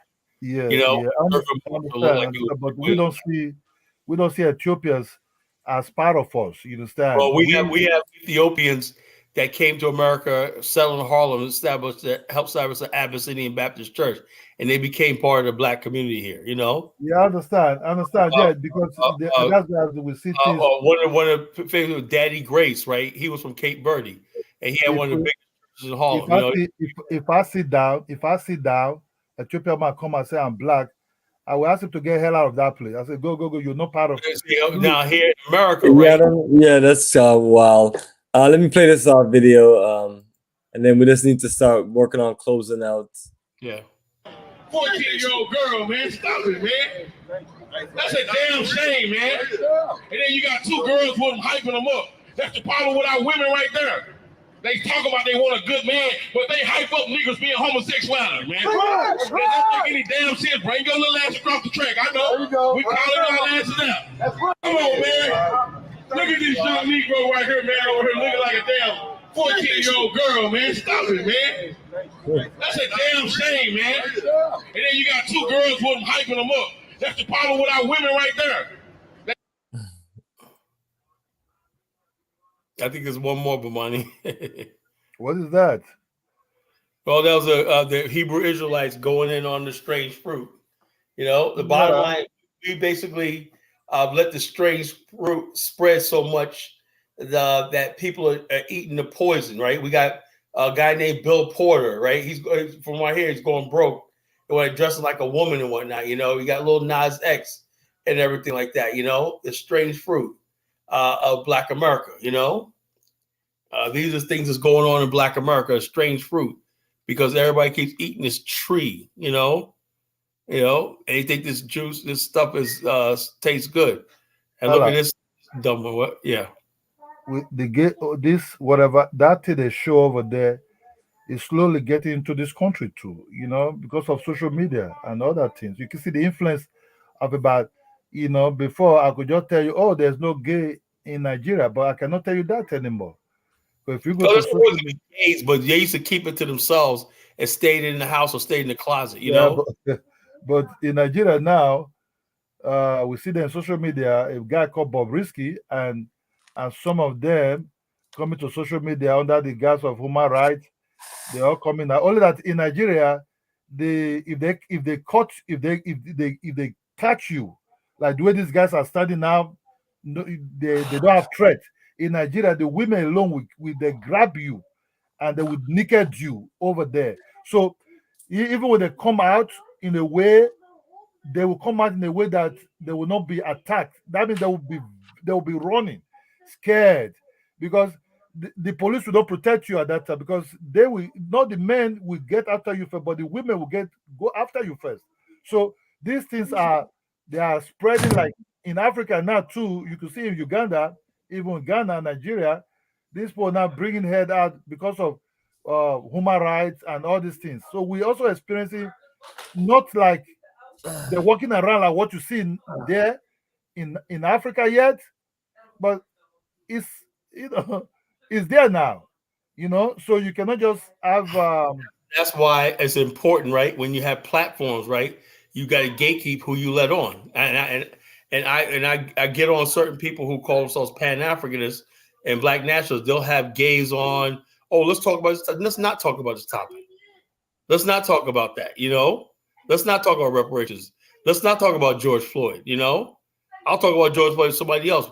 I'm not going to legitimize anybody. I've never been on a show, anything where I have a gay guy or a homosexual or trans anywhere near me when I'm talking about. Why? Because I don't accept it. It is not conducive. I don't condone it, right? You can do whatever you want to do, right? But social media has made it too easy for people to get into your inner circles. Next thing you know, you're in their WhatsApp group. Next thing you know, Nigeria riot of 2020. I don't know if you hear about the NSAS, police SARS, NSAS. That NSAS will be hijacked by people who come with money, but be hijacked by this other side of the culture, or this other side, which is that's why Bomani and I don't care about their money. They can't come in here say super chat and talk about I want to talk about this. No, it don't work like that, Nollywood stop acting. Nollywood now stop. Nollywood stop. At the time, Nollywood, they were testing the water to start showing us lesbian movies. They start not with gays first, the men, lesbian first movies. It didn't really go down well, and I think behind the scene they pumped some money into Nollywood to add some of these movies about lesbianism. True lesbianism. Oh yeah, they're coming for your Afro beats next. Trust me, they're coming for Afro beats next. But nobody's buying these lesbian movies anymore because the girls that participate in those movies, some of them are really regretting it. And I know it's not a Nigerian director that just let me act about lesbian, start pretending you are kissing. It was a way to synthesize our mindset about lesbian in movies, and it didn't go down well at all. It didn't go down well at all in this place. Because you have something, you basically in Nigeria still have some control over your culture and context. We don't have that in America. We take what they feed us, and we can't get rid of Nas X or Bill Porter or all this degenerate stuff or not, because there's millions and billions of dollars behind it. And what happens is a lot of people around the world take this as Black culture.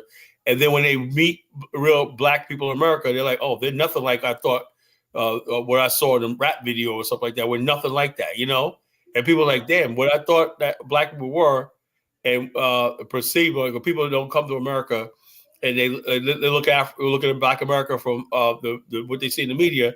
they have a completely distorted view of what we are, and then they come here and they're like, "Oh, I didn't know you guys are professional. You guys have nice homes. You guys got businesses. You guys get along and everything. You're not all being chased and killed by cops every day and everything." I look at Africans and I'm like, "Yeah, man, they want to come to Africa because no, we're not good. We come to Africa. We're trying to protect our interests in Africa. Our interest is making sure the continent grows and we have a place in the African future. We're not going to Africa because I'm being chased by police and all this kind of stupid stuff, but that's what people think." Go ahead, Bomani. That issue with Caucasian men. Sex was never brought up. They just wanted to just love on me. And I mean, to the point where like, I dated this one guy and he would pick my food up from the table and carry it to my car. He would hold the door for me. When I got in the car, he would close the door. He would get on his side, like. Let me ask you this. Okay. Because I think I haven't had that issue with Caucasian men. Sex was never brought up. They just wanted to just love on me.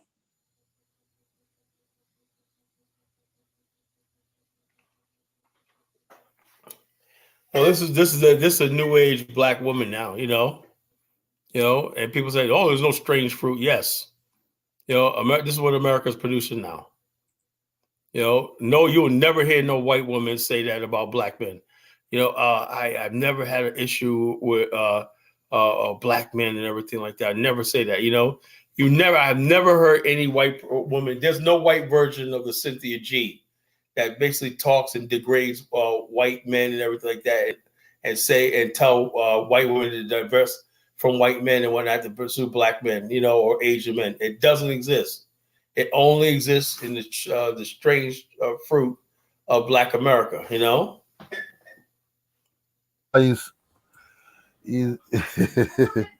Yeah, United States is different, man. It's different from where I'm staying here, man. So I can understand.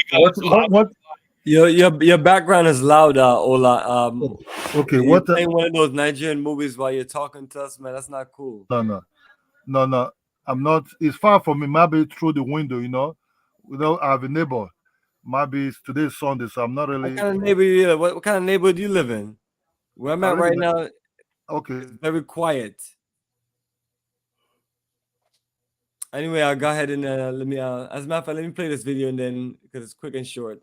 You have the coolest hair, or can I touch it? Or nothing about me being black, nothing about me being Jamaican, nothing about me being any different. So I liked that the things he liked about me were my personality traits. That's what I thought is what I wanted.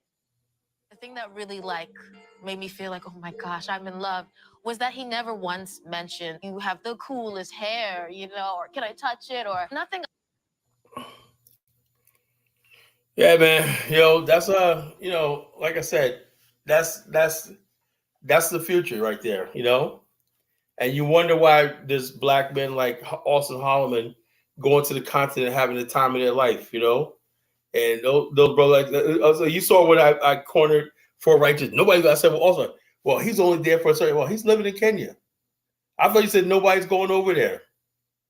O'Shea Jackson been there for 3 years. Got business going on there. I thought you said nobody's going to the continent. These people, every time we keep showing them evidence, they keep being in denial. That's like, hey, look, if you like America, you want to be strange fruit and all this kind of stupid stuff, talking about you indigenous to America and all this kind of foolishness, hey, I'm more power to you. But the very thought, she said, Pan-Africanism needs to be stopped as a cancer. How is this a cancer? Building a Black Star Pan-African community in Ghana?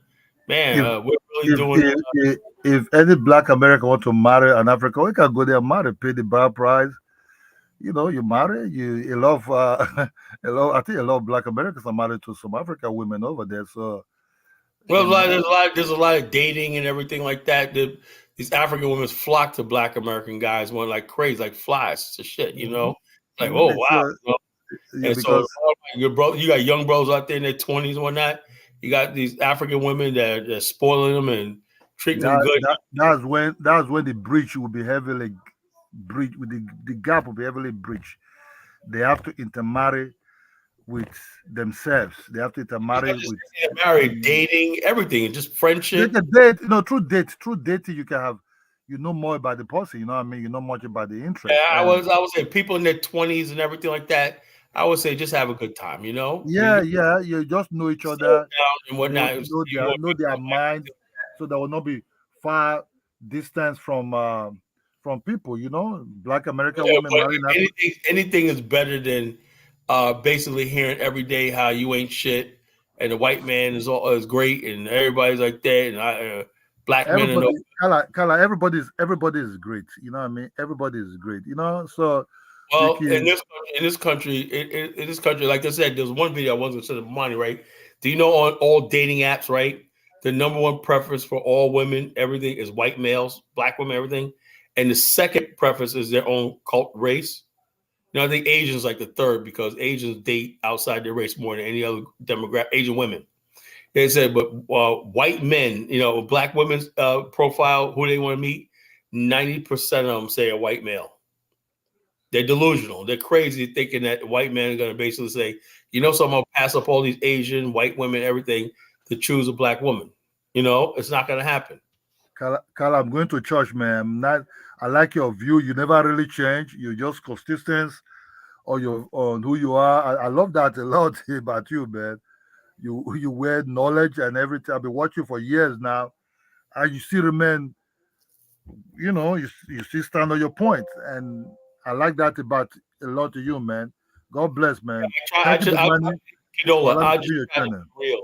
I'm just real, Yeah. I like years ago I could have been phony and I could have had a YouTube channel and blow up saying what people want to hear and stuff like that. But I just stay on one message and everything because I know deep down inside I'm telling the truth. Yeah, that's true, man. That's who you are, That's just who you are. That's what I like a lot. You stand by who you are, and that I'll say thank you, man, for allowing me to share some. No problem, brother. Absolutely, brother. Appreciate you, Joe, man. You take care. Take care. That was a good show. We brought out the demons tonight, bro. Yes, brother. Color Genesis. Anything else you want to share? Let me know. Other than that, we can close it out if you're finished. If you're right, the strange fruits, not just in the wobbles, everything, but we got strange Pan-African fruits called painos. You pick a paino off the tree and eat it. When now you become a paino yourself, and next thing you know, you'll be talking like you're a Democrat. You're a Marxist, you're this, or you pick out another, the red paino fruit. And when next thing you know, you're basically talking like you're a right-wing conservative, And so I'm saying, there's a strange fruit. Even the Pan-African world is not, I was trying to get to that point. The Pan-African world is not immune, right? You got a guy that calls himself the Prince of Pan-Africanism, right? But he's gone down the tubes in less than 3 months, right? He basically talked about Sukihana being a queen, strange fruits. It's even affecting the so-called people who call themselves Pan-Africanists. People you're supposed to be the vanguard. You're supposed to be the upholders of morality and virtue and nationhood and everything. Like that's what nationhood is all about. It's an ideal. It's the highest ideal. When people come together and become a nation, that means you're going to put everything forward to become one as a people. How are you going to do that? You got to put your best people forward. You got to have your best ideals, your best values, all that stuff like that, like this.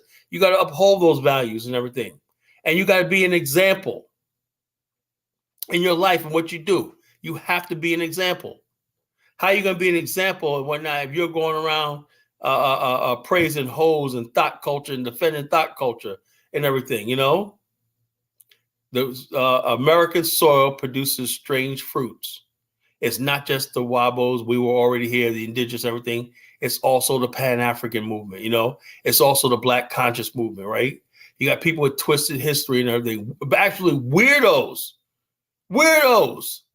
I'm listening to some of these people. I'm like, what are you guys sitting around all freaking day talking, dreaming up all this stupid stuff? What is it going to get you? Nothing. But they think they're going someplace. They think they're building something.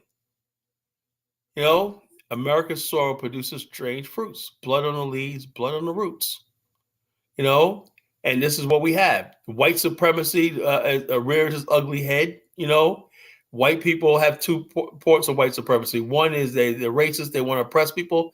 And the other part of white supremacy is a fruit of liberalism, how they're going to be the white savior, and basically how they're going to be the savior of black people and everything. Look, vote for me, look for me, and everything like this. So the bottom line is this: that idea that white people should rule and they know what's best for us and everything like that, that has not gone anyplace. If white people walk past that tree of white supremacy and they take the fruit off and he bites into that fruit, run from him like you would a rattlesnake, you know? Somebody said, it's sad you do. Oh, I did not group all black women in the same category. You know, I said the image is out there. And black women are not standing up saying, this is not who we are. Every black woman at that Grammy Award, what was it, at BET Awards, should have got up and walked the hell out in protest. Black women should not be supporting Lizzo. Black women should not be supporting Cardi B and all the stuff like this. And Megan Thee Stallion, all this other. Black women should not be singing wet ass pussy. So basically, by your silence means that you agree with it. You're eating the tree, you're eating from the tree, the strange fruit. And it's making you sick.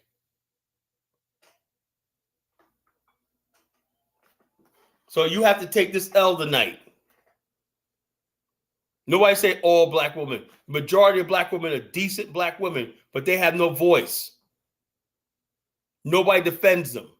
I'm here to defend black women tonight. I'm here to defend black womanhood. My mother, my sisters, everybody, like my aunties, everybody that women love. That decent women.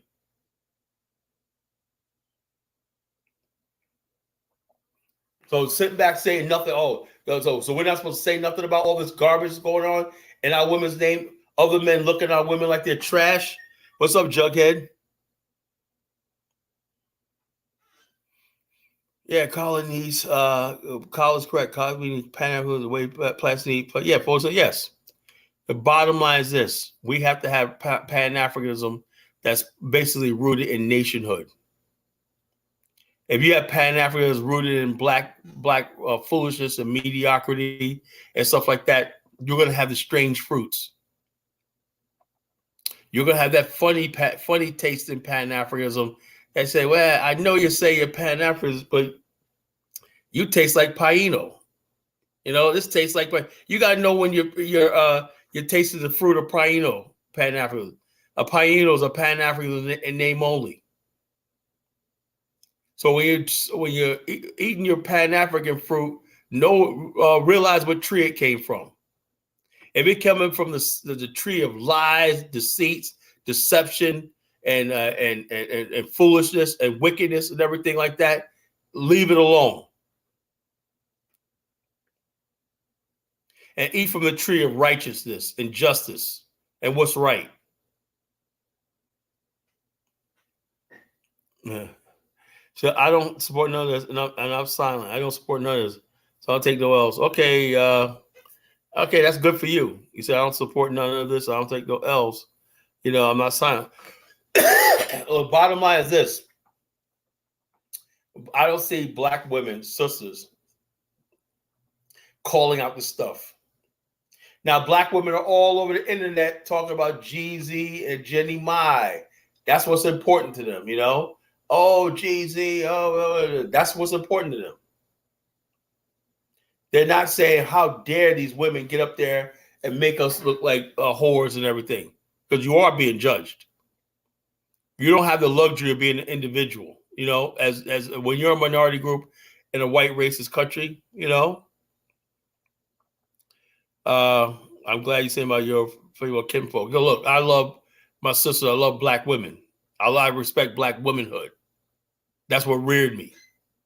So when people start trashing our women and making our women like that for whoever's behind this stuff, whoever's doing doing this stuff, you know, the flames of hell is real.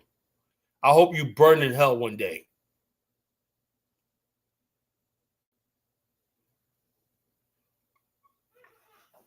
So the bottom line is this: The females I know, the black women I know, are decent women. You know, if people are not decent women and everything, they're decent people. I don't have anything to do with them.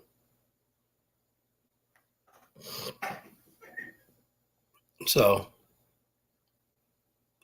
I don't know how we're going. Is Jughead going to get on?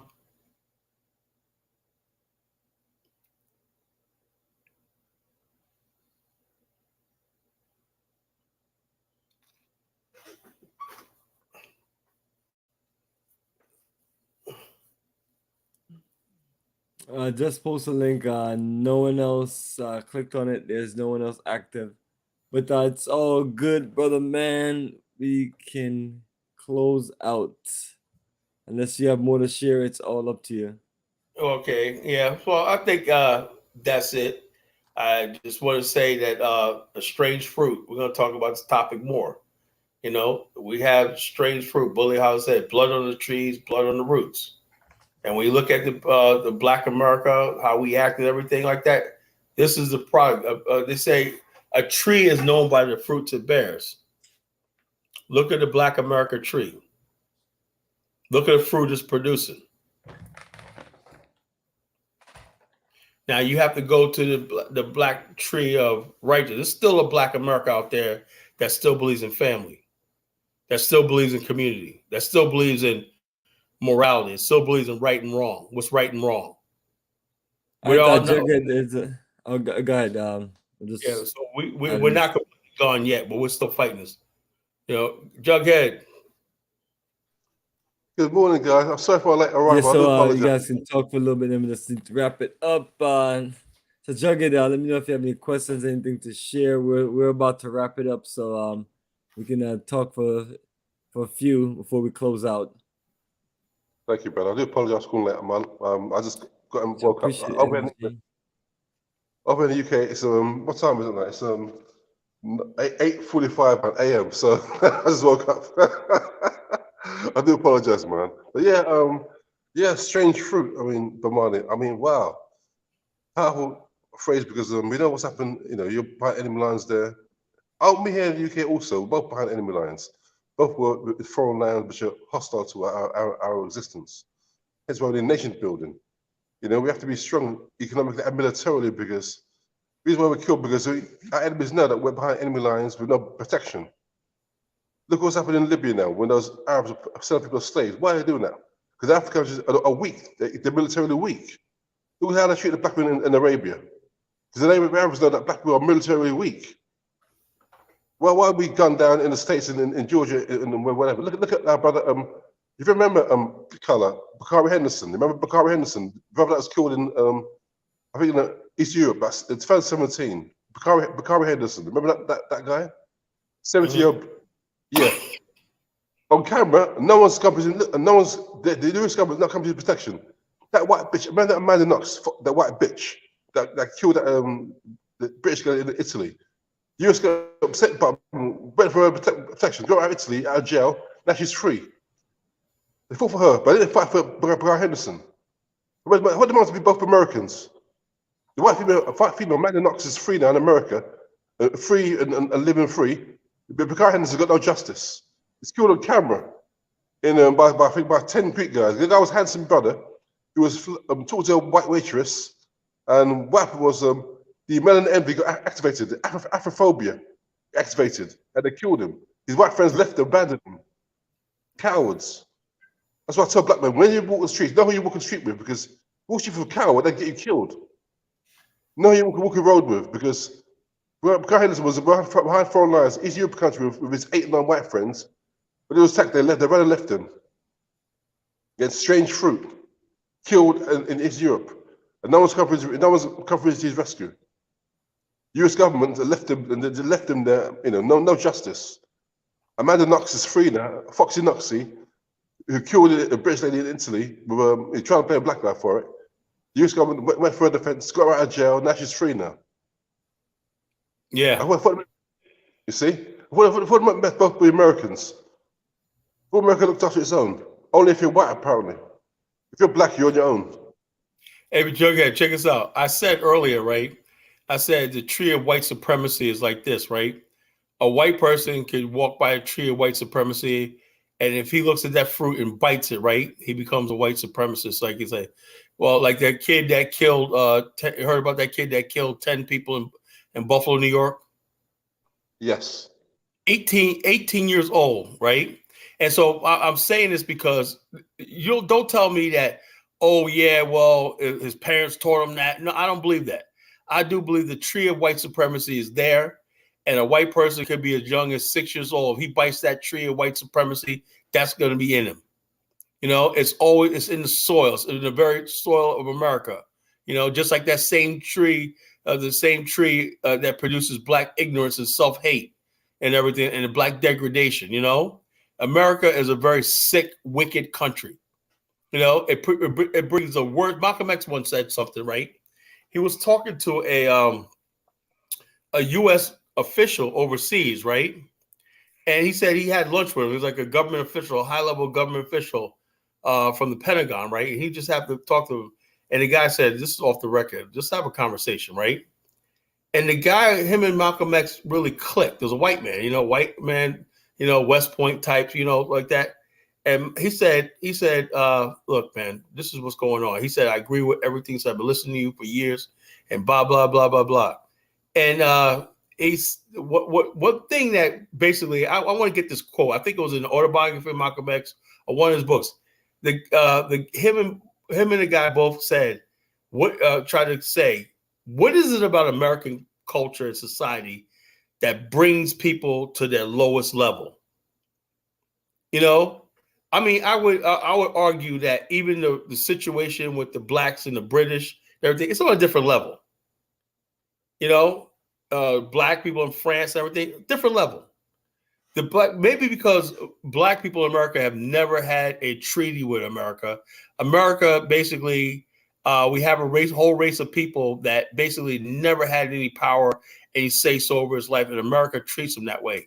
And a clue could be what Chief Justice Tandy said during the Dred Scott decision. He said, we the people in the Constitution meant we the white people, right? We decide who's human like that. We decided that the black race is not human, the African race is not human, nor they're not citizens, nor they're entitled to citizenship or rights. And so now usually, even if you're not a citizen in a country, right, you do have certain basic rights. So in other words, basically, if somebody's here illegally, you can't just go shoot them. That's still murder. But basically what he was saying was a black man has no right any white man is bound to respect. That means your life. A black woman has no protection over her body, everything. That was from the Supreme Court of the United States. And this is what I say, the strange fruits of America. This is what it produced and everything. That's why people think, oh, time will heal all things. No, it's in the soil. It's in the very roots of America. That's what it is. It's going to keep producing that. That Billy Shelby, I forgot the guy's name. Is his name Terrence Crutcher in Oklahoma? Terrence Crutcher. I got it right this time. I used to say, Stanley, blew this man's brains out. Why? Because she knew the society would protect her. Correct. Same thing with Darren Wilson, killed Mike Brown. Same thing with Michael Slager shot brother in the back. I forget his name. Michael Slager killed brother in the back. Brother killed Oscar Grant, who was on the floor, handcuffed down and face down. Brother killed Tamir Rice, not the brother. What's that devil's name? I remember getting punched right now. So it happens. Look, Carla, it's in the soul. Look, from its inception, America's written in blood. You killed 111 million native red people, 111 million native people. Kill them and take their land. 111 million people. And then after you take the blacks of Africa without help, kill them, kill the brown people as well. So from its inception, it was written in blood. But don't forget as well, there was the British. Don't forget, Carla. America wasn't America until 1776. What was it for? There were colonies. It was the British. Don't forget, Carla. Oh yeah, the British in the New World, right? Because remember something. There were black people who moved to London. They could walk around London, Paris, and everything like that. And they was always, and I was always knowing about the British, right? I used to be into like Dames and British. So I always found the British culture, right? And the way they used to always describe America, right? It was one movie I saw years ago, back in the 80s, right? where this English woman married to a black man, right? And the father said, "You guys are planning on." He's from Alabama. He said, "Your husband's from Alabama." He goes, "You really, really want to do that? You know what they are over there, right? Even though they're the same people, the Anglo-Saxons." He said, "The British, these were our worst." He said, "These are worse." She goes, "You know what they are? You know, these were our pirates, our insane asylums, and they end up creating a country and everything." And then she started crying. "Yes, I understand. I saw a black man being lynched by a mob and everything." She goes, "That's what's waiting for you when you decide to, you and him decide to go back to Alabama." What happened was they went back, right? And they only stayed in Alabama for a week, and then they ended up in Rhode Island, some Connecticut or Rhode Island, someplace and whatnot, you know? And so, but she was basically like, her father was telling her what America was all about, even though he understood British was racist too, right? America is on a whole different level. Yeah, you know? yeah. Sorry. Yeah, but don't forget, the British don't let them off the hook, but don't let them off the hook, Carla, because don't forget the British, well, genocide in Tasmania and Australia, so don't let the British on the hook as well. They're bloody too. Look at Tasmania. Yeah, the white American is like the lowest. Everybody else, you talk to Australia and everything like that, they'll even say, "Oh yeah, we did this to the Tasmanian." These people have no remorse about what happened to us in this country whatsoever. No, yeah, you're right. Do it again, they would. Oh, and we have statues. We still have statues of people like this guy Calhoun, right? His statue still sits in the heart of Charleston, South Carolina, right? This guy was now he said, "This is a white man's land, the white man's God, and the bottom line is the black man is going to be forever his slave and whatnot," you know. And his statue still sits there in the heart of Charleston, South Carolina. And these people right here are unapologetic about everything. And the bottom line is this: that's why I say a lot of people try to confuse a lot of stuff like that. The British were bad, the French were bad, the Portuguese were bad, whatnot. But this white American, why? Why I say this? Because they really had no reason to do this to black people, right? Even when the Civil War was over, the white people had the majority. They created the state of Mississippi where they had dumbasses running governments and everything like that, openly created whites this, white that, and basically made themselves the master of the state of Mississippi when not in law that was entrenched in power until the Civil Rights Movement. And then Wilmington, I don't know if you ever heard the story of Wilmington, North Carolina, 1898. Remember that? No. Black people and white people, Wilmington was a fishing town. It was some free blacks there and everything. So after the Civil War, they started rebuilding. The blacks and the whites came together and built a multiracial government, right? Now, and there were black men who were prominent and whatnot. The white people were like, "Hey, how you doing, Mr. Such and Such?" Whatnot. Had nice homes and everything like that. Had nice homes. They lived side by side by whites and everything. The whites had their section there, but they had some sort of cohesion. The white supremacists coming from hundreds of miles away from Georgia, Tennessee, and far as Florida, converged on Wilmington and massacred the place, right? Stole their homes, stole everything, and overthrew a democratically elected government. You know, and the black people were left homeless. Do you know Assad Shakur? That's where her family comes from. You know, her family was victims of that Wilmington massacre. You know, so what I'm saying, they didn't have to do that. They could have been like, they said, well, we have to, every inch of America, we have to insert white supremacy and white Anglo-Saxon domination. Well, I do see in South Africa, at least you do have places like KwaZulu-Natal, you have black townships and like that. There's no version of the Ku Klux Klan and everything like that, raising black communities and everywhere in the world. No other group of people had a Ku Klux Klan who thought it was their right to oppress and destroy black people as they did in America. In Jamaica, they had whites there, but they didn't have the thing. So they don't have the fear and terror that was inflicted on black America. America is something really unique in human history. You know, even Hitler was embarrassed. Hitler, the Germans and Nazis were saying, "What are y'all doing?" He goes, "The black man in America is oppressed and everything like that." The Nazis actually tried to reach out to black America, you know? Yeah, come in there. You're right. I love you at my time. You're right, Carla, because when Roosevelt tried to shame Hitler, Hitler said, "Hey, shut up. What about how you treat the real Hebrews? He called you the real Jews." If Hitler knew who you were, Hitler said, "Look, Roosevelt, be quiet. Remember how we treat the Jews. What about how you treat the real Jews? You be quiet." Hitler shamed Roosevelt. the way they treat you guys. That's how bad white America. Even Hitler said that to Roosevelt to be quiet. How you treat blacks is a disgrace. Hitler said that. Everybody in the world looks at America as hypocrisy. And the bottom line, the strange fruits of Black America is that you got people still waving the American flag, how American they are, and stuff like that.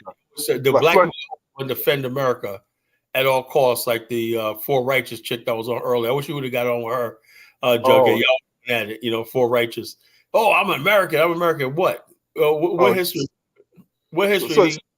Yeah, go on, Color. I'm doing the color. Go on, Color. I'm doing the color. I'm interrupting. Go on. I'm just saying that you have people that are foolish. They want to hang on to America and everything. I'm saying, okay, we understand we got to live in America and everything like that, but our mind and heart should be someplace else. My heart is building our mother continent. Yeah, that's how I psychologically live. I know I got to live in America. I get that. You know, but the bottom line is I'm interested in seeing Africa rise, you know? Yeah, it's a person, look, Floyd, I wish you'd been earlier. That lady, people like Floyd Mayweather, you know, boxing, said, oh, I'm not African, I'm American. I say, you must be an imbecile. That person carry that flag. Floyd Mayweather can't read and write. He's illiterate, you know? Yeah, he's never Floyd Kuhnweather.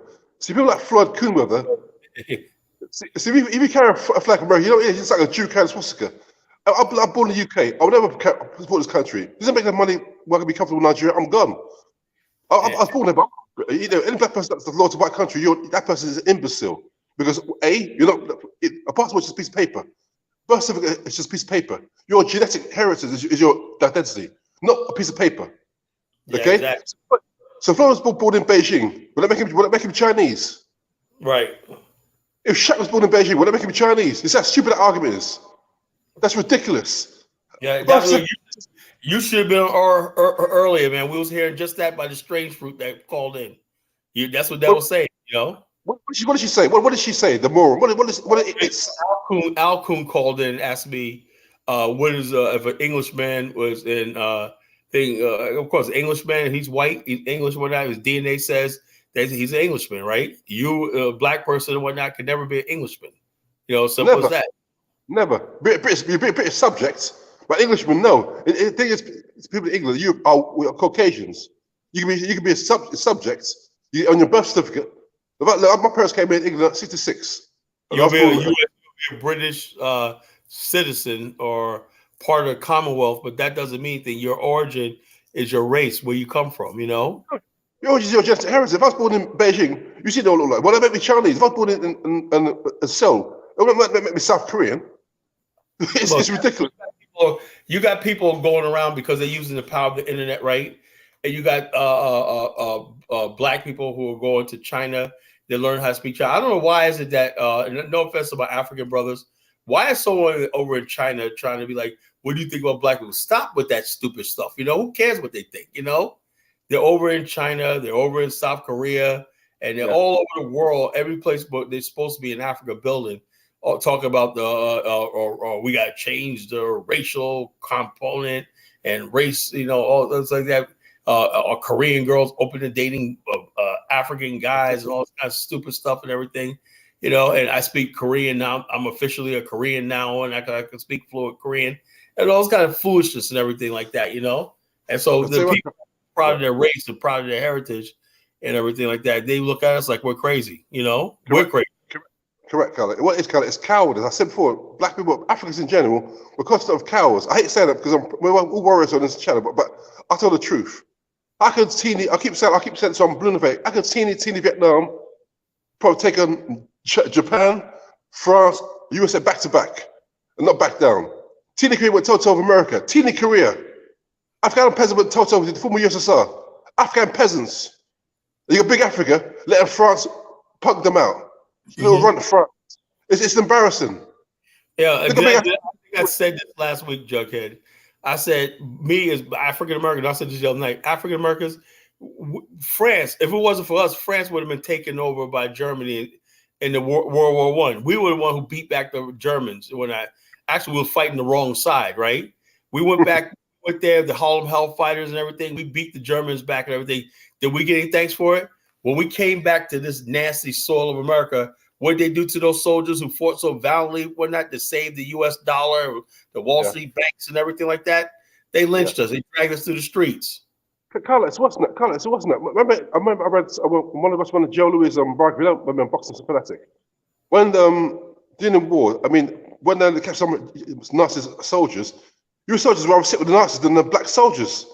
US soldiers, this is how Nazi they were. They were rather sit with the US Nazi captives than have dealing with the black soldiers. That's how nasty they were. Mm-hmm. I say the way you be treated is I say you guys are very patient, man. You guys are God's people, because any person would rebel by now. If it was me, I'd cut their throats. You're better than me. Langston Hughes said the Negro is nice and smiling and everything. He says, "Woe the day when we decide to change our minds," and that's what's happening right now. All that keeps black people in line is we don't have an outlet. We don't have an Afrikstan. We don't have anything like that. We had that. They know if we had that state on the African continent that backs us globally and everything like that, just as an idea, as a running point, Black America will change, right? America got us like a battered housewife, we just go along. They tell us anything. You have a wife that you're abusing and everything. She knows she ain't gonna go nowhere because she can't drive, she can't work, she can't do nothing. You're gonna treat her like shit, That's what America does to Black America. Carl Wilson was so profound, Carl. That's why they killed Malcolm, because Malcolm was what Malcolm was doing was super dangerous. I love Malcolm. Malcolm said, "Hell with civil rights. Civil what? Bullshit. I'm gonna go to the UN, charge American genocide, and I'm gonna go to Africa, the Middle East, get help. Went to Algeria, Ben Bella went to Egypt with Nasser, went to Nigeria, the first president, his name, went to Ghana with Nkrumah, went to Sheikh, the great King Faisal in Saudi Arabia. It was like Tony Stark. It was putting team together. America said, "Well, if they gets helps." What America was, FBA to look inwards and to look to the slave master. America said, "No, but that's our struggle. We can have Africa. I build out. It is Afrikstan, but build out our nation." I said, "Well, we got to kill this guy." That was the right path. That's why they killed him. Malcolm was making Black America, African America, internationalize their struggle, think globally instead of just internally.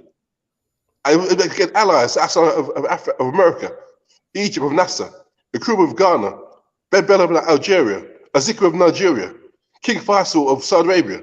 Malcolm was doing some serious work. While the fools are marching, Holland talking crap about Michel come bullshit. Malcolm said, "Hell with that crap. That's that nation build." Because that's why they killed him. Because Black America, if you get one, I said before, Black America, even without enemy lines, last 200 years, you've been the best blacks on the planet. What you've done is incredible. Imagine if you give your preparations and left the fuck alone. America would be now. Imagine if the problem in Black America is, like I said, it's getting worse, right? There's a concerted effort of flooding the airways with strange fruit, the media and everything like that. We're so discombobulated and everything, we can't think straight, right? The political discourse in America, they're talking about, oh, we're going to vote for Joe Biden. Everything. Like, the bottom line is the white man has invested a lot of things in this thing called the Black so-called misleadership. People that get there on platforms, everything like that. And I tell people all the time, well, I don't know who this guy is, right? If some of these guys don't have a Facebook following, anything, but they're able to get up on MSNBC and purport to speak for the masses, right? And we go for it. The bottom line is, and nothing they say talks about what we talk about, That's not any accident. If we say what we say is logical, achievable, reasonable, practical, right? The only impasse was the year of return, right? But they hijacked that, right, and turned it into something else. The year of return, right? They couldn't let that out there. And that's still, I don't know if you guys saw, but the year of return was briefly mentioned in the mainstream media. It was like, okay, let's get this thing over with. The year of return, okay. Because they had to mention it because it's news, right? But tell me this. This is another thing I don't understand, right? You have a lot of newsworthy stories on the African continent. Even that whole thing with Luke Major, Taiwo, and everything, that would be news, right? But they want to ignore the fact that even with this thing with the drama that's going on in Gambia, wouldn't you think there was some scoop reporter would pick that up and say, oh, this was going on? They don't want you to know Black people in America are going to the continent. You got African Americans there in South Africa, a large number of open businesses. You won't find that anywhere in the mainstream media. You rarely find it in so-called Black media and everything. I'll tell you why when you finish. So and only thing they talk about is Jay-Z, Beyonce, and all the stupid stuff that you see and whatnot, you know? And the bottom, that's why we got to keep pushing forward. That's why when Four Righteous gets up here, what are you talking about that? They want to stamp out this little thing we talk about Pan-Africanism. It's so powerful, but they're like, oh my God, you guys got to stop talking about this, right? You got the mainstream media. If you turn us off, you wouldn't even know Pan-Africanism existed. Exactly. They don't even want this to exist. I'll tell you why, Color. I'll tell you why, Color. I said before. See, about 200 years, what you've done behind them lines has been incredible. I'm not going for you, it's too long. What FAA has done, Black America's done in science, business inventions, is off the charts. Behind enemy lines with no help. Now, if they paid you reparations in 1866, left you the fuck alone, you know where America would be now? America would be a top-one civilization. Now, if you know what it is, you heard of the Kardashev scale. There's a Russian scientist called, on the Kardashev scale, basically, type 3 is like godhood. Type 2 is technology, films like Star Wars, Star Trek, type 2. Type 1 is like fusion energy, I'll be able to colonize Mars. That's where you'd be now. If you really listen to men like Lyndon LaRouche, Black America will be a type of civilization. America is so full of evil, so full of hatred to you, that will hold you back, America hold themselves back. You're the spine of America. If they left you the F alone, paid you reparations, America now would be a Mars now, already by now. You'd be probably interstellar by now. You'd be Alpha Centauri, or Proxima B by now. And you would take men like Lyndon LaRouche, and Black America will took America there. America's so full of hate, so full of spite. They might spite themselves to cut their nose off to keep you down. That's how stupid they are. Now, I'm going to tell you why they hate Pan-Africanism. Now, if you talk that your creativity to Africa, on home soil, with no impediments, that's why they're terrified. What do you think, if you can do what you've done behind enemy lines, what do you do in Africa, on the fatherland? We rule the world. We take over the world. Exactly. And I know what comes after that comes retribution. What comes after that? Retribution. You understand that, Color? That's what I hate Pan-Africanism. We'll have a strong state with military weapons, nuclear weapons, industrial base, scientist base, everything. Some of the best minds. We'll recruit all this. And also, because we're Pan-Africans, like I was telling Kadola, I don't give a damn about somebody's color and complexion and all that stupid stuff. If you're a Pan-African at heart, if you're a Kenyan scientist and whatnot, and you could basically know how to split atoms, guess what? We're going to recruit you to come join us, you know? So these guys, I was talking to Kadola, he's Nigerian, and they still talk about our tribe. Dude, you're like 500 years behind the rest of the world, you know? Tribe. You guys get stupid tribal stuff. I hate to tell you, it's like all that stuff means nothing in the real world. No, what's not? It's a impediment. Look, we got India. I'm not doing history. I'm not sociology, but India they have problems too. With their nationalism, they have about 500 tribes and different native languages 200-300 years ago. But they have to get rid of that. So they have to get rid of that. There are three main ethnic groups now. I mean, or languages now. They're bloody war. Look, Color. Blood's going to be spilled because before Carlos Cook said it as well. Great Carlos Cooks, who's very criminally underrated. I love those two, my favorite hero after Garvey, Malcolm and Carlos Cooks. Those two were serious. Malcolm, Carlos, and of course, Dr. Khalid Muhammad. Those three were super serious. I love those three. Carlos Cook said himself that before Africa united, blood will be spilled. Because you have those black Luddites that cling to their tribalism the way a mother clings to his cub. The Europeans love tribalism. You know, I remember years ago, there's that guy, Reindeer, that white South African guy who does YouTube, whatever like that, you know. And I checked him one time. I said, okay, you talk about this harmony and racial harmony, but why is it that you're always calling a Kosa, a Zulu? Why can't you just call them black, you know? He wants to basically divide black people by language and everything. So I'm an Afrikaan. No, you're white, you know? These are black people, you know? So in other words, basically, if black people fall for that, the Xhosas and Zulus are fighting against each other, Swans are fighting against each other, whatnot, and we're all in our tribal camps, whatnot, and white people will dominate because white people are well more organized. White people don't care about whether you Afrikaans or English and everything. They're white, you know? But they want the blacks always to fight based on their tribal background or their language and all that stuff like that.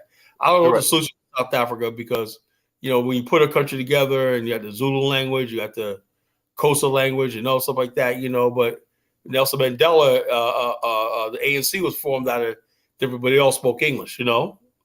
You know, it could be English could be the unifying thing because when people speak English, they tend to be more Pan-Africanist. You know.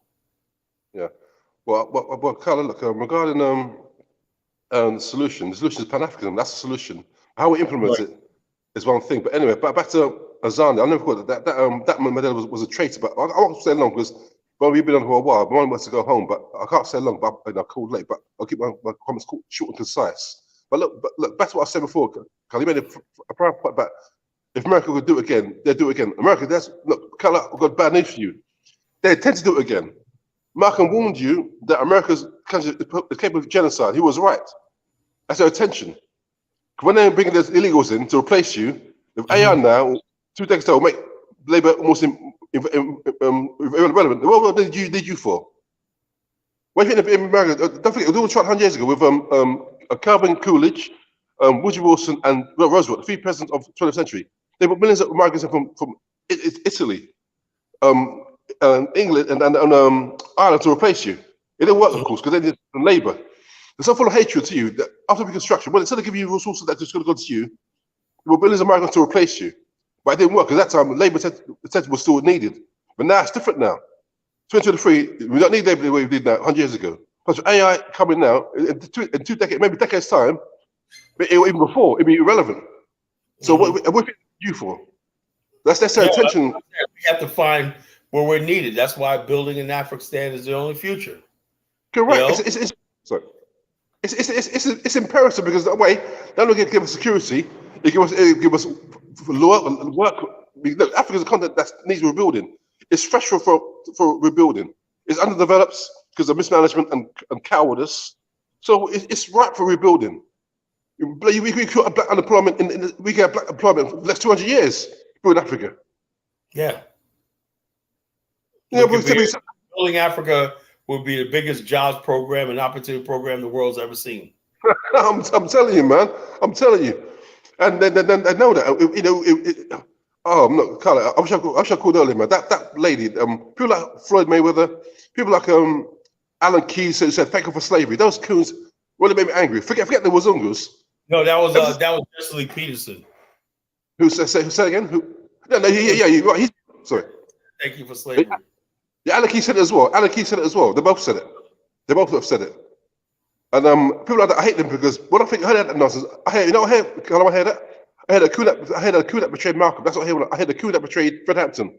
I heard a coup that betrayed Denmark Vesey. That's what I see when I hear that nonsense. That's what I see. Carla, also on coons most. Forget the Wazunga first. The coons win. They're my enemy. Forget the Wazunga for now. Forget the power. The within. Yeah, forget the power for now. Forget the power horse for now. Focus on the enemy within. Because slavery will never happen without us betraying you. And again, as a Nigerian back, and I apologize for that.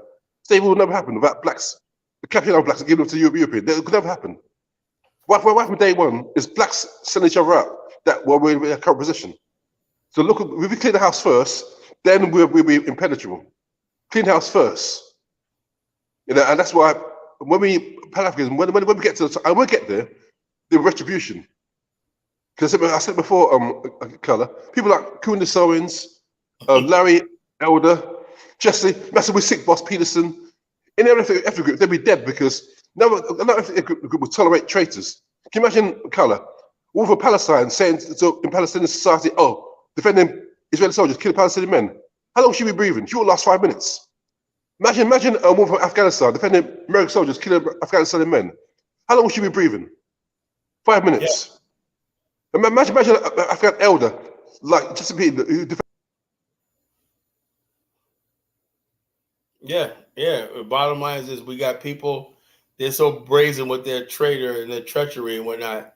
They come out and say out in the open how they basically bootlick and stuff like that. And they're like, what are you gonna do about it, you know? There you go, man. And Jugget is gone, not sure what happened. But anyway, I'm ready to jump off, brother. I got a few Burrito comments here if you want to. Okay. Answer even one of them. This one is. Yeah, I'll read both of them. Kala, in verbiage, would it be different? Would it be different in political optics impact or push for anti-African hate bill as opposed to anti-black. Look, the bottom line is this, in America, black, African, same thing, What does an anti-black hate bill do? Nothing. Is that going to stop friggin' somebody from, I don't understand. Maybe I'm missing some money, right? Would an anti-black hate crime bill would stop that guy from coming into the store in Buffalo, New York, and gunning down 10 people? Would that have prevented that? Not at all. So what does all that do? Just besides another optic. That's why I don't get involved with all that. Call the U.S. becoming soiled in racism because of settler colony and with a large African population. It's more to it than that. I studied American culture, right? Brazil had a large African population, right? But yet they promoted race mixing as opposed to racial purity. It's something about the Anglo-Saxon and the people who settled in America. I don't know it was the climate, what it was, but there was something about the African because they didn't treat the Native Americans the way they treated the African. They hated the African, they hated the African, and they made sure that the African was always going to be humiliated, degraded, and like that. And the worst it was in the Deep South, in Mississippi, Alabama, everything. Black people were always humiliated in public and whatnot, ridiculed, humiliated. You could be a good slave, and everything like that. But a slave master would just for spectacle take his whip out and whip a slave, strip him naked in public and everything. It was just the most degrading thing in human history. No other human history has ever suffered that, because that says a lot about us. It says a lot about them. Who are these people that basically instituted that? These were the lowest of the low. Remember something. Britain and France emptied their insane asylums, right? Your pirates and all your criminals and everything settled in America, right? And these people were given property and land, everything. So what do you do, like I said, the strange fruit? What do you do if you have people that are basically insane, right? Like George Fraser did a thing. I said to Bomani, he said, the racists are insane. I don't know if you want to play that, right? I sent you a video with George Fraser. I love George Fraser, right? But here's what I disagree with him about, right? He said, don't worry, racists are insane, right? Racism, insanity. I agree with that. But what happens when you have somebody who is racist, insane, and they have power? Somebody could be insane, but if they got a gun, if they're in a position of authority, you got a problem. It doesn't matter how insane they are and everything, if they have power. We had insane people, right, that ruled over us and oppressed us, right, and they had power. You could be a white person, a white supremacist, believe on something like that, right? Yeah. But if you can't affect me and everything, and the way America's society is set up, when they always know they can put their hands on you. They could do like that. They could create images of you. So why do you think all the stuff you see with this degradation of black women and black culture and everything, that's white supremacists doing that because they can. Yeah. They dictate what artists are up there. They destroying our culture and everything like that, Yeah, I do apologize. I locked out for some reason. I'm back now. Thanks, guys. Yeah, I'll keep it short and sweet. Yeah, Color, look, I never called them insane though. That's them on the hook. I said they're evil. For some reason, let me ask you a question, Color. For some reason, Color, there's ancient hatred for us. I don't know why. From way back, don't forget, Color, this has been happening for like 3,000 years. Not just, let's start with the European. Don't forget there are blacks in China, India, Japan. So what happened to them? So Middle East, wiped out. What was there before? Whoever's there now killed us off. So what happened? For some reason, Color, there's ancient hatred towards black people from everyone. I don't know what it is, but all I know is that it's there. If you read the book by Chancellor Williams, The Destruction of Black Civilization, which is every black should have in his or her library. That's number 2, in my opinion. It accounts there what's happened in the last 3,000 years. What's happened recently that's just recent. So maybe here's the thing, Jughead, right? You want to answer that question, right? Here's the problem, right? White people, Arabs always hated black people, right? But the thing is, in ancient times, we had kingdoms, we had armies, we had trade, we were in our own place, we were in our own space, right? When the hatred comes when you have no power, you can hate somebody all over. Like, let me give you an example. Like Kado was saying, white people used to set up missionaries. I know white people, when they go to Africa, right? The same white person will call a black person a nigger in America. will find themselves in Ghana and everything like that, doing missionary work or doing contracting work, everything. They know how to behave in front of white people know how to adjust that white supremacy mindset to adapt, right? They're not going to go to Ghana and start telling black jokes and racist jokes and everything, but they'll wait till they come to America where they can get away with it, you know?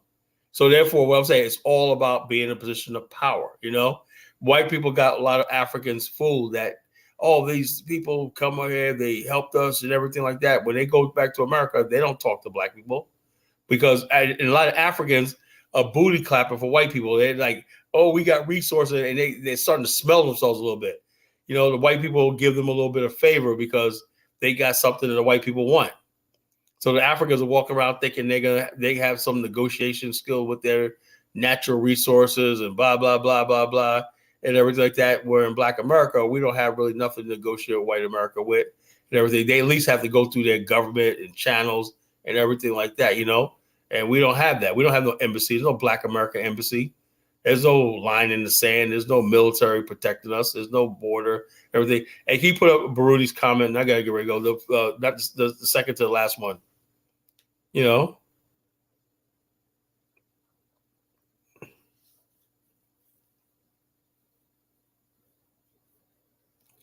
Okay, Kala, can you explain how in Afrikstan, Liberia, will create a security for African American majority? Yo, same way with majority of Jews don't live in Israel. The majority of Cape Verdeans don't live in Cape Verde.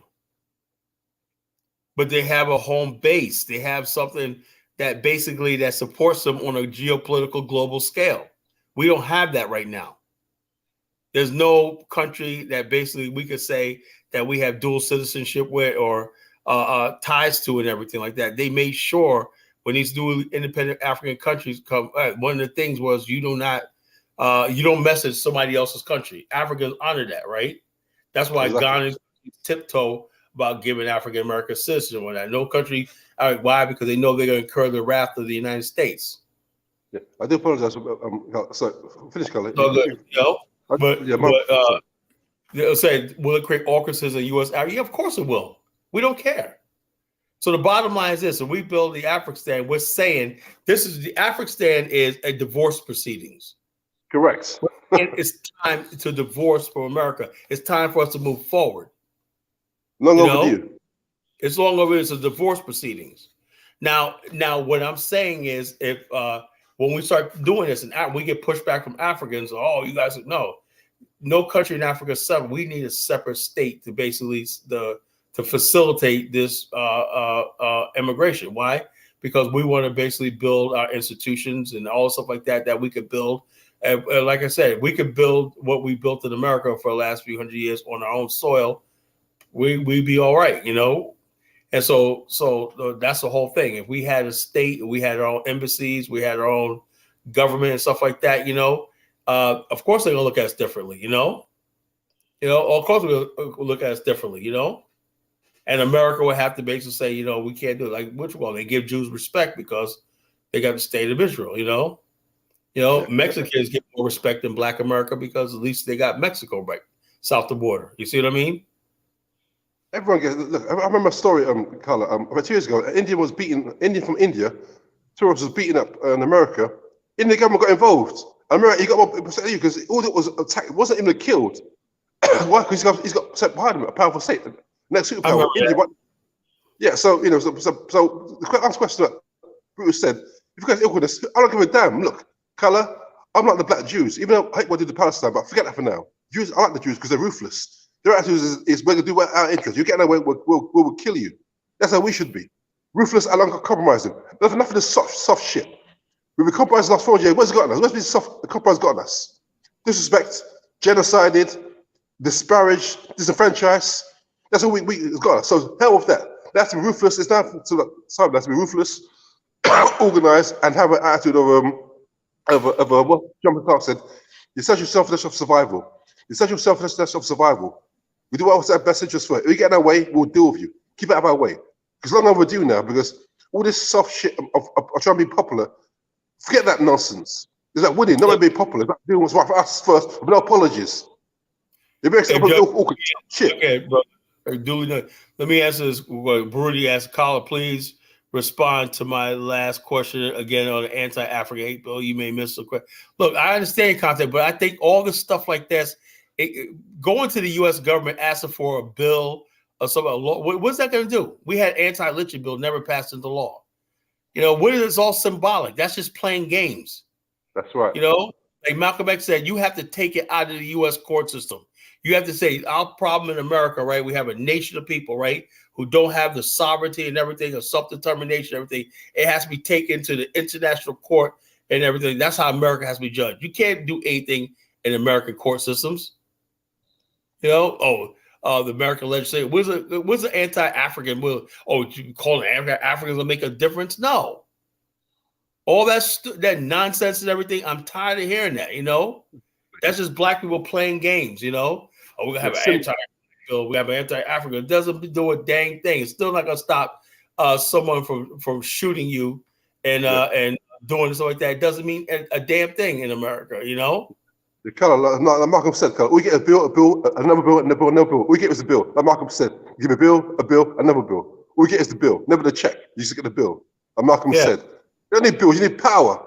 A nation-state land with nukes, a space program and industry. That's what you need. Industrialized nation, that's what we need. With nukes, a space program and a navy, that's what we need. We don't know damn bills.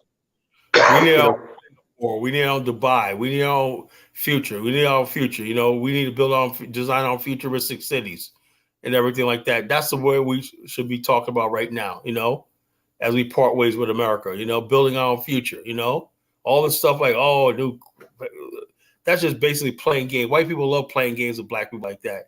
Let's have a conversation on race. That stuff is freaking. Exactly. Another reason, Carla, why I hate Pan-Africanism, I said before, let me slow down. I love to talk to you guys.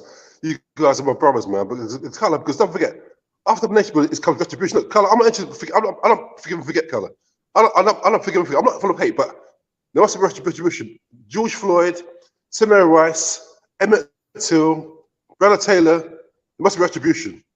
Corin Gaines, Sergeant Bland, there must be retribution. Tawana Bradley, there must be retribution. Tasmania, the move bombing. Philadelphia, 1985, the move bombing. There must be retribution. Because all this, a human being, right?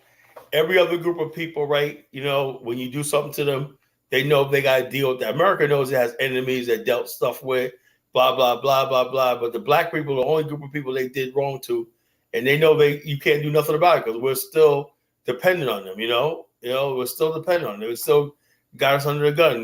They're still trying to tell us how American we are and all this kind of stupid stuff like that. But anyway, brothers, I got to wrap it up. I got to go. It's getting late. It's 4:30 in the morning here. We did a good show tonight and whatnot. I hope we pissed enough people off, you know, and hit dogs holler, right? If you're a strange fruit, hey, if it applies to you, don't. If it don't apply, don't. If it don't apply, let it ride, you know? Absolutely. Absolutely. So appreciate Kala and Brother Jughead. So you guys take care and the journey continues, family. Listen, take care. Yeah, brother. All right, so family, we'll connect with you on another live stream and we're going to close out this session. Take care.